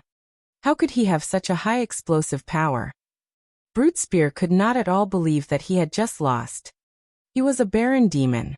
He also had 2 pieces of epic equipment equipped. He himself was a peak expert in God's domain. With his 240,000 plus HP, even if he just stood still and did nothing, it would take a berserker of the same level quite some time to kill him. Yet he had been killed almost instantly. How could he possibly accept this loss? Nonetheless, there was no way the duel result announced by the system could be fake. It was also an inescapable fact that he only had 1 HP remaining right now. Unlike the duels in arenas, the system would leave players with 1 HP when they were defeated in a duel held in the fields, preventing them from dying. The match is over. You can hand over that epic item of yours now, Shifeng said as he looked at Brute Spear, who currently had a dazed expression on his face. Although Brute Spear possessed the transformation bonuses of a Baron Demon, the difference in levels and equipment between the two of them was simply too massive. It was not something a single demon transformation could offset. Powerful weapons and equipment not only improved a player's basic attributes, but also strengthened a player's skills. Just who are you? Brute Spear asked after taking a deep breath. Anyone capable of steamrolling right over me can't be someone unknown. In terms of HP and defense, he indeed possessed an absolute advantage. However, Shifeng was leaps and bounds above him in skills and other basic attributes. Meanwhile, needless to say, the reason for Shifeng's advantage in attributes was definitely the swordsman's weapons and equipment. Any player that could surpass a player like himself in terms of weapons and equipment could not be an ordinary expert. Most likely, Shifeng was a peak expert from a superpower. Moreover, far from just any ordinary peak expert, Shifeng was no doubt a peak expert heavily nurtured by his guild. What? Want to take revenge on me? Not willing to accept defeat? Shifeng asked. That's only one part of the reason. Brute Spear nodded in acknowledgement. The other part is that I don't want to lose without even knowing whom I lost to. He had indeed thought of taking revenge on Shifeng.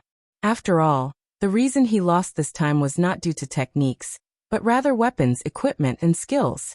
This result greatly frustrated him.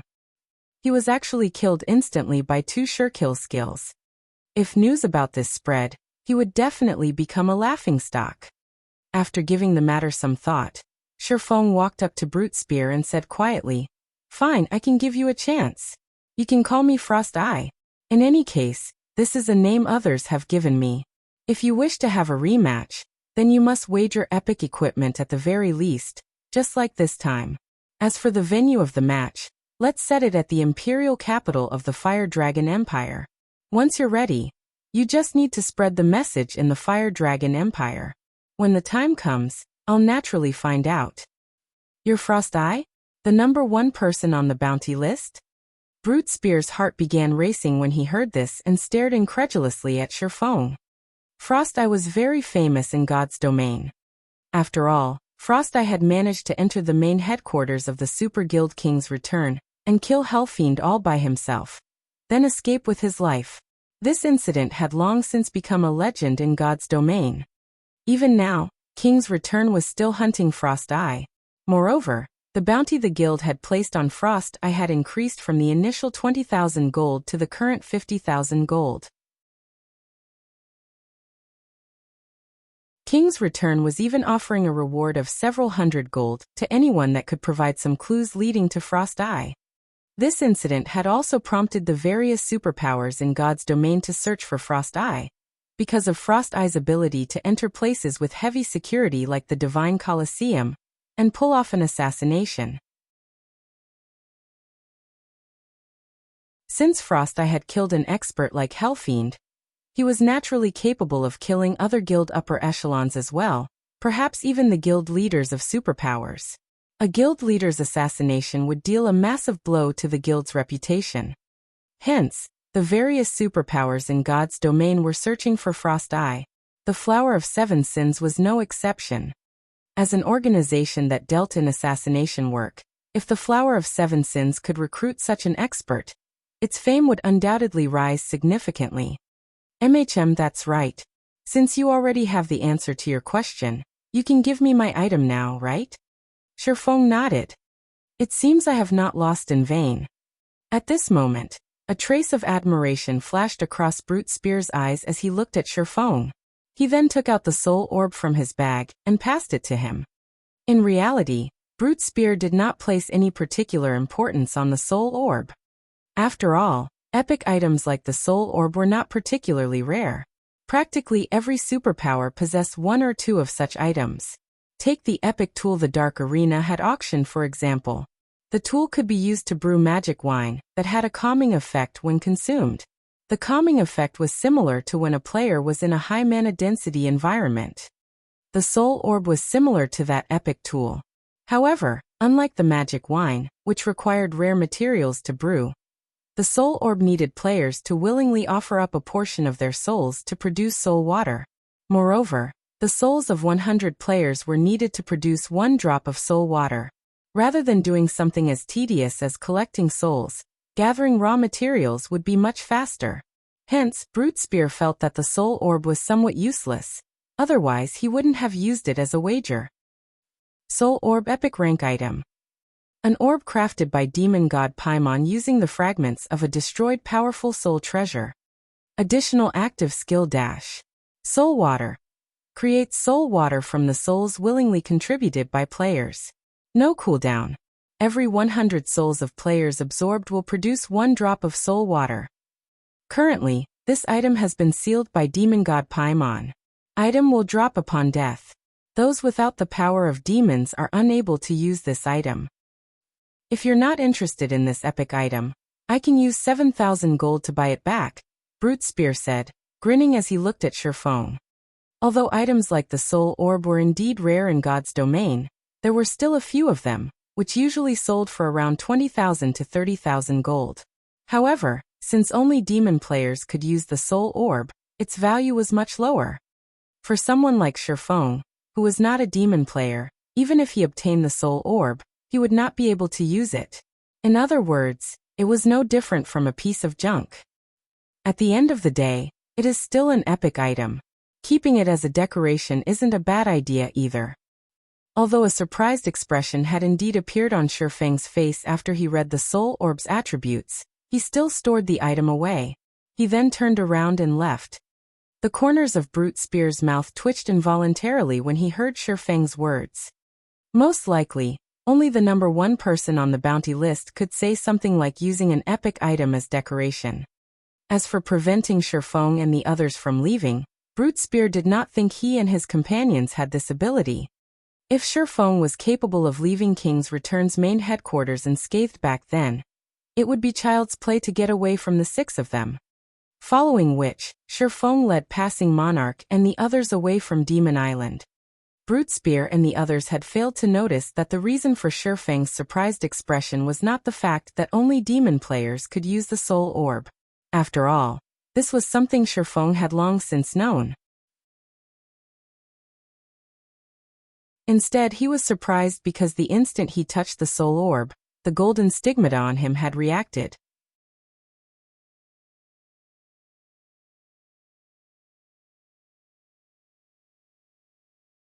Chapter 1205. Kingdom Transformation. Underlore. Chapter 1205. Kingdom Transformation. The golden stigmata was originally a tool for Shifeng to search for the 7 treasures. Previously, when he went to Lake Heart City, a clue relating to one of the 7 treasures had appeared. However, the signal had been brief, disappearing after a moment. Fortunately, he had already gotten a lock on the NPC wielding that treasure. Only, as Countess Katie Green was too powerful for Shifeng right now, he did not want to alert the NPC any more than he already had. Since entering God's domain, Shifeng had already been to quite a few places. However, he had managed to find only 1 clue relating to the 7 treasures so far. Despite that, the instant he touched the Soul Orb, it had actually triggered a reaction from the golden stigmata. How could he not get excited over this? This was also the reason behind Shifeng's decision to give up on entering Demon Island for now, and return to White River City first. After all, the Soul Orb was an item that dropped upon death.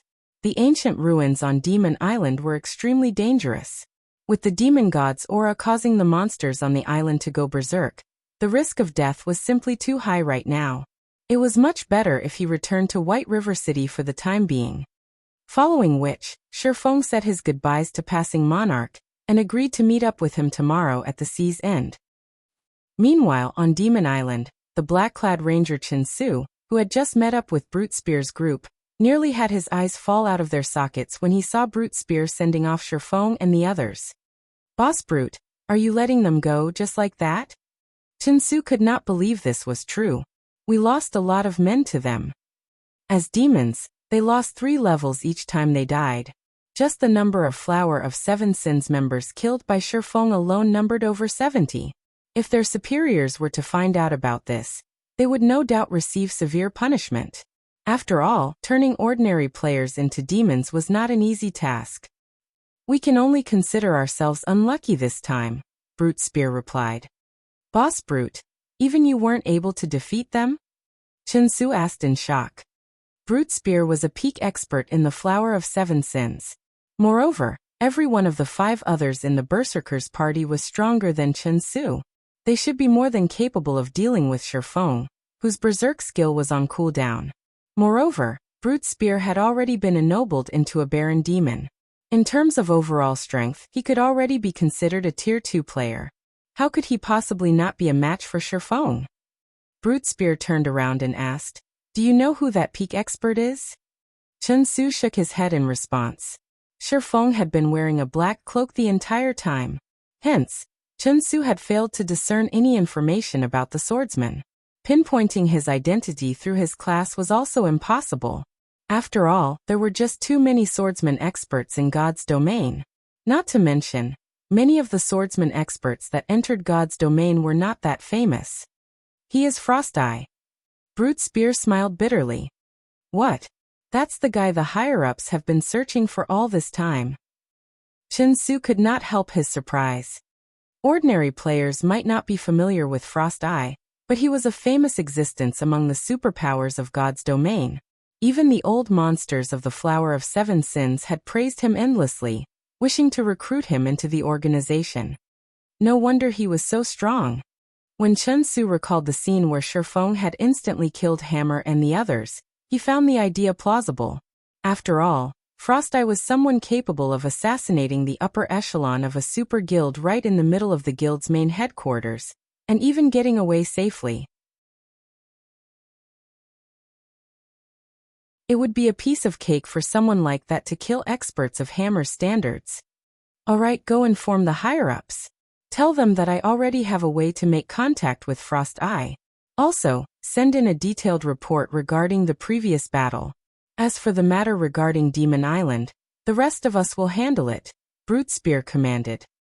Oh. Starmoon Kingdom, White River City. After returning, Shifeng immediately noticed that the atmosphere within the city had become slightly tense. Those red players are simply too arrogant. They actually dare take action within NPC towns now. Thanks to that, the loot my team got from the boss we killed is all gone. Your team is simply too careless. However, after the new expansion pack was implemented, the dark guilds and red players have indeed become more proactive. Several other teams have likewise gotten ambushed and suffered severe losses. I wonder which bastard triggered this expansion pack. I heard that the other kingdoms and empires are in similar situations. New dark towns and cities have also been popping up one after another throughout God's domain, allowing red players to exchange for many nice items there. Exchange items? That's right.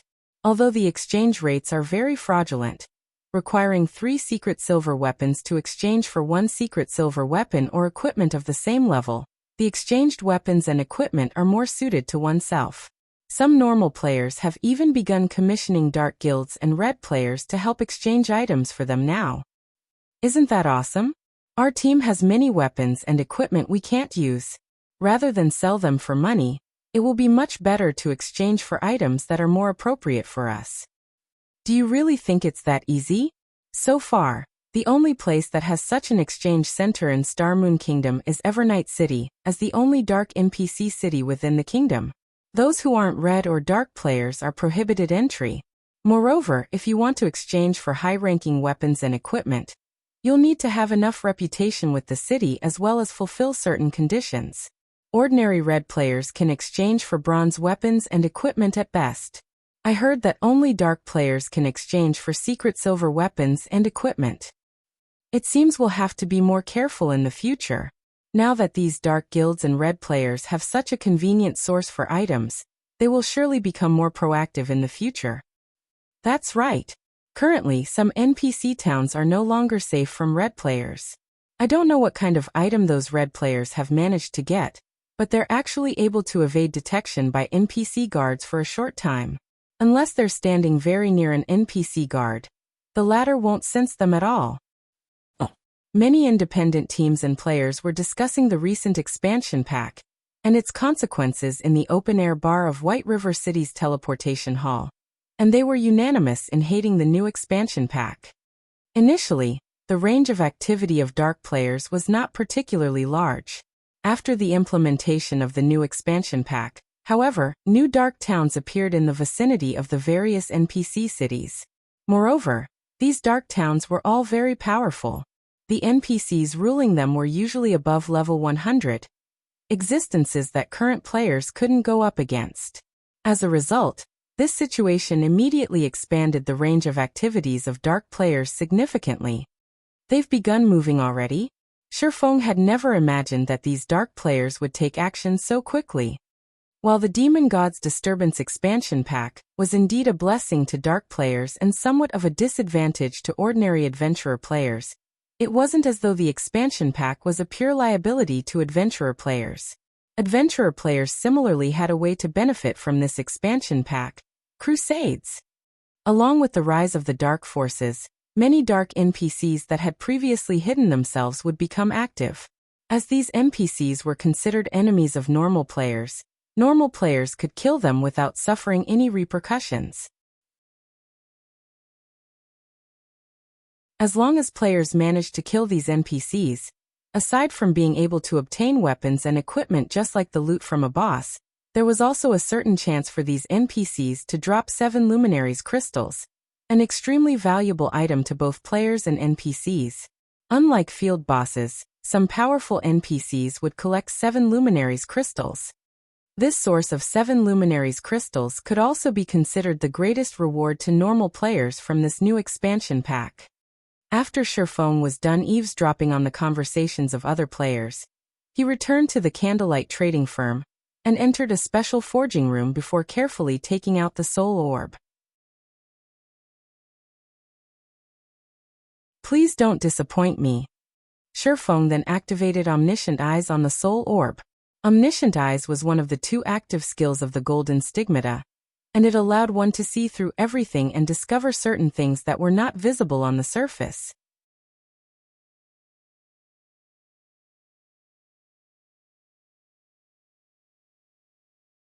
Chapter 1206, Treasure Fragment. Under Chapter 1206, Treasure Fragment. Starmoon City. Due to the Demon God's disturbance, Starmoon City's player population exploded. The majority of these newcomers were former inhabitants of the nearby towns.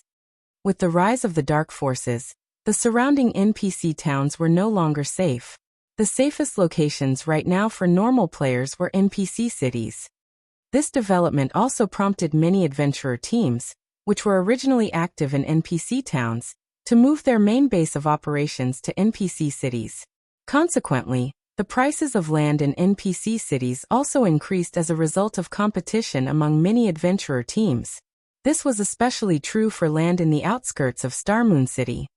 Although the land of a capital city was much more expensive than the land of other cities, the capital city was also much safer and more convenient.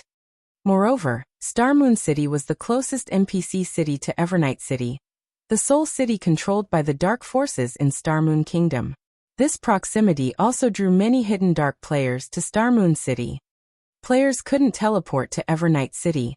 Dark players were no exception to this. If players wished to visit the city, they could only do so on foot. Meanwhile, Starmoon City was undeniably the best place to stay for convenience in exchanging for items. For a time, the situation within Starmoon City became very complicated. Meanwhile, inside Heaven's Burial's residence, a meeting of the highest order was currently being held.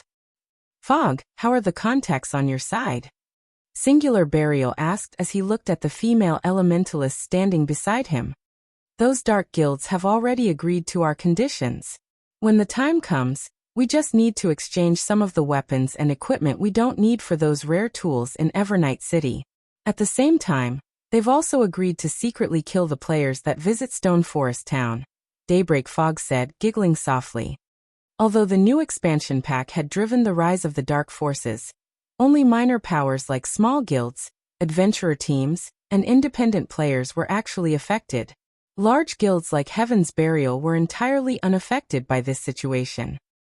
After all, if the various dark guilds wished to thrive in Starmoon City, they would have to gain the permission of Heaven's Burial.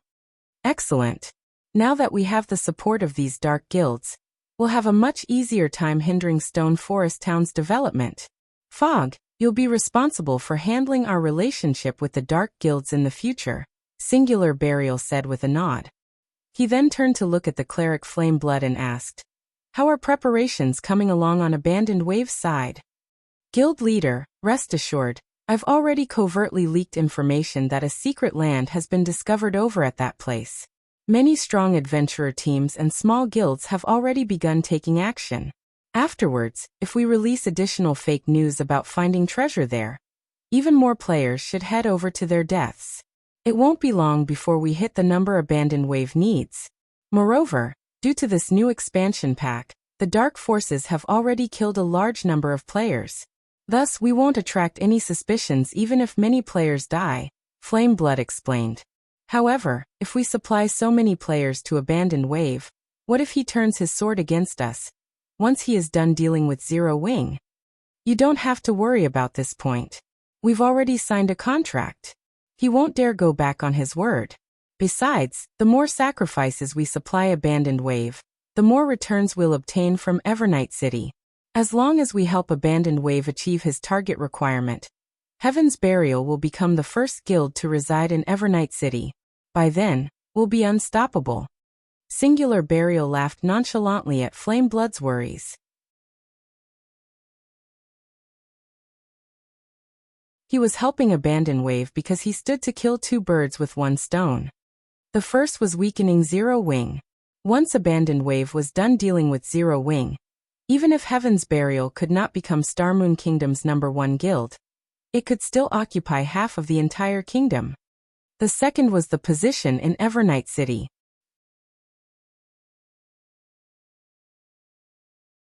As the only city belonging to the dark forces in Starmoon Kingdom, Evernight City offered simply too many benefits.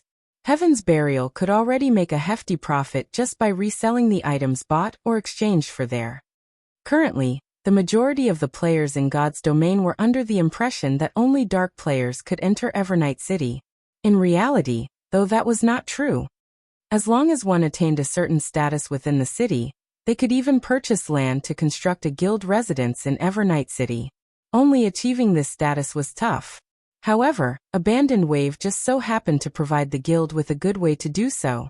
Once Heaven's Burial entered Evernight City, they could begin reselling the city's rarities. Meanwhile, although the various dark guilds could also exchange for plenty of rare items, at the end of the day, dark guilds were shady existences that few ordinary people wished to do business with. Not to mention, dark guilds thrived on killing players.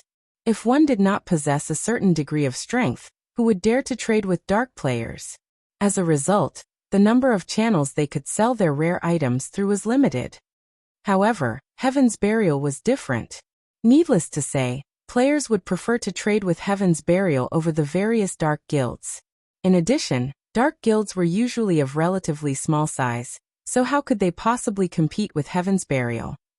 As for the threat of the Blackwater Guild, there was no need to worry about that.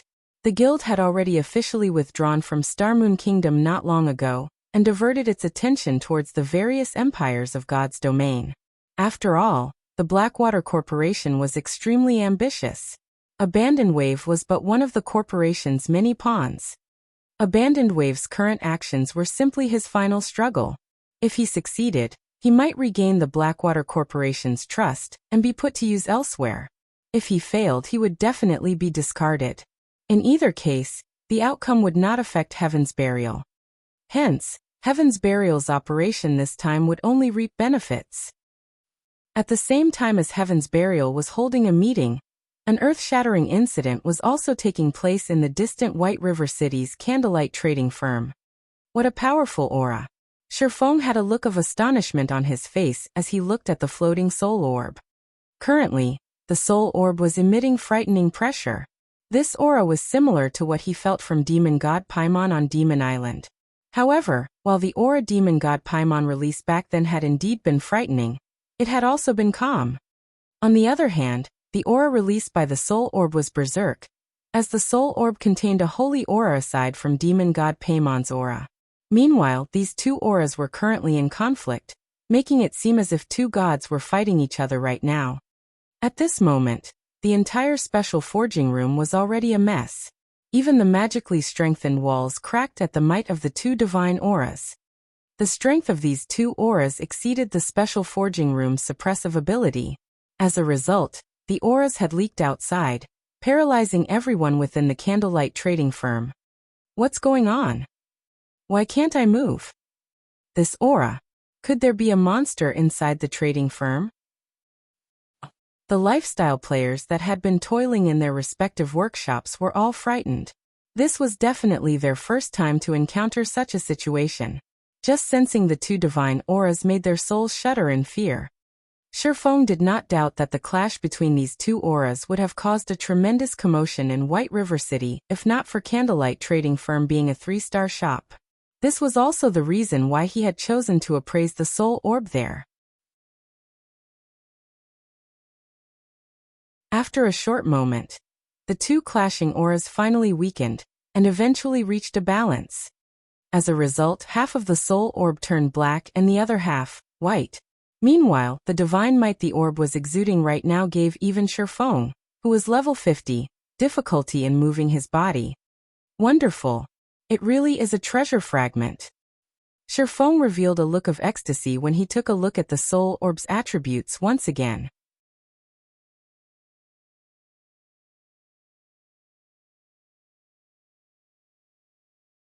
Chapter 1207, Treasure of Illusion. Under Chapter 1207, Treasure of Illusion. An indescribable excitement filled Shifeng as he held the soul orb. The 7 treasures were bona fide godly relics. Mere legendary items could not compare to these. Not even ancient gods would necessarily possess a godly relic, much less mortal humans. In the past, Shifeng had never even heard of a player owning a godly relic. Of course, it was possible that someone had obtained a godly relic, but had hidden the fact. After all, news of something like this would cause a huge commotion throughout the game if it got out. Hence, in the eyes of god-ranked experts, legendary items were already considered godly relics. After all, legendary items were already capable of enabling players to challenge opponents of a higher tier. If a god-ranked expert really got their hands on a godly relic, the outcome would be simply mind-boggling. Although the 7 treasures were neither weapons nor equipment, they were still powerful enough to suppress Dark Abyss. However, now that Shifeng thought about it, he found the idea reasonable. The soul water the soul orb produced helped players reach an unprecedented serenity and mental clarity. This was no longer something achievable by simply raising an area's mana density. How could an epic item possibly possess such an amazing ability? Only a godly relic could produce something so unbelievable. Soul Orb Epic Rank Item. Originally a fragment of the Treasure of Illusion. However, due to being refined by demon god Paimon, the fragment's true power has been sealed. Additional active skill dash. Soul Water. Creates soul water from the souls willingly contributed by players. No cooldown. Every 100 souls of players absorbed will produce 1 drop of soul water. Additional active skill 2 dash. Divine Power Absorption. Absorb divine power to recover the soul orb itself. There are a total of 3 seals. The removal of the first seal requires 10 god crystals. Current absorb number, 0. Currently, although the soul orb has been sealed by demon god Paimon, it has been awakened by the golden stigmata. The seal can be removed by absorbing divine power. Item will drop upon death. Demonic power will devour non-stigmata bearers. Not long after Shifeng began to celebrate, the sound of a system notification reached his ears. System. Demon god Paimon has discovered the soul orb's awakening, and has issued a recovery order to all Dark Force players. If more than 3 yards separate the soul orb and the stigmata, it will be teleported back to Paimon's hands. Must the system be so serious? Shifeng was speechless when he heard the system notification.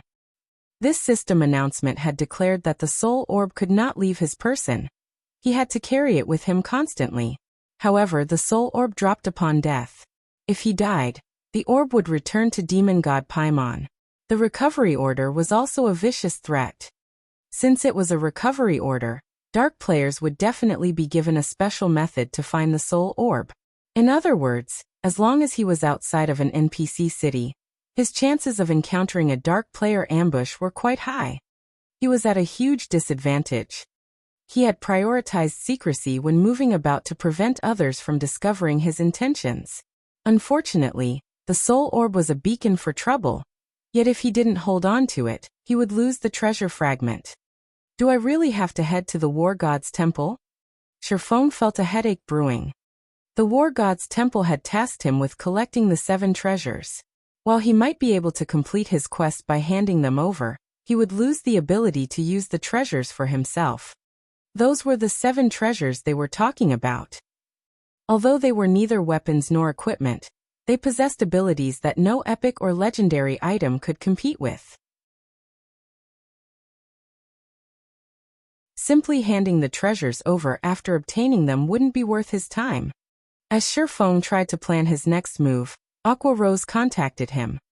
Guild leader, Phoenix Rain has arrived with her people. She hopes to use the secret tablet right now.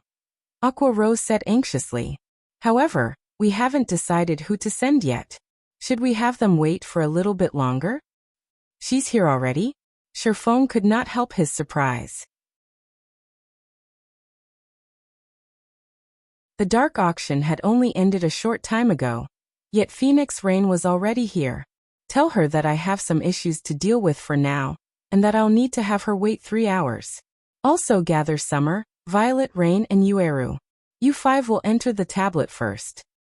The secret spellcasting technique was a massive boost to magical class players.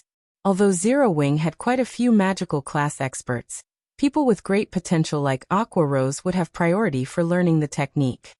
Only before these 5 entered the tablet, he needed to prepare. Now that the soul orb had changed, he had to put it to good use, stockpiling as much soul water as possible, before handing it over to the war god's temple. Understood. Aqua Rose nodded happily when she heard that she had received a slot as well. If she entered the tablet, she might be able to join the ranks of Zero Wing's refinement realm experts. After Aqua Rose disconnected the call, Sherfong considered contacting Melancholic Smile to gather a group of the Candlelight Trading Firm's ordinary lifestyle players, particularly the firm's reserve members. As long as these players were willing to part with a fraction of their souls, they would receive an official member's benefits for 5 days. The Candlelight Trading Firm was the #1 trading firm in Star Moon Kingdom. The benefits one could enjoy in Candlelight could not be found in any other trading firm in the kingdom. Hence, a large number of players wanted to join Candlelight every day. However, not everyone could become an official member. Only those with potential could become reserve members. After becoming a reserve member, players still needed to pass Candlelight's test to become an official member. Meanwhile, reserve members did not receive any particularly valuable benefits. They were only slightly better off than certain independent lifestyle players. Even so, droves of lifestyle players wanted to join. Furthermore, EXP was secondary to lifestyle players. Not being able to kill monsters wouldn't affect them in any way, and the weakened state only lasted 4 or 5 days. There should be plenty of reserve members who were willing to accept his offer. How could I have forgotten about Charlene? Sherfong suddenly remembered the Tier 5 red official Charlene. Charlene had both extraordinary strength and status. She had even scared away the mysterious youth that had used a super spell. That mysterious youth had dared to steal the golden tablet right in the middle of Blackwing City. Even Tier 5 players were likely no match for him. Moreover, Charlene knew a lot about God's domain. She might have some method to help him keep the soul orb. Let's give it a try.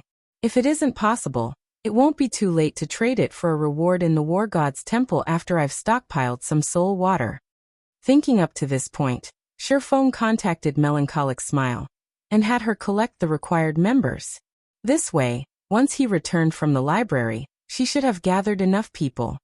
Although Sherfong wanted more sacrifices, The Flower of Seven Sins already knew about his acquisition of the Soul Orb. If he tempted fate, the Flower of Seven Sins would connect him with Frost Eye. In other words, they would learn that Frost Eye was a member of Zero Wing. If this news reached King's Return, the consequences would be unimaginable. If that happened, King's Return would do everything in its power to annihilate Zero Wing. After all, the guild's reputation was at stake. Hence, he needed to maintain a low profile while collecting souls. Moreover, he needed to do it quickly. The longer he held the Soul Orb, the closer the Flower of Seven Sins would come to discovering his identity. After all, the demon god Paimon had already issued a recovery order for the orb. If it were discovered on one of Zero Wing's members, the result would still be the same. Following which, Shifeng snuck out of the candlelight trading firm and rode an advanced carriage to the library.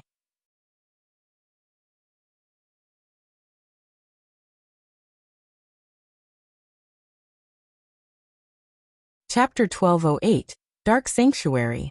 Chapter 1208, Dark Sanctuary. On the foggy demon island, Brute Spear directed the Flower of Seven Sins members to carry away blood-red broken pillars secretly. These broken stone pillars radiated a faint divine might, and aside from the mana directly around the pillars, they attracted all nearby mana, increasing the density significantly. The smaller stone pillars were roughly 3 meters long. A single berserker could barely carry one.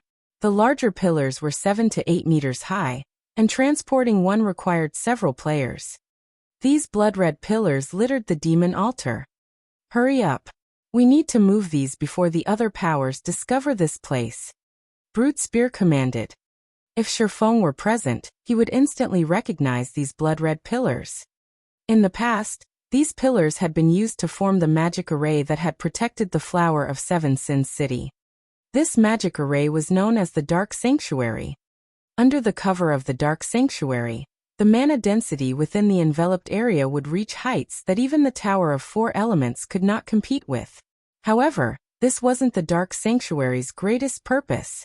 Rather, it was its ability to help players grow. Players could fight system-generated copies of themselves in the Dark Sanctuary's core as long as they spent enough magic crystals.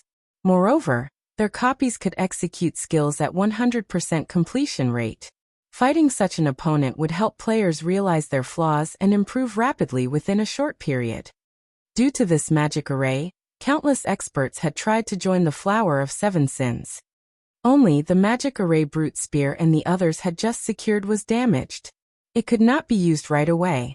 Even so, just by gathering the blood-red pillars in a location, they could increase the area's mana density. As Brute Spear and the others transported the stone pillars, the Flower of Seven Sins members received a system notification. System. Demon God Paimon has issued a recovery order for the Soul Orb. Anyone who kills the Soul Orb's wielder will receive a bountiful reward from Demon God Paimon. You will need to pay 500 magic crystals to accept this quest. Do you wish to accept this quest? This quest is valid long-term. It can be accepted at any time, and does not have a time limit. The Soul Orb? Brute Spear was shocked when he heard this system notification. Isn't that the item Frost Eye took from me? The demon god Paimon had bestowed the Soul Orb to him as a treasure. Brute Spear had never thought that this treasure would be this important. Brute Spear suddenly regretted his decision to wager the orb. Boss Brute, doesn't Frost Eye have the Soul Orb? This is interesting. The demon god's reward will certainly be impressive. Many players will accept this quest. Frost Eye is in for a lot of trouble now. That's not possible, right? After all, that's Frost Eye we're talking about. Killing him is easier said than done. Boss Brute, should we accept this quest? We know that Frost Eye has the Soul Orb. We have an advantage over the other groups. That's right. Even if we can't get it, those from the Sin of Wrath and Sin of Greed will try for it. After all, there are a few among them who are close to becoming Baron Demons. The Demon God's bountiful reward sorely tempted the Flower of Seven Sins members. They might get ennobled after completing the quest. Even if they didn't, they would still gain a significant amount of reputation. allowing them to reach the Baron rank more easily. This was a very rare opportunity for demon players. Let's not accept the quest for now. We should tell Big Sis about this first. We'll let her decide what we should do, Brute Spear said after giving the matter some thought. The others nodded in agreement. At the same time, the various dark forces in God's domain began to take action. A bountiful reward from the demon god. Just who is the unlucky fellow that provoked the demon god? Anyways, this is good news to us. Both the various dark guilds and the independent dark players accepted the demon god Paymon's quest without hesitation. Dark players had access to fewer quests than normal players. As a result, it was extremely difficult for dark players to raise their reputation with the dark forces.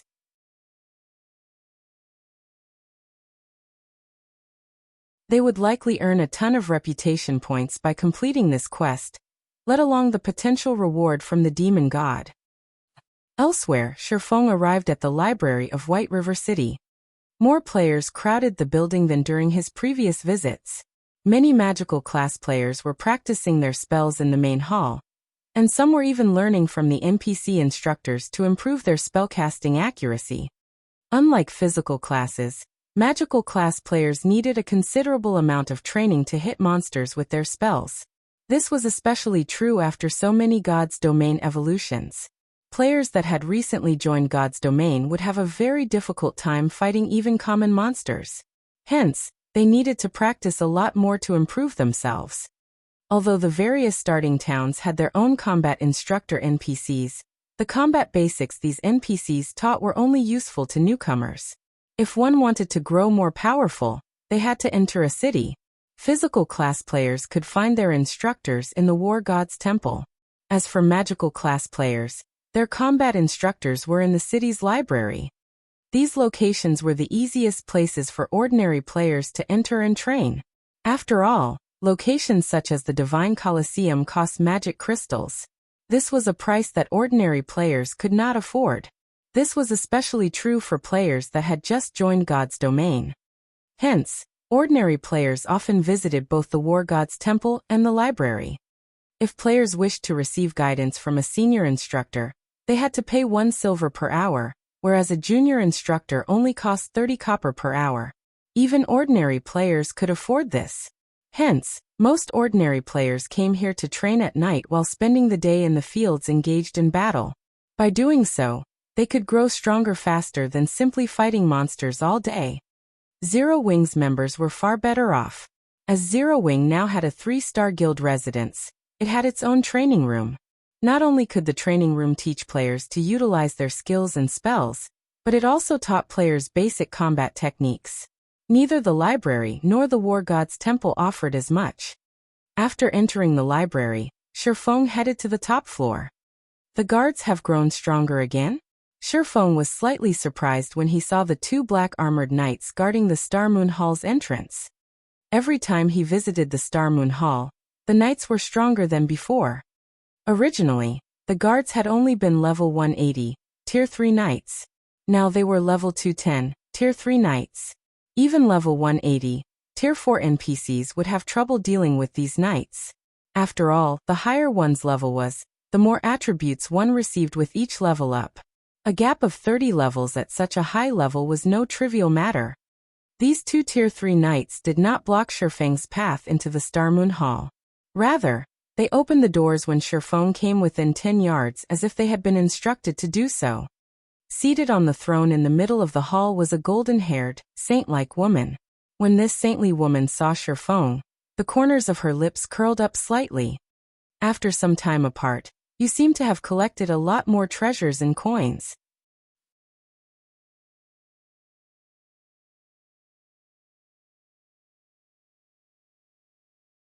Chapter 1209, Promotion Quest.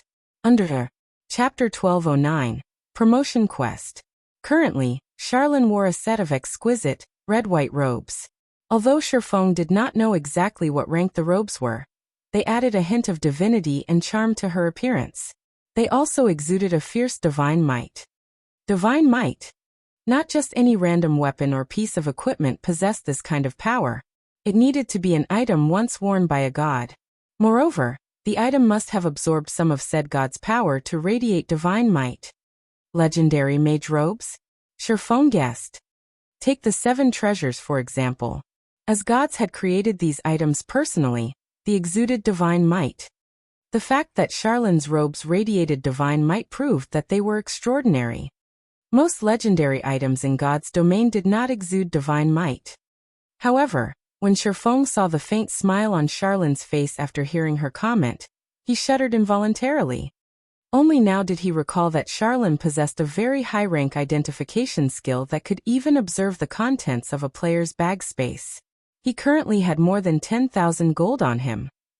Why are you giving me that look? Do you think I covet your 15,739 gold coins? Contempt laced Charlene's words as she spoke. After so much time, you sure have a lot more secrets. You've even gotten your hands on a treasure fragment. I wonder how angry demon god Paimon is right now. After all, he spent hundreds of years to seal that orb. Sherfang's heart began to pound. The war god's temple had been searching for the 7 treasures constantly, yet based on Charlene's tone, it seemed as if she had known the treasure of illusions whereabouts all along. Do you think I'm working for the war god's temple? Charlene said as if she had read Sherfang's thoughts. Chuckling, she said, You've sought me out to find a way to prevent Paimon from taking the treasure fragment back, right? Unfortunately, I have no way of shielding the fragment from Paimon's detection. Is there really no way? Sherfong sighed dejectedly. If he couldn't hide the soul orb from demon god Paimon, then he would have no choice but to hand the item over to the war god's temple. Even a demon god couldn't reach the orb inside the war god's temple. However, simply handing the orb over would be a huge waste. I never said there wasn't a way. If the treasure absorbs a sufficient amount of divine power, you can remove Paimon's seal. Even Paimon won't be able to do anything about it. If you wish to keep the treasure fragment, you should find more god crystals quickly. There is nothing else anyone can do to help you. After all, we are only mortal. We have no hope of resisting gods, Charlene explained. God crystals. Sherfong smiled bitterly. He wanted to obtain a lot of god crystals. After all, he had many items that needed divine power to evolve. However, god crystals were extremely rare, even rarer epic items. Obtaining a single god crystal was extremely difficult. Yet removing the first seal on the soul orb required 10 crystals. Where was he supposed to find so many god crystals? As if she had predicted Sherfang's concerns, Charlene giggled and said, Others might have a hard time finding god crystals, but for you it shouldn't be a difficult task.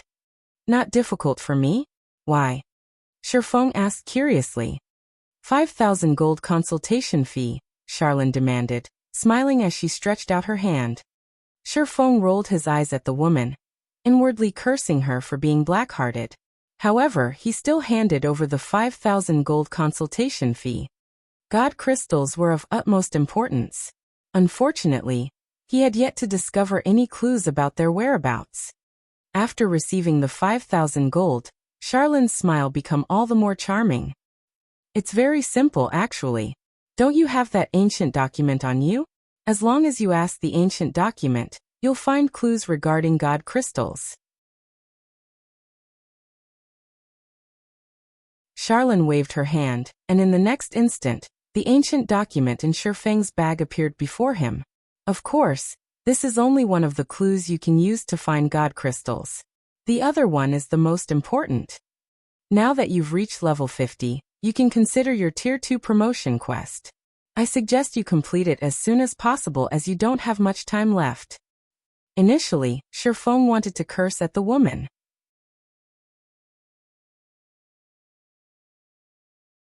Of course, he knew that the ancient document possessed such an ability. After all, he had bought it from the dark auction. However, the ancient document would only provide a clue to one God crystal. He needed 10 for the soul orb. Moreover, he had a greater purpose for the ancient document. It would be wasteful to use it to find God crystals. What does my Tier 2 promotion have to do with God crystals? Sherfong asked. He simply needed to complete a quest for his Tier 2 promotion. Meanwhile, the gods themselves had used God crystals. The two were not related in the least. Have you forgotten that you own of one of the 10 great saint legacies? Charlene smiled as she took out an ancient book. She then explained, this ancient book contains records of the 10 great saint legacies. Every time you complete a promotion quest, you'll be sent into a different space. The ancient gods had left these spaces behind. Gods would have certainly stored items there. Hence for you, it isn't a particularly difficult task to obtain god crystals. Hearing Charlene saying so, Shifeng thought back to the eternal courtyard he had visited in the Origin Sword domain. An ancient god had indeed once lived there. Moreover, he had discovered the Holy Grail in that space. However, as his strength had been limited then, he had been restricted to certain areas. Just surviving and completing his quest had been extremely difficult. He had only obtained the god crystal due to luck. As Charlene had said, the sooner he completed his Tier 2 promotion the better. This way he would have more time to focus on other things. Once he had his Tier 2 class, he could explore new areas and find new treasures. Lady Charlene, may I know how I should go about completing my promotion? Shifeng asked. Previously, he had completed his class change with the assistance of a legacy item. However, his legacy item had disappeared. If he had a normal class, he could simply go to the library or War God's Temple and seek out a high-tiered instructor for his Tier 2 promotion. However, hidden classes didn't have that option. They needed legacy items to show the way. I can send you there. I charged you a friendship price the last time. This time, it will cost you 10,000 gold and an additional 188 mana stones, Charlene said, stretching out her hand as she revealed an expression that stated, you should be thankful I am offering such a low price. When Shifeng heard this, he very much wished to say, why don't you go rob a bank or something? Others only needed to pay 50 gold for their Tier 2 promotion. Yet his required 10,000 gold and 188 mana stones. Even if he had the Philosopher's Stone, he still needed 9,400 magic crystals to synthesize that many mana stones. If an independent player stood in his place, they wouldn't even be able to afford their Tier 2 promotion after reaching level 100. I am giving you a great deal here. If you want to find someone else to assist you, they'll have to be a Tier 5 magical class, and you'd need 3 of them. Hiring 3 such existences will cost you a fortune. On the other hand, I'm only charging 10,000 gold, Charlene explained. Alright then. However, I don't have that many mana stones on hand right now, and I need to prepare. When Shifeng heard that he needed 3 Tier 5 magical class NPCs to help him, he understood that this promotion quest of his was nothing ordinary. Most likely, only an NPC like Charlene could help him. Any other NPC with the required strength would be incredibly rare.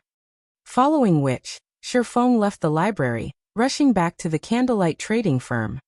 On his way, Melancholic Smile contacted him, an excited expression on her face as she said, Guild leader, good news! Abyss has successfully constructed the first advanced transport carriage.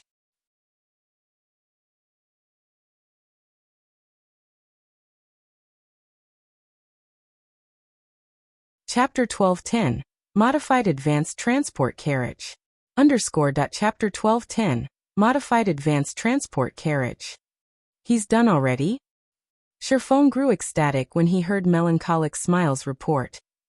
Advanced transport carriages were not that easy to construct.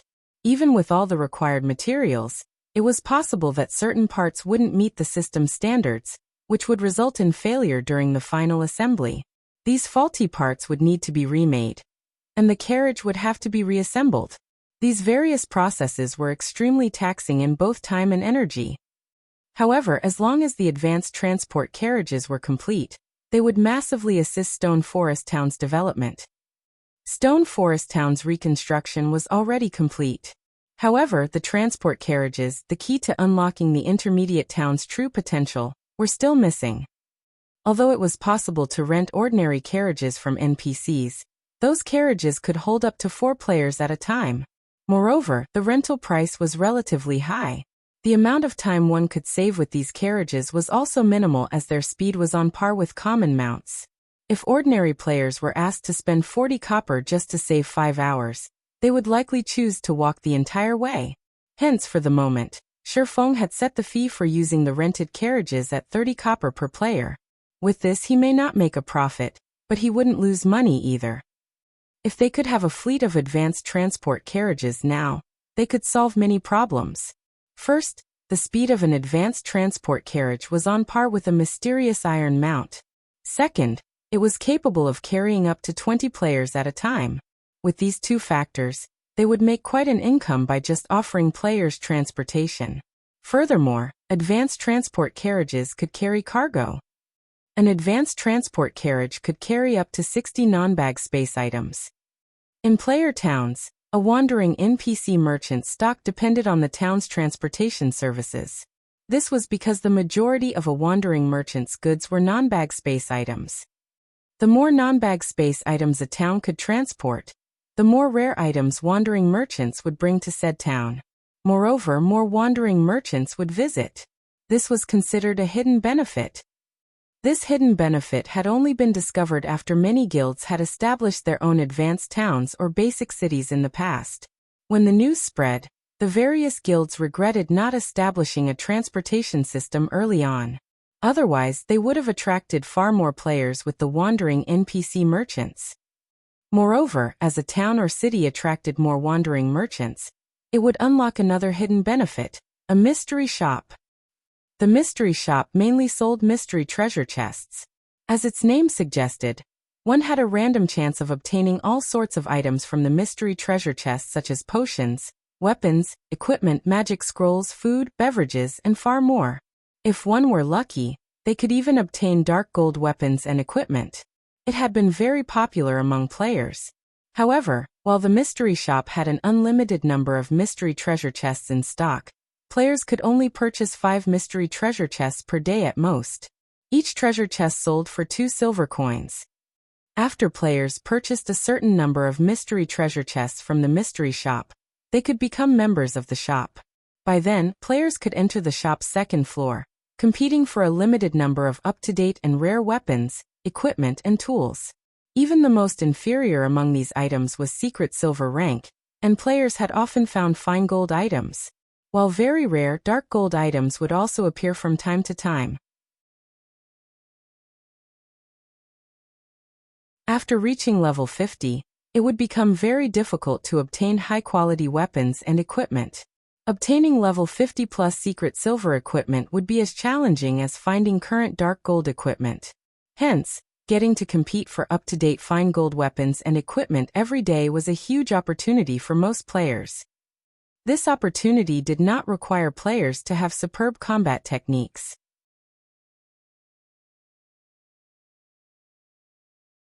As long as one had enough coins, they could purchase the items they desired. Players had swarmed to any town or city with mystery shop. Back then, even merchant players had used these mystery shops to make a fortune, traveling to the various towns and cities to compete for these items, then reselling them elsewhere for a profit. After all, players rarely sold their level 50 plus fine gold weapons and equipment. Upon arriving at the candlelight trading firm, Shifeng hurried to Burning Abyss's workshop. Guild leader, what do you think of this advanced transport carriage? Melancholic smile asked as she gestured to the exquisite carriage in the workshop center. Unlike the horse carriages gliding down city streets, the advanced transport carriage was not pulled by a horse. Rather, it resembled the bronze engineering locomotive, a completely mechanized mode of transportation. Players could operate it simply by purchasing fuel from NPC shops. It was similar to taming mounts. Living mounts needed to be fed during fixed times. The higher a mount's rank was, the more expensive its food needed to be. Is this a modified version? After examining the transport carriage, he noticed that it was slightly different from the original design.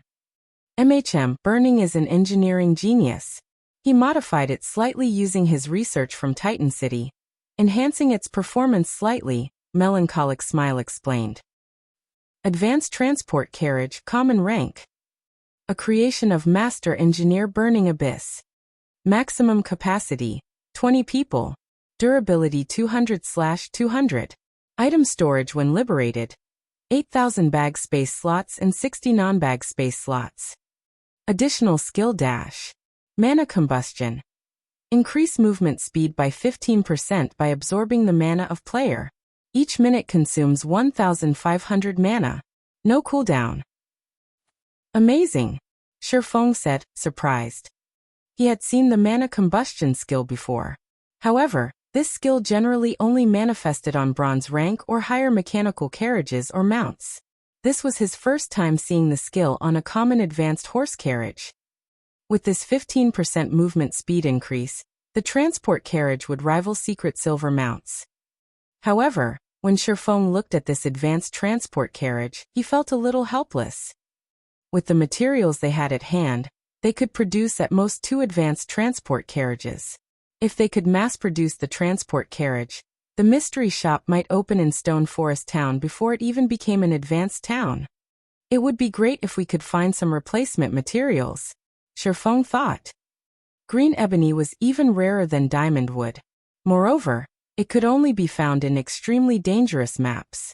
Procuring a large quantity would be very difficult. Right. Green ebony only grows where normal ebony grows, and only a small minority of ebony in high mana density environments grow into the tougher, harder, and more mana-conductive green ebony. What if I use the Philosopher's Stone's elemental strengthening on normal ebony?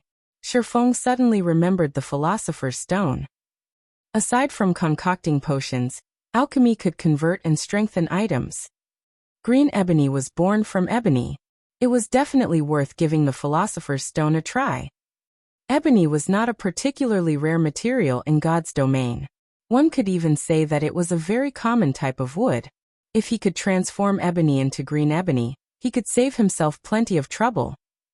Mass-producing the advanced transport carriage would no longer be a challenge. Thinking up to this point, Shifeng had melancholic smile retrieve some ebony from the candlelight trading firm's warehouse while he retrieved the Philosopher's Stone from his personal warehouse.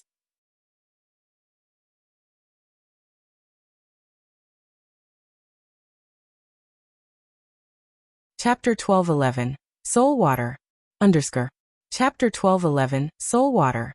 In the first floor hall of the candlelight trading firm.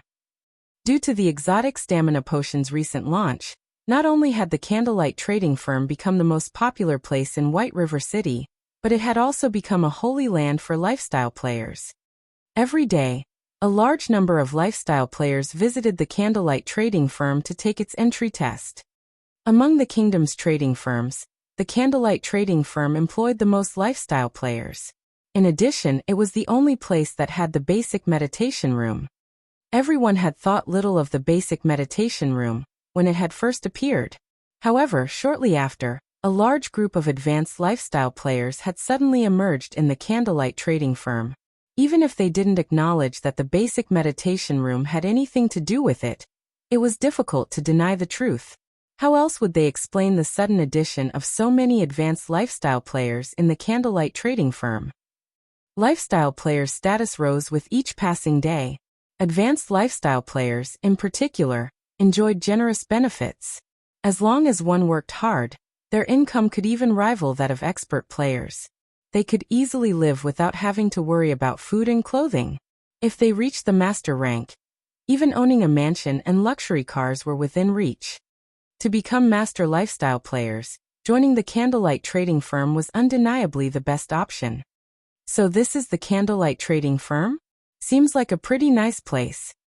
As a large group of independent lifestyle players lined up by the first floor hall's staircase, awaiting their turn to be tested, a female player in dark gray robes entered the trading firm and nonchalantly commented. This female player was none other than Silent Wonder, whom Shifeng had invited to work for the candlelight trading firm. Silent Wonder's comment instantly attracted many lifestyle players' attention as they all turned to look at her. Very quickly, they noticed the advanced alchemist's insignia on Silent Wonder's chest. Moreover, her level was frighteningly high, at level 42. Not even many experts had such a high level. However, despite her level and alchemist rank, the waiting lifestyle players glared at her contemptuously. At this moment, an advanced enchanter close to Silent Wonder said, "You must have come here from another kingdom, right? If you wish to join the candlelight trading firm, you need to queue up for the test. Even advanced classes need to take the test to join this place?" Silent Wonder asked the advanced enchanter standing in the long queue. The various guilds were all in desperate need of advanced lifestyle players. Practically every guild treated their advanced lifestyle players like their own children. If an advanced lifestyle player stated their intention to join a guild, plenty of guilds would welcome them with open arms, not force them to take a test. Of course, there are at least 5 advanced lifestyle players ahead of me right now, the advanced enchanter said as he rolled his eyes. This is the Candlelight Trading Firm. It isn't like your average guild. From I've heard, several advanced lifestyle players had failed Candlelight's test and had to retake it 3 times before they managed to pass. How is this possible? For a moment, Silent Wonder thought she had heard wrong. She suspected that the advanced enchanter before her was a prop the Candlelight Trading Firm had placed here to fool people. Those are advanced lifestyle players we're talking about.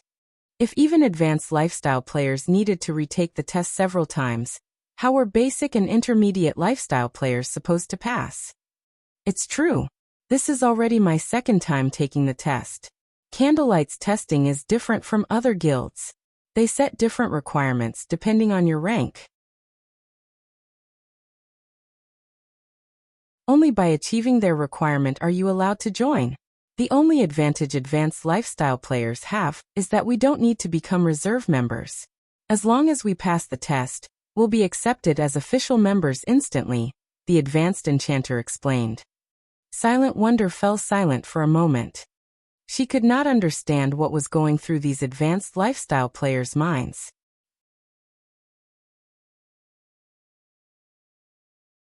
If an advanced lifestyle player joined any other guild, becoming a core member would be trivial.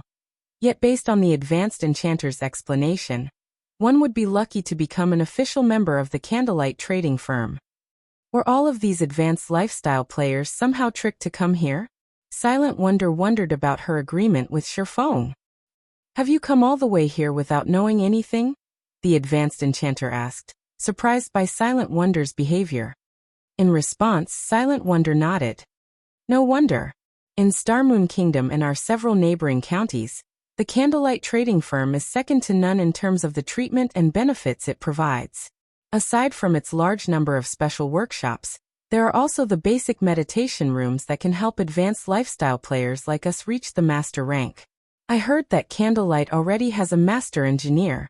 As long as we become Candlelight core members, we can seek guidance from that master engineer, the advanced enchanter explained.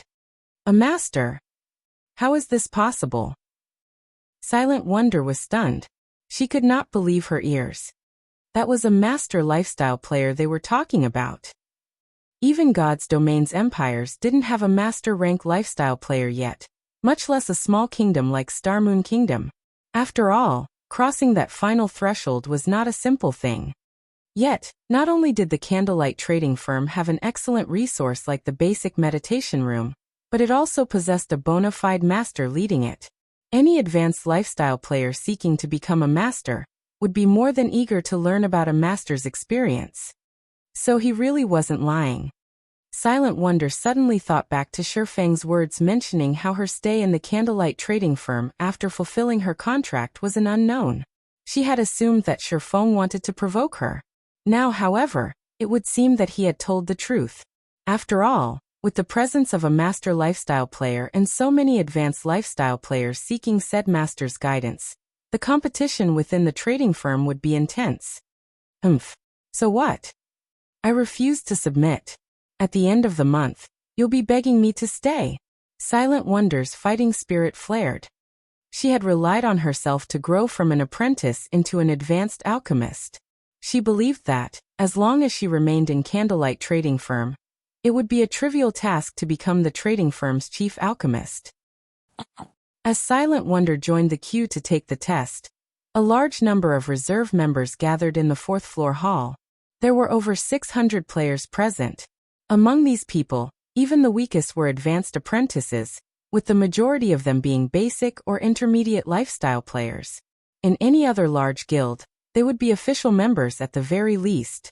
In the Candlelight Trading Firm, however, they were only reserve members. However, these reserve members were all very excited. As long as they signed a contract, They would become official members for 5 days. During these 5 days, not only could they receive guidance, but they could also utilize the trading firm's special workshops. Guild leader, due to time constraints, I have only gathered this many people for now. It will take some more time to gather the remaining players, melancholic smile said. This should be barely enough. If you have the time, try to expand the firm a little more. In any case, Candlelight will have to expand later on. Doing it a little early would be just as beneficial, Shifeng said as he glanced at the reserve members in the hall. The number of people here barely met his requirement. Currently, there wasn't enough ebony in White River City's Candlelight trading firm's warehouse. There were only 30 logs or so. It was hardly enough for his needs. They still needed to transfer their stockpile from the other shops. It just so happened that he could use this time to obtain some soul water. After all, Phoenix Rain was in quite a hurry, and it would not help him to delay them. Following which, Shifeng began absorbing the reserve members' souls. The absorption process was very simple. He didn't even need to take out the soul orb itself. A simple handshake and an agreement from the contributing party would do.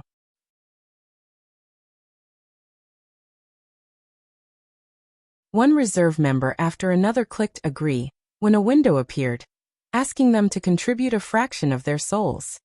When the soul orb eventually gathered 100 souls, a drop of dazzling, red water formed within. After a short moment, the soul orb absorbed 624 souls and formed 6 drops of soul water. Alright. It's about time I meet Phoenix Rain. Shifeng smiled in satisfaction as he stored the 6 drops of soul water in 6 small bottles.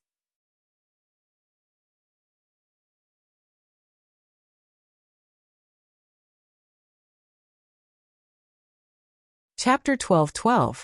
Respective Preparations. Under Chapter 12:12. Respective Preparations. In the Candlelight Trading Firm's 7th floor meeting room. As soon as Shifeng entered the meeting room, several gazes landed on him. The origin of these gazes was none other than Phoenix Rain's group, who had waited for quite some time now.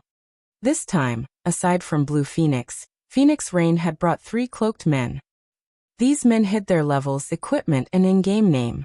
Although Shifeng could not see any information about these men, the fact that Phoenix Rain had chosen them to enter the secret technique tablet proved that their combat standards were extraordinary. Otherwise, Phoenix Rain wouldn't have wasted these precious legacy slots on them. So these are Phoenix Rain's hidden cards. The Phoenix Pavilion sure has a powerful foundation. Shifeng was slightly surprised when he saw the 3 men. He was surprised due to the men's calm auras.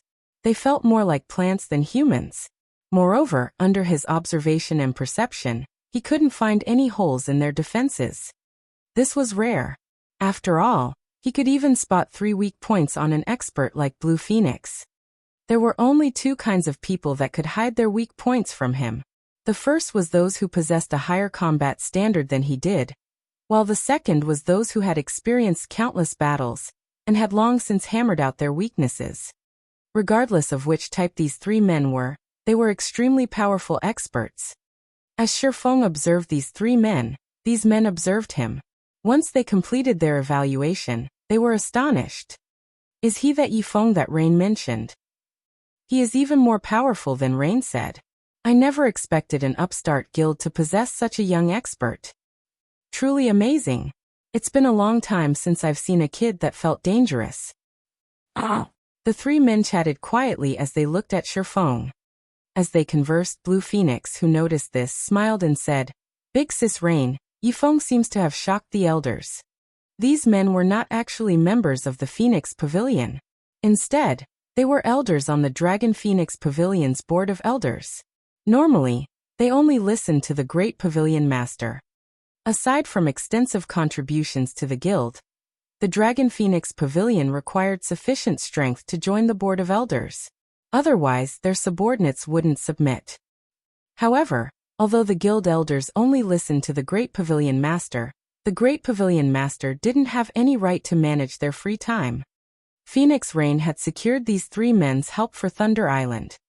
Of course, the condition for their help was a slot to the secret spellcasting technique. Phoenix Rain simply smiled in response to the elders' reactions to Shifeng.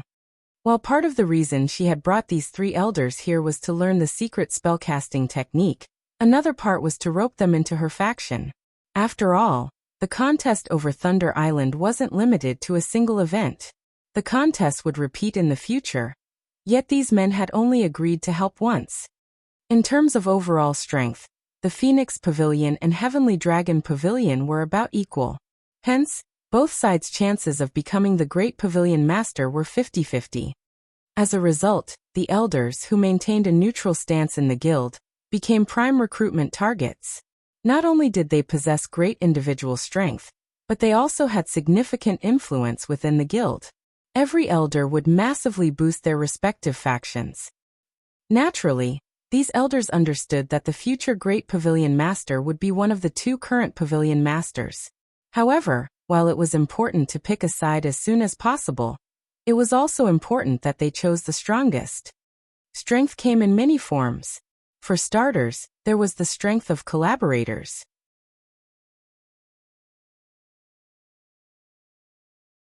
The stronger collaborators a side possessed, the more help these collaborators could be. Many elders had criticized Phoenix Rain for partnering with Zero Wing.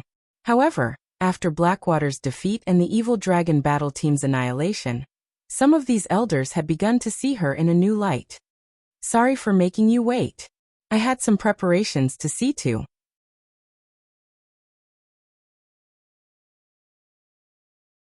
Now that we're here, let's begin, Shifeng said as he approached the meeting table. He then took the bronze tablet from his bag. The instant the bronze tablet appeared, the 3 Dragon Phoenix Pavilion elders' eyes shone, their yearning for the bronze tablet overflowing. Although the Dragon Phoenix Pavilion had several secret technique tablets of their own, none were for magical classes. While they could not deny the usefulness of those secret techniques, in terms of benefits to magical class players such as themselves, those techniques paled in comparison to the secret spellcasting technique. Team Leader Yifeng, I believe you know about the secret technique tablets. If you want the best effect from the legacy, it is best if you prepare tools that can assist players in increasing their focus. This way, you can earn twice the reward with half the effort, Phoenix Rain suggested. If your side hasn't prepared, I have a few bottles of magic wine that I can share. When consumed, one experiences similar effects to being in the trial tower, and each bottle has a duration of 30 minutes. As Phoenix Rain said so, she removed several bottles from her bag. She had produced these bottles of magic wine with the epic tool she had won in the dark auction. I didn't expect Rain to be so generous. The materials needed to brew the magic wine are very rare, and she has only brewed a small number. If she gives away some of her own share, she'll miss plenty of opportunities later inside the secret technique space. This can't be helped. Tools capable of increasing a player's focus are simply too rare. At the end of the day, Zero Wing is still an upstart guild with weak foundations. I have heard that Zero Wing intends to participate in the contest for Thunder Island. Now that Rain is helping them, they will be more useful on Thunder Island. Previously, I heard that Pantheon's people had sought Rain out to discuss a partnership. If that child had agreed, she wouldn't have to sacrifice her own resources like this. The 3 elders discussed Phoenix Rain's actions. The secret spellcasting technique was the only reason they had agreed to help Phoenix Rain on Thunder Island. Otherwise, they wouldn't have poked their noses into such a troublesome matter. Phoenix Rain and 9 Dragons Emperor were equally powerful. However, the difference between their collaborators was obvious at a glance. While they did not mean to belittle Zero Wing, 9 Dragons Emperor had partnered with the Super Guild King's return. Moreover, recently, Miracle had also agreed to a non-aggression pact with 9 Dragons Emperor for the contest on Thunder Island. 9 Dragons Emperor's advantages far outstripped Phoenix Rain's. Just as Phoenix Rain was about to reveal another bottle of magic wine, Shifeng shook his head and said, "Thank you for your goodwill, but we have come prepared." "You already have them?" Phoenix Rain could not help her astonishment. She hadn't expected Zero Wing to have such a foundation. Before she had won the epic tool that produced magic wine, the Phoenix Pavilion had only had a few tools that improved a player's concentration. Meanwhile, Aqua Rose and the others, who stood by the side, weren't surprised in the least. If one wanted to discuss tools that improved focus, nothing throughout Star Moon Kingdom and its several neighboring kingdoms and empires could compare to the 100-berry wine. The 100-berry wine's effects were simply wondrous. Unfortunately, the supply was limited. To improve their efficiency with learning the secret spellcasting technique, Shifeng had given each of them 5 bottles. Aqua, you guys take these. Each person only gets 1 bottle, Shifeng said before revealing 5 bottles of soul water. The crimson droplet within the glass bottles immediately attracted everyone's attention. The instant Shifeng took out these glass bottles, everyone present thirsted for the soul water. Even a fool could tell how amazing the soul water was. When Aqua Rose and the others held the soul water, they could not help but take a deep gulp, their minds practically shouting at them to consume the soul water. How could such a frightening tool actually exist? The 3 elders were dumbfounded as they stared at the soul water in wonder.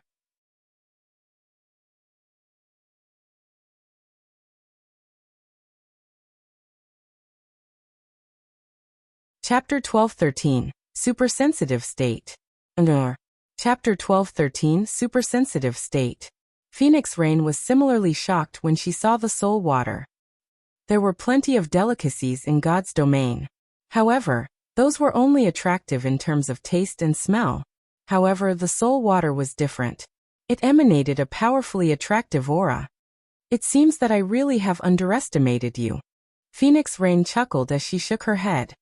Previously, she worried that Zero Wing's 5 members would waste the legacy slots. However, that concern seemed unfounded.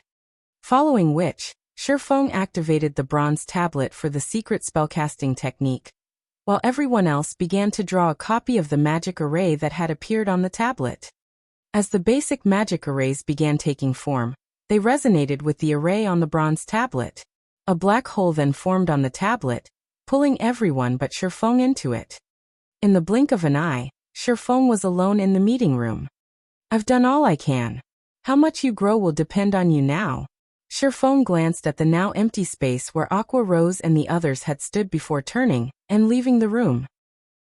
Elsewhere, after being pulled into the black hole, Aqua Rose and the others were transported to the entrance of a 9-story tall, golden temple. The temple was nearly 600 meters tall, looming like a large mountain. Its appearance alone shocked Aqua Rose and the others.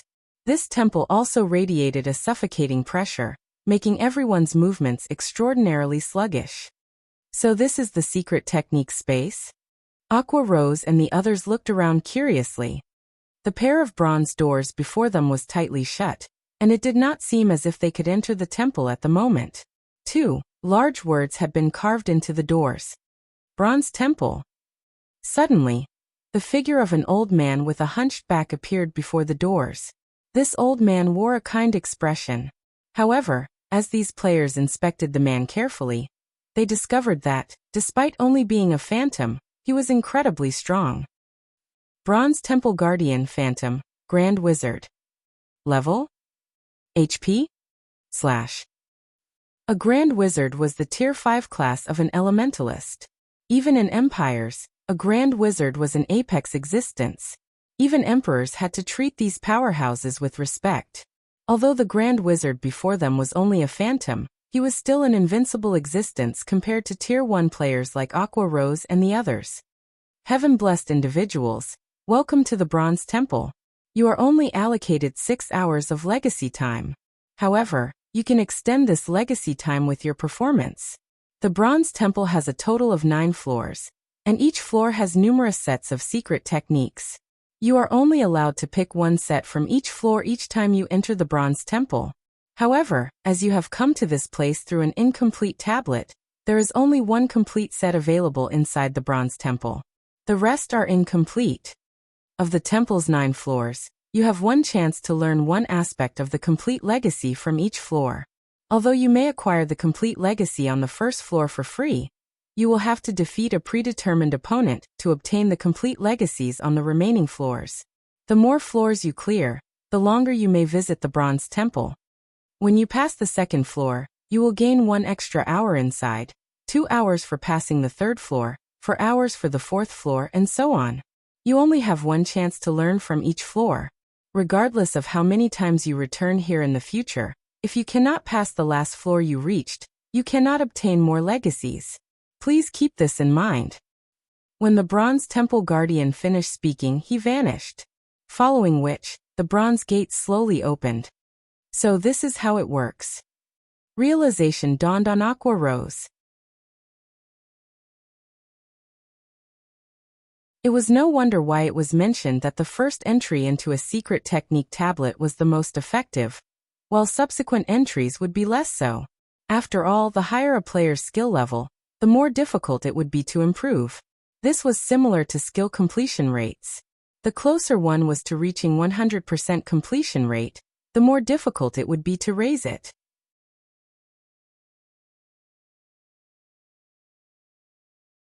If a player reached the 4th floor on their first attempt, but couldn't reach the 5th floor during their second attempt, then they wouldn't obtain any legacies. They would have wasted a trip. Aqua Rose and Phoenix Rain's group of 10 entered the Bronze Temple. The Bronze Temple's first floor had a similar setup to a football stadium. A massive, magic water ball dominated the center of this stadium. It was obvious that the players were supposed to receive their legacies from this liquid orb. As this wasn't the first time Phoenix Rain's group had entered a secret technique space, they habitually retrieved their magic wine from their bags and drank it. Without hesitation, they approached the water ball in the center. In the next moment, Phoenix Rain's group of 5 entered the water ball and disappeared as if they had been transported to a different space. Big Sis Aqua, let's go too, Violet Cloud said excitedly. The secret spellcasting technique was a combat technique tailored for magical classes. If she could grasp it, she could definitely improve her techniques. Let's enter as well. Aqua Rose nodded. She then took out the soul water from her bag and drank it. Soul water, when consumed, increases players' focus for 2 hours. Cooldown 10 hours. The instant Aqua Rose drank the soul water, she felt as if she had somehow left her body. Her mind experienced a calm like never before, and she felt physically stronger and more agile than ever. When she tried to recall the void steps she had previously learned, countless thoughts and inspiration bombarded her mind. Aqua Rose hadn't been aware that consuming the soul water placed one in a super-sensitive state. This state was far beyond what players experienced even in absurdly high mana-dense environments. The guild leader really is impressive. This soul water is at least 10 times stronger than the 100-berry wine, Alluring Summer commented in astonishment. When she had first joined Zero Wing, she had been thoroughly impressed by the 100-berry wine. The beverage had helped her improve significantly within a short time, allowing her skill completion rate to rise from 80% to 82%. Yet after so long in Zero Wing, she had only reached an 85% skill completion rate. Although this increase seemed minute, in reality, her spells had undergone a qualitative transformation. As for Zhao Yueru, she was at a loss for words. The more she knew about Shifeng, the more mysterious he seemed. Shifeng was a Pandora's box, hiding countless secrets. When she had discovered that Yifeng and Black Flame were actually the same person, she had been shocked. After all, she had understood what kind of background Yifeng had started with. He had nothing to lean on, yet now, he was the guild leader of Starmoon Kingdom's #1 guild. Once Aqua Rose's team had familiarized themselves with the super-sensitive state, they entered the magic water ball. Inside one of the candlelight trading firm's special forging rooms, Melancholic Smile walked in with over 2,000 logs of ebony. Each ebony stack contained 20 logs. Although the special forging room was quite spacious, it was not enough room to store so many logs. Shifeng had no choice but to store them in his bag space for now, leaving 300 logs out to experiment on later. Why isn't it succeeding? Shifeng wore a confused expression as he held the Crimson Philosopher's Stone and stared at the pile of ash on the floor. Is it really impossible to transmute ebony into green ebony? So far, he had performed elemental strengthening on more than 200 logs of ebony. However, every attempt either did nothing or tuned the wood to ash. If others knew that Shifeng had wasted over 200 logs of ebony, they would have fainted from anger. Although ebony was not a rare wood, it wasn't available in large quantities. Each log could sell for 20 silver on the market, only slightly cheaper than a magic crystal. One could purchase a common mount for the price of 200 plus logs. Following which, Shifeng tried using the Philosopher's Stone's 3 other skills: alchemical conversion, elemental refinement, and alchemical synthesis. However, the results were the same. Though surprisingly, when Shifeng used alchemical synthesis on 50 logs, he obtained purple origin wood rather than green ebony. Purple origin wood was a rare wood.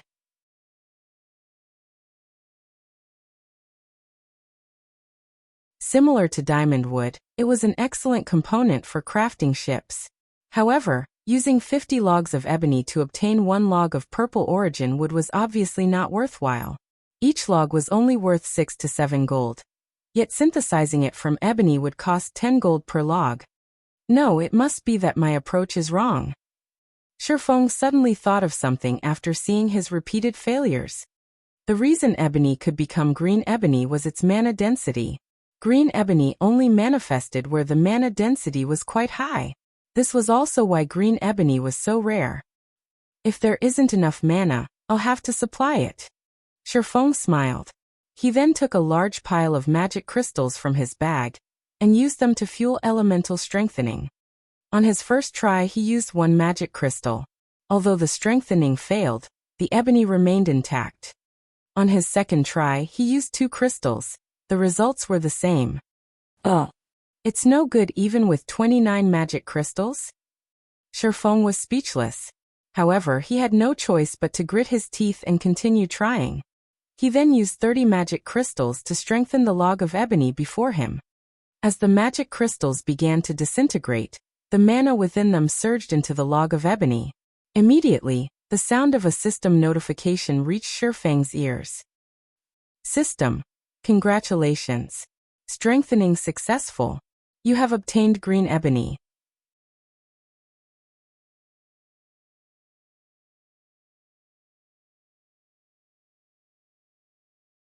Chapter 1214. Raising Fame. Chapter 1214. Raising Fame. Finally. Shifeng released a sigh of relief when he saw the green ebony log on the stone table before him, a hint of excitement flashing across his eyes. Although the magic crystal cost had been high, strengthening ebony into green ebony would save him a lot of time. His only other option would be harvesting green ebony, and he had no idea where to find the large quantity he needed. A single advanced transport carriage required 15 logs of green ebony. Even if he sent Blackie and the others to grind trolls in the Crying Ghost Ridge, they'd be lucky to obtain 8 or 9 logs per day.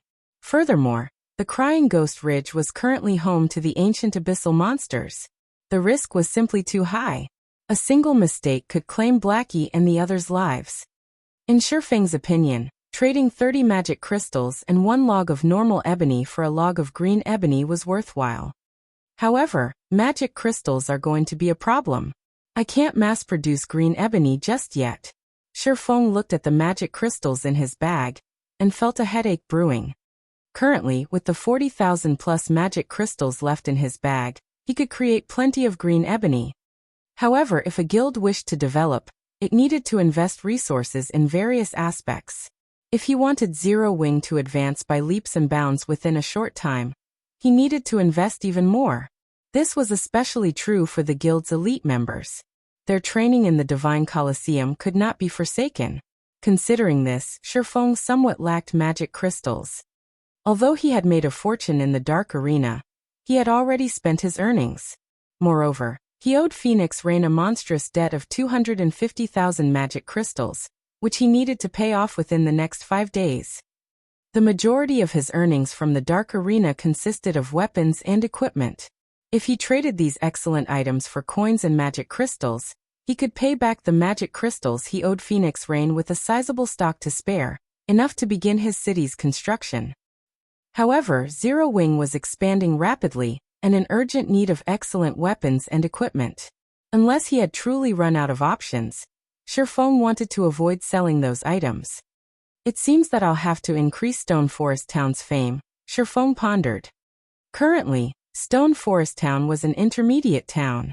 Not only did it occupy a massive area, but it also had 3 magic towers, increasing the town's mana density significantly. Although the town had only reopened shortly after the war, far more players now occupied the town. However, if he wanted to earn a fortune from Stone Forest Town, attracting Star Moon Kingdom's players wasn't enough. After all, there was a limit to how many players in Star Moon Kingdom could afford a membership for the battle arena. However, there were plenty of players available in the neighboring kingdoms and empires. Unfortunately, these players either didn't know about Stone Forest Town, or it wasn't an attractive enough reason to make the journey. Considering his options, Shifeng began to strengthen the ebony he had. If he wanted Stone Forest Town's fame to reach more players, he needed a convenient transportation system. Mass-producing Burning Abyss's modified advanced transport carriage would solve that problem. The nearest teleportation point to Stone Forest Town was roughly 10 hours away on foot. If one used a common mount, they could reach the town in half the time. Even so, 5 hours was still a very long time. The advanced transport carriage increased a player's movement speed by 150%. It was similar to a mysterious iron mount. However, with mana combustion, the transport carriage's movement speed could be increased by another 15%. Moreover, this 15% increase was based on the 150% base movement speed. In other words, the advanced transport carriage would increase a player's movement speed by a total of 172.5% when using mana combustion. That speed could already rival a secret silver mount. A journey that originally took 10 hours on foot would now be complete in a little over 3 hours. To high-level players, who frequently traveled for 5 or 6 hours to reach their grinding spots, 3 hours of travel was acceptable.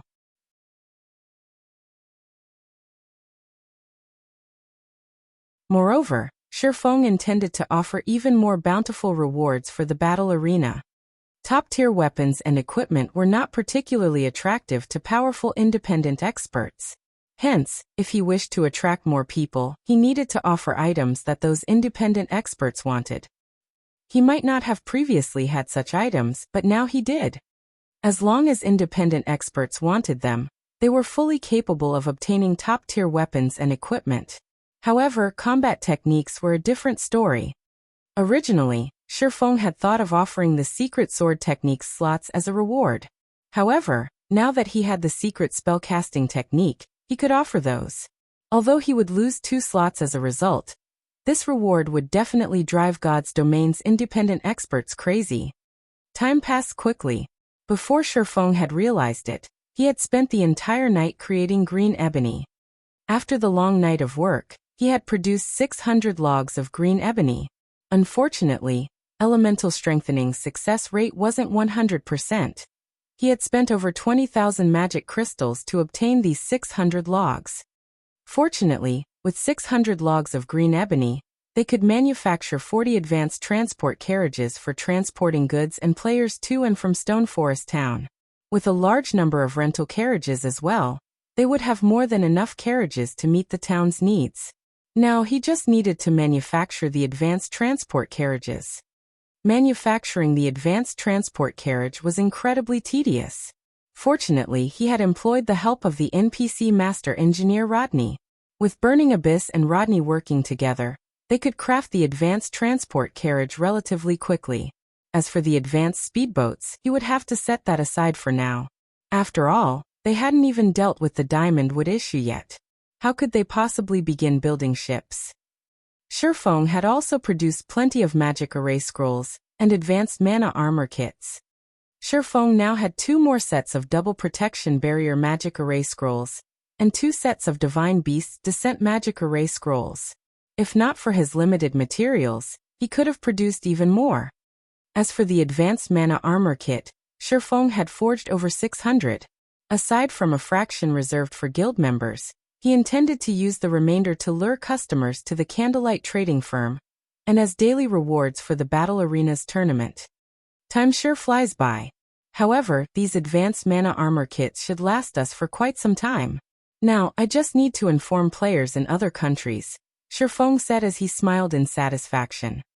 The advanced mana armor kit was exclusive to Zero Wing and the Candlelight trading firm. It was also one of the best available armor kits currently. With the addition of the secret spellcasting technique, he could already imagine the commotion Stone Forest Town would cause. Neither the advanced mana armor kits nor the secret spellcasting technique could be purchased with coins. Most likely, even independent experts would not be able to hold themselves back from joining the Battle Arenas tournament. As Shifeng was about to write a post on the official forums, Melancholic Smile contacted him. Guild leader, the Phoenix Pavilion Master, has emerged from the secret technique space and said she wishes to discuss something with you. She is waiting in the top floor meeting room. She's out already? Shifeng could not help his surprise. From what she had heard from Phoenix Rain, even a powerful expert could easily remain in a bronze secret technique space for over 12 hours, much less an expert like Phoenix Rain, yet only 10 hours had passed.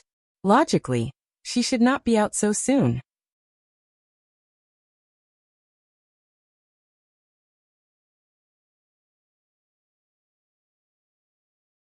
Chapter 12-15, Super Large-Scale Team Dungeon. Under Chapter 12-15, Super Large-Scale Team Dungeon. The Candlelight Trading Firm's top-floor meeting room. As soon as Shifeng entered the room, he noticed the change in Phoenix Rain, who was currently sat beside a French window. If Phoenix Rain had radiated a calm, collected feeling with the aura of a superior, she now felt free and natural. Although there was only a slight change to her temperament, Shifeng could tell that Phoenix Rain's harvest from the secret technique space had been significant. No wonder why the various superpowers are desperate for secret technique tablets. Their effects are truly extraordinary. Shifeng was inwardly surprised. If a bronze tablet was already so effective, Shifeng found it hard to imagine what kind of effects the golden tablet, which the mysterious NPC youth had stolen, would have. Phoenix Pavilion Master, you sure are early. I had assumed you would be in there for at least 30 hours, Shifeng said as he sat down. May I know what urgent matter you wish to discuss? Although this might sound a little blunt, I need to know. Do you have any of that soul water left? Phoenix Rain asked, her expression stern as she looked at Shifeng. A faint hint of anticipation glittered in her eyes. If you still have some, I am willing to purchase it for 50 gold per bottle, or magic crystals of equivalent value. Shifeng was, more or less, surprised to hear Phoenix Rain's question. Even the most expensive consumable item that could improve a player's focus did not exceed 20 gold. In Zero Wing, guild members could purchase the 100-berry wine from the Dark Den for around 8 or 9 gold. Yet Phoenix Rain had offered to buy soul water for 50 gold per bottle without hesitation. Phoenix Pavilion Master, why are you suddenly so interested in the soul water? Shifeng asked curiously. It was impossible to determine the soul water's effects based on its description. Only by testing it personally would one understand its benefits. He had obtained a total of 6 drops of soul water, and had stored them in 6 separate glass bottles, 5 of which he had already given to Aqua Rose and the others. He had saved the last bottle for himself in case he needed its effects. Logically, Phoenix Rain shouldn't have any way of knowing the soul water's true value. It's difficult not to notice the soul water's effects even if I don't want to. Team leader Yifeng, you've never entered a secret technique space, so you might not fully understand the situation. Inside a bronze rank secret technique space, anybody capable of reaching the 4th floor in 6 hours on their first attempt should be able to comprehend the legacy they chose easily. Those with talent might even be able to reach the 4th floor in less than 6 hours. As for reaching the 6th floor in 6 hours, extremely few geniuses have ever managed the feat, revealing a bitter smile. Phoenix Rain continued, however, among Aqua Rose's group, even the weakest one among them reached the 6th floor within 6 hours, while the other 4 reached the 7th floor. Although she acknowledged that Aqua Rose and the others were quite talented, the fact that the weakest among them had reached the 6th floor within 6 hours was something she could not accept. Throughout the Dragon Phoenix Pavilion, the number of people that had managed to reach the 6th floor in a bronze secret technique space in 6 hours could be counted on one hand. Every one of these people was a monster that had already reached the domain realm. But what of Aqua Rose and the others? Even the strongest among them had only reached the refinement realm, and wasn't even close to the flowing water realm, much less grasping a domain. Yet, Aqua Rose and the others' performance was astonishing. She would never believe that someone could rely on their own abilities to achieve such a result. The only possibility Phoenix Rain could think of was the soul water Shifeng had given the girls before they entered. So that's the issue. Realization dawned on Shifeng. I do still have some soul water. However, it's far too valuable. I don't have a lot on hand right now. If you would like some, I can trade them to you, but I want neither coins nor magic crystals.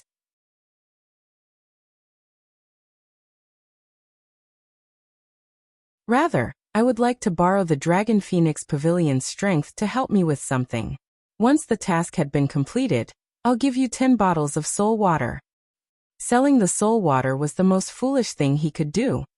He wouldn't even sell the liquid if someone offered him 300 gold per bottle, not to mention 50 gold. 100 souls were required to make a single drop of soul water. This limited the soul water's production. He didn't even have enough for his own guild members, not to mention selling it to others. Moreover, if he mass-produced the soul water, the soul orb would be exposed. 10 bottles. Phoenix Rain pondered. 10 bottles of soul water wasn't nearly enough. She wouldn't even be able to supply her direct subordinates. However, after giving the matter some thought, she found it reasonable. The soul water could enhance a player's comprehension and allow them to reach the 7th floor of a bronze temple within 6 hours. How could such a treasure be available in large quantities?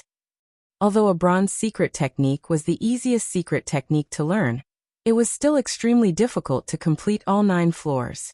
Not one player throughout the Dragon Phoenix Pavilion had comprehended an entire set of bronze-rank combat techniques. If she could get her hands on the soul water, however, someone in the guild might. Comprehending a combat technique to the 7th floor would already massive boost one's combat power.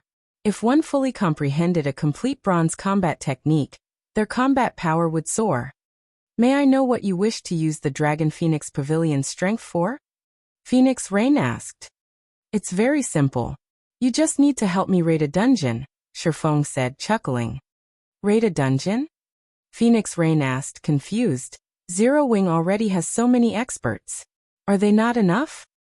Zero Wing indeed had a vast collection of experts.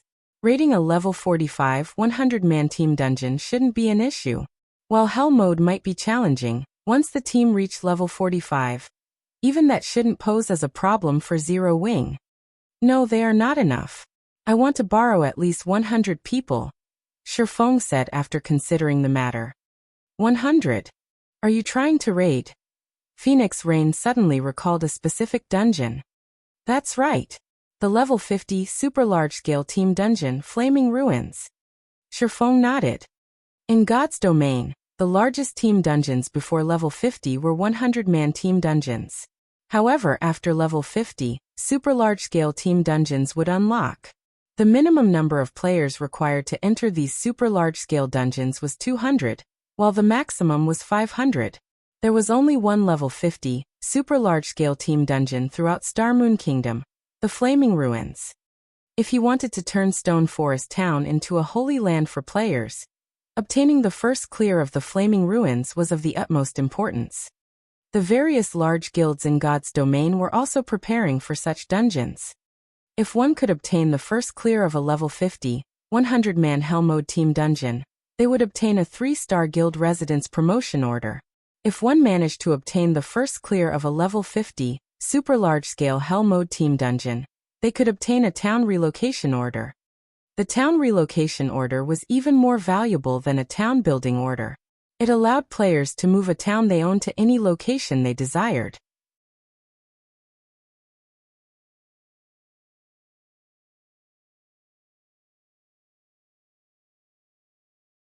Chapter 12:16. Stone Forest Town's Shocking Transformation. Chapter 12:16. Stone Forest Town's Shocking Transformation. The Flaming Ruins? Phoenix Rain fell into deep thought as she looked at Shifeng. A short moment later she said, "All right, I promise you.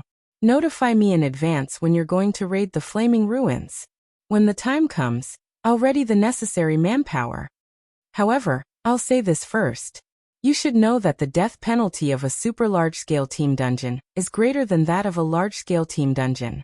If we suffer 3 team wipes, I'll withdraw my men. I also won't return the 10 bottles of soul water. The difficulty of a super large-scale normal mode team dungeon could rival that of a 100-man hell mode team dungeon. While she wasn't trying to belittle Zero Wing, she believed that even if Zero Wing sent a 100-man team consisting entirely of level 50, Tier 2 players, it would be impossible for them to obtain the first clear of a level 50, 100-man hell mode team dungeon. She also had no intention of sending her own experts to their deaths. That won't be a problem, Sherfong replied without hesitation. In the past, the various large guilds had not placed much importance on super large-scale team dungeons, because the items dropped in these dungeons were basically the same as the ones obtained in 100-man large-scale team dungeons. Rather than waste time raiding the more difficult super large-scale team dungeons, raiding several large-scale team dungeons was much more efficient. However, there were bound to be some players and teams that loved to challenge their limits. Eventually, after continuous efforts, a team had managed to obtain the first clear of a super large-scale team dungeon. Back then, many people had expressed their contempt for these people. After all, while these people were busy suppressing their levels and raiding a level 50 super large-scale team dungeon, mainstream players had long since exceeded them by over 20 levels. Even if they managed to obtain top-tier equipment from the dungeon, such an enormous gap in levels would render the advantage of having such equipment meaningless. Only epic items would be of any value, yet epic items rarely dropped even in super large-scale team dungeons. Hence, raiding such a dungeon was simply not worth the effort. However, nobody could have ever imagined that one could actually obtain a town relocation order from these seemingly worthless super large-scale team dungeons. It was common knowledge that the NPC towns players captured had their locations fixed. Meanwhile, if one wished to upgrade a basic town into an actual city, they would have to invest an astronomical amount of resources as well as plenty of time and effort. If developing even one town was already so tedious, one could just imagine how troublesome it would be to develop multiple towns. Not to mention, the NPC towns captured would eventually become outdated. Take Stone Forest Town for example. Due to the town's location next to a regional dungeon like the Stoneclaw Mountains, it became a travel destination for both players and guilds. However, once mainstream players went past level 50, they would no longer be able to enter the regional dungeon. One could just imagine the outcome of such a situation. At that time, the town would definitely lose its popularity, and its development would stagnate. Even with the support of the battle arena, it would be very difficult to keep the town alive. After all, the Magic Tower wasn't something unique. As players reached higher levels, the various large guilds would also be able to obtain its design. By then, Stone Forest Town's high mana density would no longer stand out. Moreover, after their NPC towns became outdated, guilds would also have to capture a new NPC town and start the development cycle all over again, investing another considerable chunk of manpower, resources, time, money, and so on. Hence, the advantage of a town relocation order immediately became apparent. With a town relocation order, players could transfer a town to anywhere within the same country, allowing guilds to retain their hard work and pool all their resources into developing a few select towns.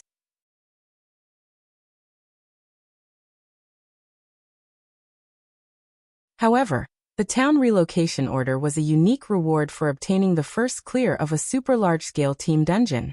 Once a super large-scale team dungeon was cleared, no matter how many times it got raided later on, it would no longer drop a town relocation order. Currently, mainstream players were approaching level 50. Even if independent players of other kingdoms and empires found out about Stone Forest Town's existence, they would take this aspect into account when considering whether they should migrate over or not. This was also the reason why, despite the various superpowers being greatly envious of the profit Stone Forest Town was raking in, they did not make any actual moves to take it. However, If Stone Forest Town could relocate to a map that was even more suitable for current independent players, its attraction would definitely increase exponentially.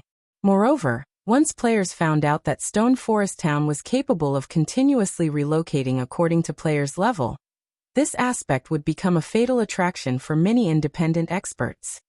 At that time, just the amount of magic crystals Stone Forest Town could rake in through the battle arena would be astronomical. Hence, Shifeng had to obtain the town relocation order no matter the cost. Following which, Shifeng and Phoenix Rain signed a contract. He used a bottle of soul water as the deposit with the delivery of the remaining 9 bottles pending the contract's completion.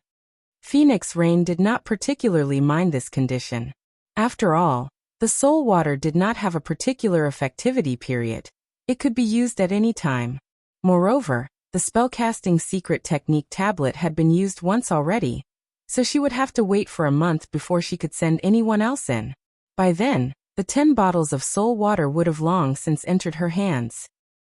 Inside the dense forest a short distance away from Stone Forest Town. Due to the opening of the traffic route to Stone Forest Town, as well as the hiring of the temporary carriages, the number of players and NPC merchants going to Stone Forest Town had increased significantly. Right now, the traffic route itself was already a part of the Stoneclaw Mountains scenery. At this moment, over 100 carriages were traveling through the dense forest. There were even advanced carriages among them, which were completely different from the temporary ones hired by Zero Wing. Meanwhile, their passengers were all very high-leveled, with even the lowest among them at level 40. If placed in a large guild, they all would be elites at the very least. Vice Commander, these people are too strong. We should wait for the next batch. A level 41 gray-clad assassin hidden in the dense forest quietly suggested to the level 42 ranger carrying a dark gold longbow, standing before him. Damn it! How many groups has it been already? The resolute man carrying the longbow exclaimed in frustration. If I had known something like this would happen, I would have swapped hunting areas with the Demon Soul Guild. We'll lose out on making a fortune at this rate. The various dark guilds mingling in Starmoon City had already signed a contract with Heaven's Burial, stating that they would dispatch their members to kill the players operating around Stone Forest Town, using this as an opportunity to strike down Stone Forest Town's development. Originally, this should have been a good deal for them. After all, plenty of independent players and teams were traveling to and from Stone Forest Town. They did not lack prey at all. However, just an hour ago, Stone Forest Town had suddenly made an announcement that directly disrupted their guild's business. Stone Forest Town had revealed that it was going to replace its carriages with better ones as well as increase the rewards for the tournament held at the battle arena.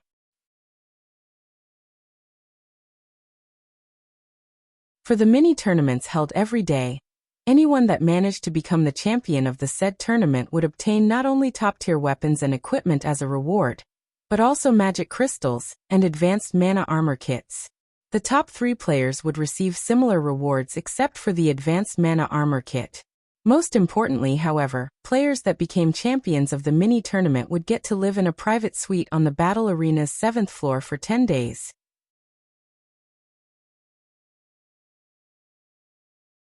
The battle arena would also hold a large tournament once every 15 days.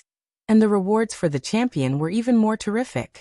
Aside from being able to obtain weapons, equipment, and advanced mana armor kits, the champion would have the opportunity to inherit a combat technique, as well as live in a private suite on the 8th floor, which was also the top floor of the battle arena, for a month. Meanwhile, the top 5 players would also get to live on the 8th floor for a month. The quality of weapons and equipment awarded, as well as the quantity of advanced mana armor kits, would vary depending on their rank. In addition, those that received a private suite would have complete management over their own suites. As long as they had the money, they could spend some coins at the Adventurers Association, and have the association construct a magic array in their suite to allow them to use return scrolls to teleport back to their room. This was an entirely new benefit. In the past, the rooms were only loaned to players temporarily. Now, however, players would become the contracted owners of the private suites for the entire duration of their stay. Due to the introduction of these several factors, A large number of powerful independent experts who were initially only a little interested in moving to Stone Forest Town took action right away. This development became the misfortune of dark players. After all, among the several groups of players that had entered Stone Forest Town so far, not a single one of them should be provoked. You're tuning in to the Li Mei's Wuxia Whispers YouTube channel.